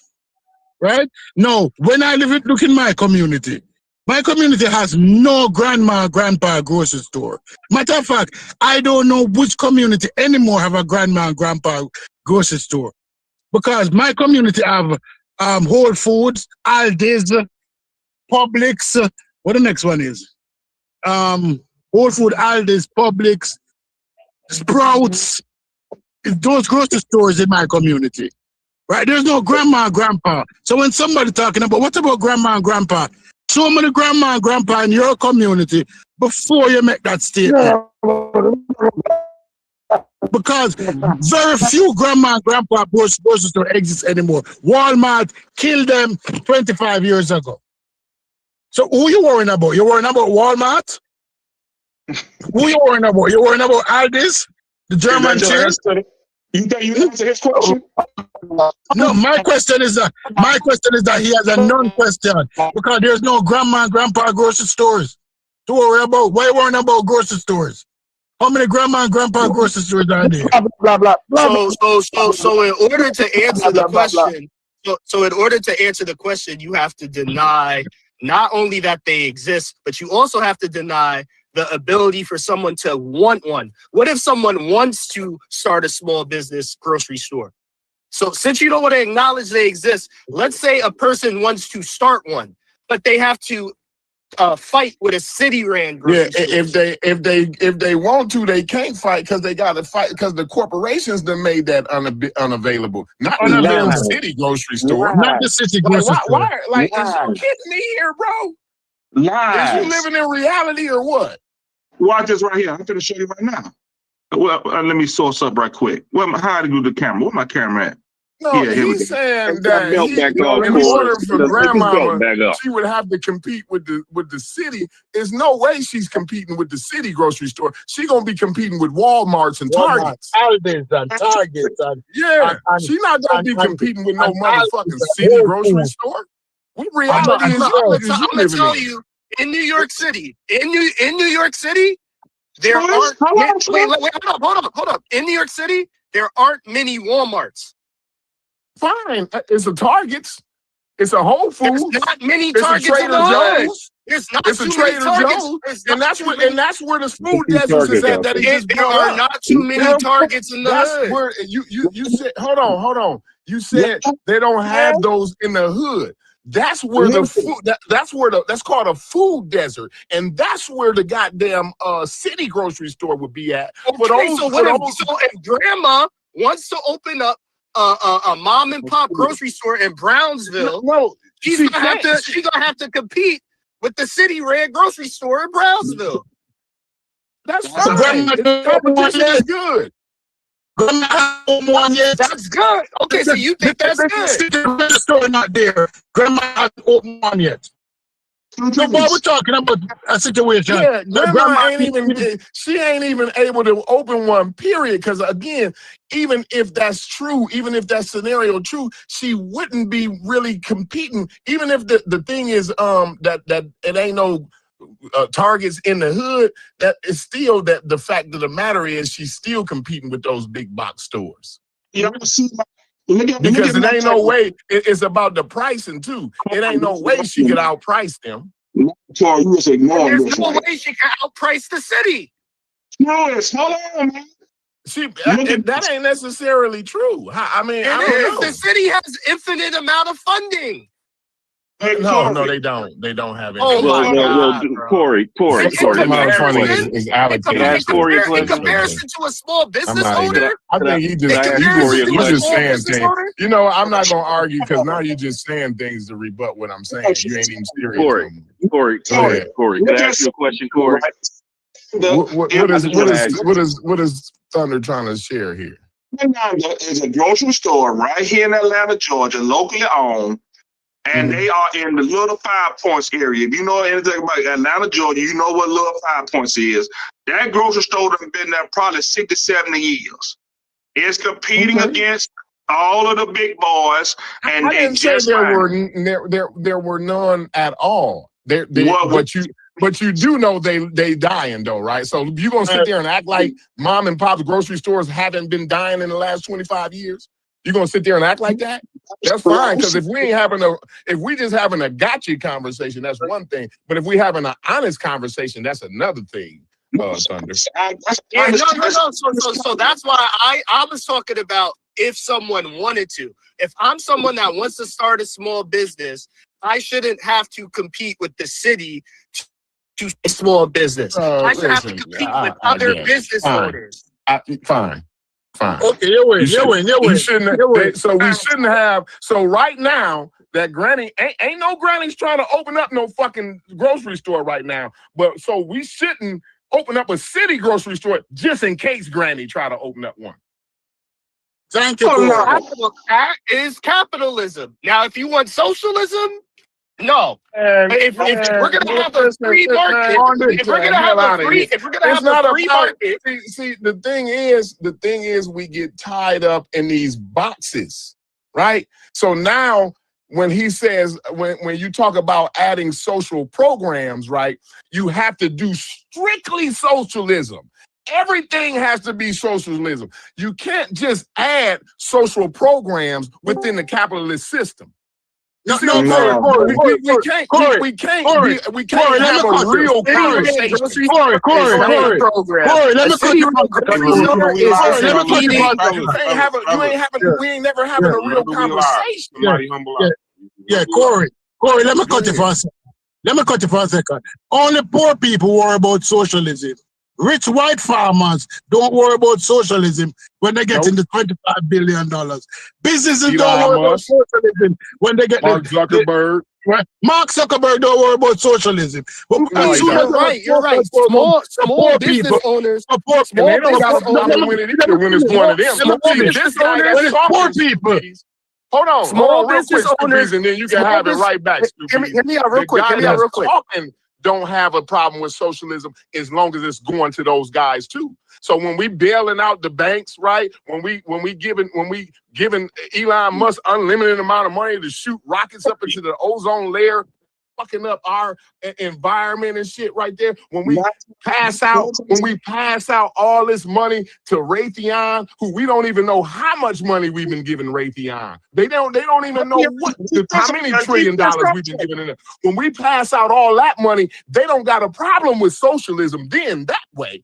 Right? But when it comes to the working man, it's all these excuses and all worrying about where it's going to come from. Well, who got that kind of money? And but y'all can give trillions of dollars worth of welfare every goddamn year to these millionaires and trillionaires, goddamn it, and don't have a problem with socialism. But go ahead, Stupides. Damn socialism. No, you're right. So I guess what you're saying that we fund if we give our cops a raise, that's socialism too, right? If we give the teachers a raise, that's we purchase. No, we're not saying that. Listen. When it's one thing to be giving social assistance to businesses, whether it's a small business or a big business. It's another thing when small business owners have to compete not just with a big business, but now they have to compete with the fucking government. That's a whole nother entity. Creating a city-ran grocery store is not the same thing as giving a small business owner a PPP loan. And it's not the same thing. And it's not the same thing as giving a corporation billions of dollars. It's not the same thing. It's not the same thing. You're worrying about, guess what? You are worrying about the person at the front door when they already blow off your back door and taking out the furniture. Yeah, because I'm a small business owner and I don't want to have to compete with the government. I have to compete with enough businesses. I don't want to have to compete with the government. What is that? I didn't know that I could have Christmas in February. Jerk chicken, blah, blah. I didn't know. This is like Christmas, bro. Hey, Brass, you love this shit. I know. When I tell you I'm enjoying this, Corey on mute. Hey, look, Corey on mute, Howard on mute. Everybody done tap the hell out. No, we're not tapping out because these conservatives. I gotta go, y'all. I gotta go pick up my wife. I'm gonna catch y'all. Okay, true, no problem. Hey, I appreciate everything you did today. Hey, Stu, these conservatives, bro. These conservatives did a Royal Rumble and beat the dog shit out of the liberals. That's not true. That's not true. That's not true. Brass. Man. Hey, Stu P. Hey, he walked you. They walked you down, boy. No, they didn't. And I walk them down. They walked you down. No, I didn't. Remember, the first thing everybody was talking about was $50. $50 right now.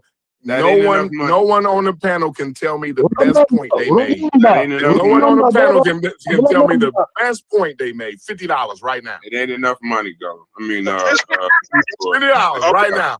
Nobody on the panel can run me down the best point they made. Go ahead. Right now. Go ahead, Thunder. Everybody just came off mute when they said they kicked our ass. Now $50 right now. I would put 50 on that to say that's $100. The best point they made. Give me $50. Y'all scrambling. I'll put 50 on that too. I'll put 50 on that too. So that's 100. Stu Pease. I think the best point was, I think, it concerned Mamdani. And what concern? I think it concerned Mamdani and the $17 billion and how if he gets any of that stuff off, it'll be a surprise but even if he does get it off, man, if that 17 gonna probably be 45 by the time he leave up out of there. All right, and I proved that was bullshit. That Mo City run down. I proved that was bullshit. And not only that, Stu Pease, run on deficit. That's what kicked our ass, Stu Pease. Yes. Is that what come on, man, cut that out. So Corey. So now you did say, now you might have misspoke, Corey. Hold on, go. Hey, Gullah, look in the chat. I needed ask you a question in the chat, in the general chat in the Discord. Yeah. Hey, Corey. Now, I heard you tap out in this conversation about an hour ago. Now, if they wasn't making no points, if they wasn't beating you up, that means you just tapping out for free. It was frustrating because I realized who I was talking to. That's why the shots. Here we go with the shots. Why we doing for real? that? Once you realize who you talking to, then it's like, oh, okay, yeah, you're just gonna apologize no matter what. You know what I'm saying? It's money. It's economics, and you keep thinking it's apology. We talking, if you keep taxing people, do you think they're gonna stay? I have a thing right here. Matter of fact, let's look at it. I'm the only one being scorned because you just talking.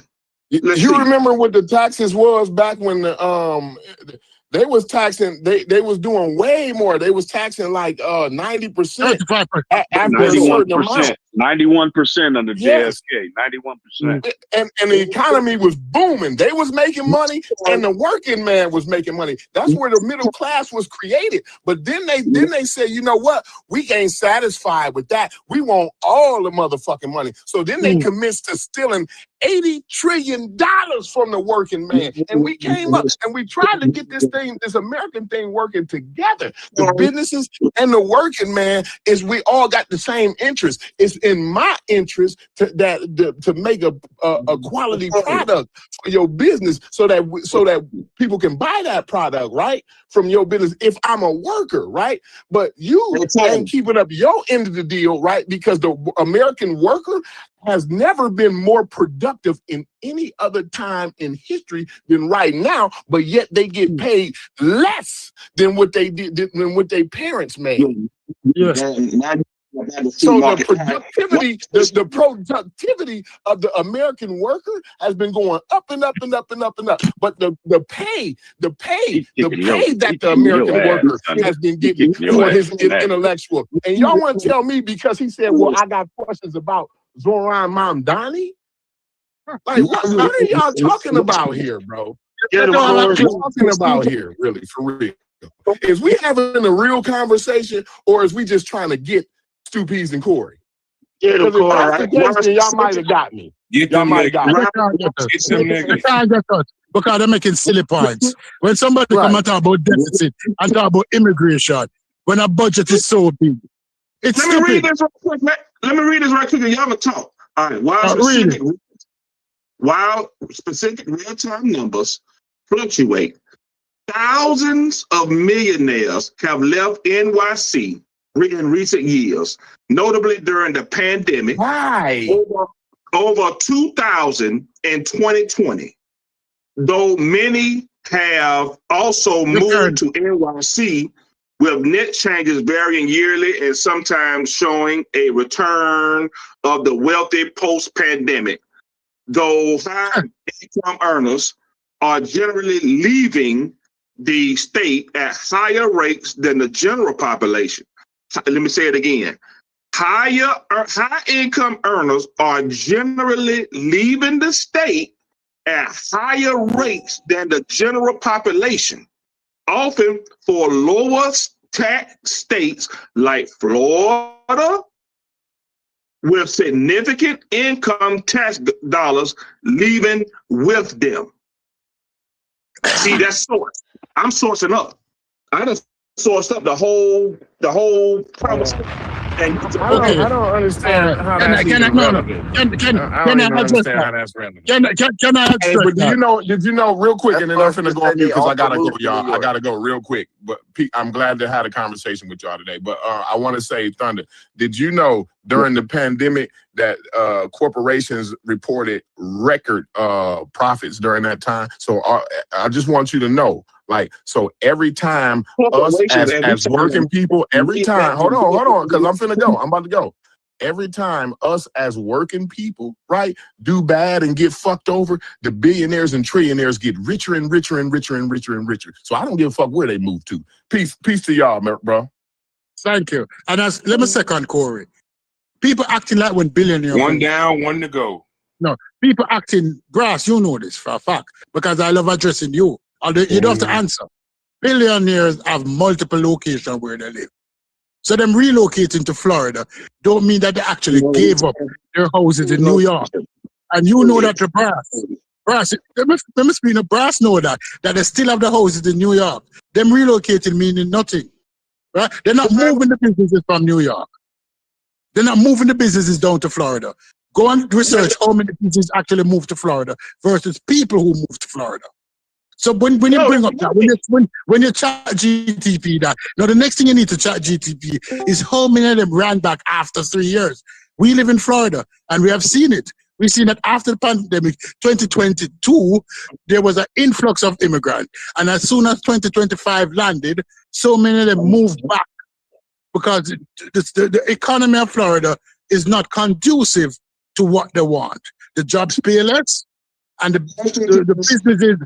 businesses the less. Or you reading Chat GTP and you're coming to me with Chat GTP like it's gospel. We debunk Chat GTP in this discard. Chat GTP, we debunk it. Don't bring it, come. Don't bring something else. Don't say Chat GTP research.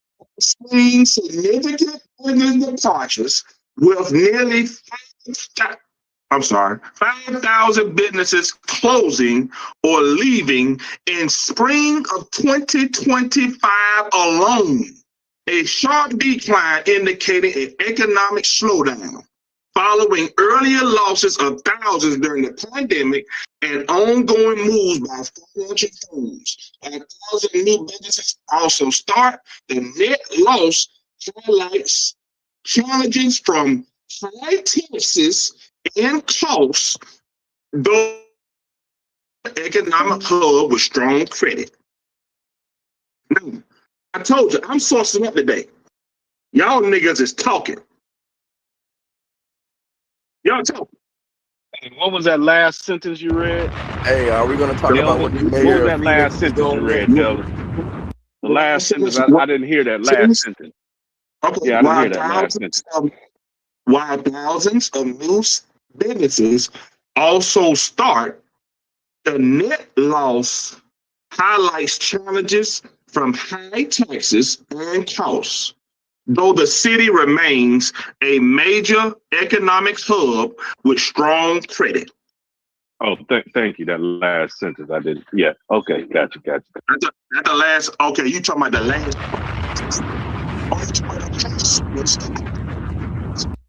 Thousands of new businesses start, but net loss. Do you know what net loss means? Are you serious, bro? Highlights the challenges from high taxes and high costs, You want to say, oh, yeah, they become this, they still a major. How long that's gonna last, bro? If you keep losing 5,000 businesses alone in spring of 2025 alone, how long is spring? 3 months? Spring is 3 months, and you lost 5,000 businesses. Come on, bro. That's. I mean, I'm bringing sources. Sound like you pushing fear tactics to me, but that's what coach. That's that what was fear coach do. tactics. It's Yeah, kind of like fear y'all tactics. scrambling I because got they're it. hitting y'all with facts. Whooping y'all ass. Loving every minute of it. Sourcing up. Yeah, Howard, I never thought I would see this side of you. Hey, wait, did he run Howard, what is Stu Pease going off too? on? Damn, Thunder and Hey, them ran Stu I'm Pease at and I'm at Corey work. off. I'm at Love work every having minute of fun. it. But what are the top? Can you guys name me the top 5 poorest states are in this country? Your And top five. what states the top 5 poorest states in the country? And what are they red or blue Here we states? What go he with say? the conscious. Here we go with the conscious community questions. Go ahead, bro. That's a real question. Yeah, I know, but y'all, that's y'all fighting style. Y'all, when y'all get y'all ass Hey, kicked, I'm gonna then y'all start asking, do you know how much milk goes into American deli slices? I'm just Nobody give a asking damn about because what you do. Man, let because me drop a bomb again. if those top 5 poor states, if those top 5 poor states are all Republican states states, then what are you really standing on with these Republican politics? I just want to know. Okay, good. So let's just say that they're the poorest state. Are they in debt? Do they have a debt of $17 billion? That state's debt does not matter when that woman needs some bread and some water and some milk and all that stuff. Oh, No. she needs some butter and some milk and some what? Shut up. We're talking about the best and worst run states, and you talking about milk and honey? What are the most? You guys haven't answered the question. Are you guys conceding that What you want to know? the poorest states in America, which ones are they, and are they red or blue states? Or what is the mixture? 5 poor states. Okay, the poorest states in U.S. 2025. Hold on 1 second. Oh, they got 2026. 10 states with the lowest median. Howard might have got one right there. Hold on, we got you. We got you. We got you. All right, here we go. Poorest. Let me share. I can't share. Let me open my camera again. All right. Poorest U.S. states. Always. Mississippi's always gonna be number 1. Louisiana number 2. Republican. Republican. New Mexico number 3. Republican. Arkansas number 4. Republican. And what was the other? That was just 4. Oh, let me go back up. Maybe I missed one. Okay, I think we got the point. Now No, that's my argument. I'm Mississippi, going on Alabama, Mississippi, Alabama, Arkansas, West Virginia, Kentucky, Oklahoma, and South Carolina. But here's the point. Here's the All right, point. That's my point. Now I'm going on mute. No, but I'm at here's work. the point. That's my Don't point. go on mute. Here's the point. Don't go got on mute. you. I got you. But the fact that they the poorest states are not is not a causation simply because of the Republican Party. Those are places you're talking about southern places, rural geography, lack of major metro tax bases, educational attainment levels, and health outcomes. And you're talking about federal dependency versus the state. So trying to pin that on the Republican Party, there's no causation for that. Because these states have been the poorest across the board for almost 100+ years, no matter the party. I'm directly putting that on Republican politics. I'm directly putting that on I know Republican politics. because you're underqualified and uneducated to have the conversation. Yeah, how can you? Yeah. What if the Democrats ran? What if the Democrats ran New Mexico? They gonna automatically just start making money? Oh, now you want to play in fantasy land? You're on the what if game. You can't play the fantasy land with I a thought you sound. was showing sources. Now Yeah, you but wanna if these play but fantasy. but we did do sources, and you didn't address the fact that that list has damn near been unchanged for over 100 years. It's always been poor. These are All rural under states. These are all rural under states with all no under metro conservative tax base. all No under metro tax conservative base. all under conservative politics, bro. But if it's no, it's all under not. Not for the conservative past politics. 100 years, bro. Hey, Yes, Brass, who ran Mississippi in the 60s? The Republicans? No. In the 50s, in the 40s. Who ran Mississippi? Yeah, it's not. Hey, This brother, is not. I did Yeah, not it's say not. you listen to me, Brass. You got to Those listen to the parties words don't I prove use carefully. causation, I didn't say Republican. I said conservative. Well, conservative. Both ways you go. I didn't say Republican. No, but what I'm I saying. said under conservative. I use that term for a reason. Are now Republicans. So it's the same thing. But if it's so, you just lied, Thunder. You just lied. now we calling out liars. Because in the bro. 50s and the 60s, those Democrats would have been Republicans now. They How you know party.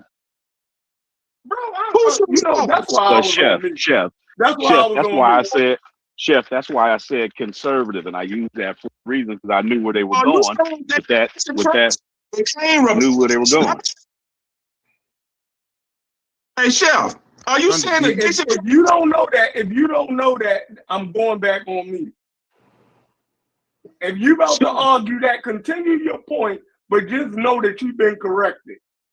So you saying that the Dixiecrats... I said it. I ain't saying it no other way. I don't know what you about to try to flip something. I don't know what part you don't understand. So I'm going back on me to figure it out. Well, hurry up and go back on me. You saying the Dixiecrats morphed into Republicans? So you saying that you don't even know what the party switch is, do you?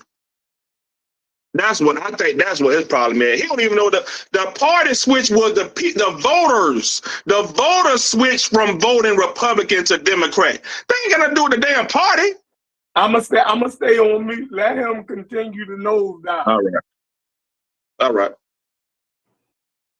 Well, I am pleased. Thunder and Truist. Don't the party vote though? Don't the parties vote too? We got more people to walk down. What party vote? I know. I just asked a question. Ain't nobody walking me down. Fuck. We're joking, Gullah. Before you start showing guns and shit, we just joking. We just joking. Just making jokes. Don't forget tonight at 8:00, Stu Pease and Haskell will be doing a educational critique of Gullah's amazing presentation last night on the people of Egypt on the Carnivorous podcast. Make sure y'all pull back up for that. They about to look crazy. I can't. They gonna look crazy. Yeah, I really wish they would. It's gonna cause more. What'd you say, brother? I said I really wish they wouldn't. Yeah, I know, but once you put the presentation in the air, and the fact that it was a good presentation, don't be concerned with any critique because you did good work. But once you put it into the air in YouTube, you leave it for critique. You offer it up for some form of and critique ain't always negative though, neither. Because the one thing I'm not gonna do, it ain't gonna be a negative Nancy show. We're gonna talk about that's why I asked you to answer that question in the chat. Because I also want to know what you was trying to achieve. So at least I have the ability. I don't know if Chef, you're gonna be there, right? Yeah, I'm gonna pull up. Right. So I don't have the ability to push back on stuff I don't know. That's what I'm trying to say. Yeah, I was trying to achieve shit, you know what I'm saying, the whole thing, but it was, you know, so they worry about the curve instead of the actual presentation. Weird as hell. All right, well, we've been live 4 hours and 20 minutes, and I got to go back live at 8:00. So if y'all got any more points y'all want to make, I think now the beauty of these conversations is it allows us this is opening the door for Tri-Span. So I got to get with Corey so we can have a conversation because I enjoy these conversations way more than anything else. Do y'all got anything else y'all want to add? At least I can shut down the stream. Y'all got anything? I'm gonna go live. I'm gonna go live at 6:30 to go over Gulla's main points. So it's clear. I already been looking at it. You feel me? So whatever they say, you feel me, we'll know what his main points was, and it's clear. If they're gonna talk about a website or something like HTML, some crazy shit. That was wild. Like, so you know what I mean. So yeah, and I warm the crowd up like I did yesterday, and go over what y'all was talking about today because Reggie said some crazy shit that you literally just did what he said you was gonna do. This shit crazy. Reggie did some crazy shit. Got out of here. You feel me? He got it here and got it here and said his shit and got the fuck on. That nigga was cooking. And Thunder, and I wanted to go over Thunder. Went over the community of skeptics yesterday, and they kind of jerked him around on some old crazy shit. Like they threw some wild ass shit at him on Wikipedia and tried to get. I was like, man, like they are a mess over there, man. Like, I kind of noticed. Go ahead, Thunder. If you notice, I still ain't got a date. They wanted me. He said he was not going to debate me unless I read the article for Sheikh Ante Gio, right? So that's the only reason I was there. I read it with him. We went through the whole thing, and I still ain't got a date. And you never will, bro. I'd like to thank Brass. Hold on, real quick, Kyle, before you thank me, I want to talk some shit real quick.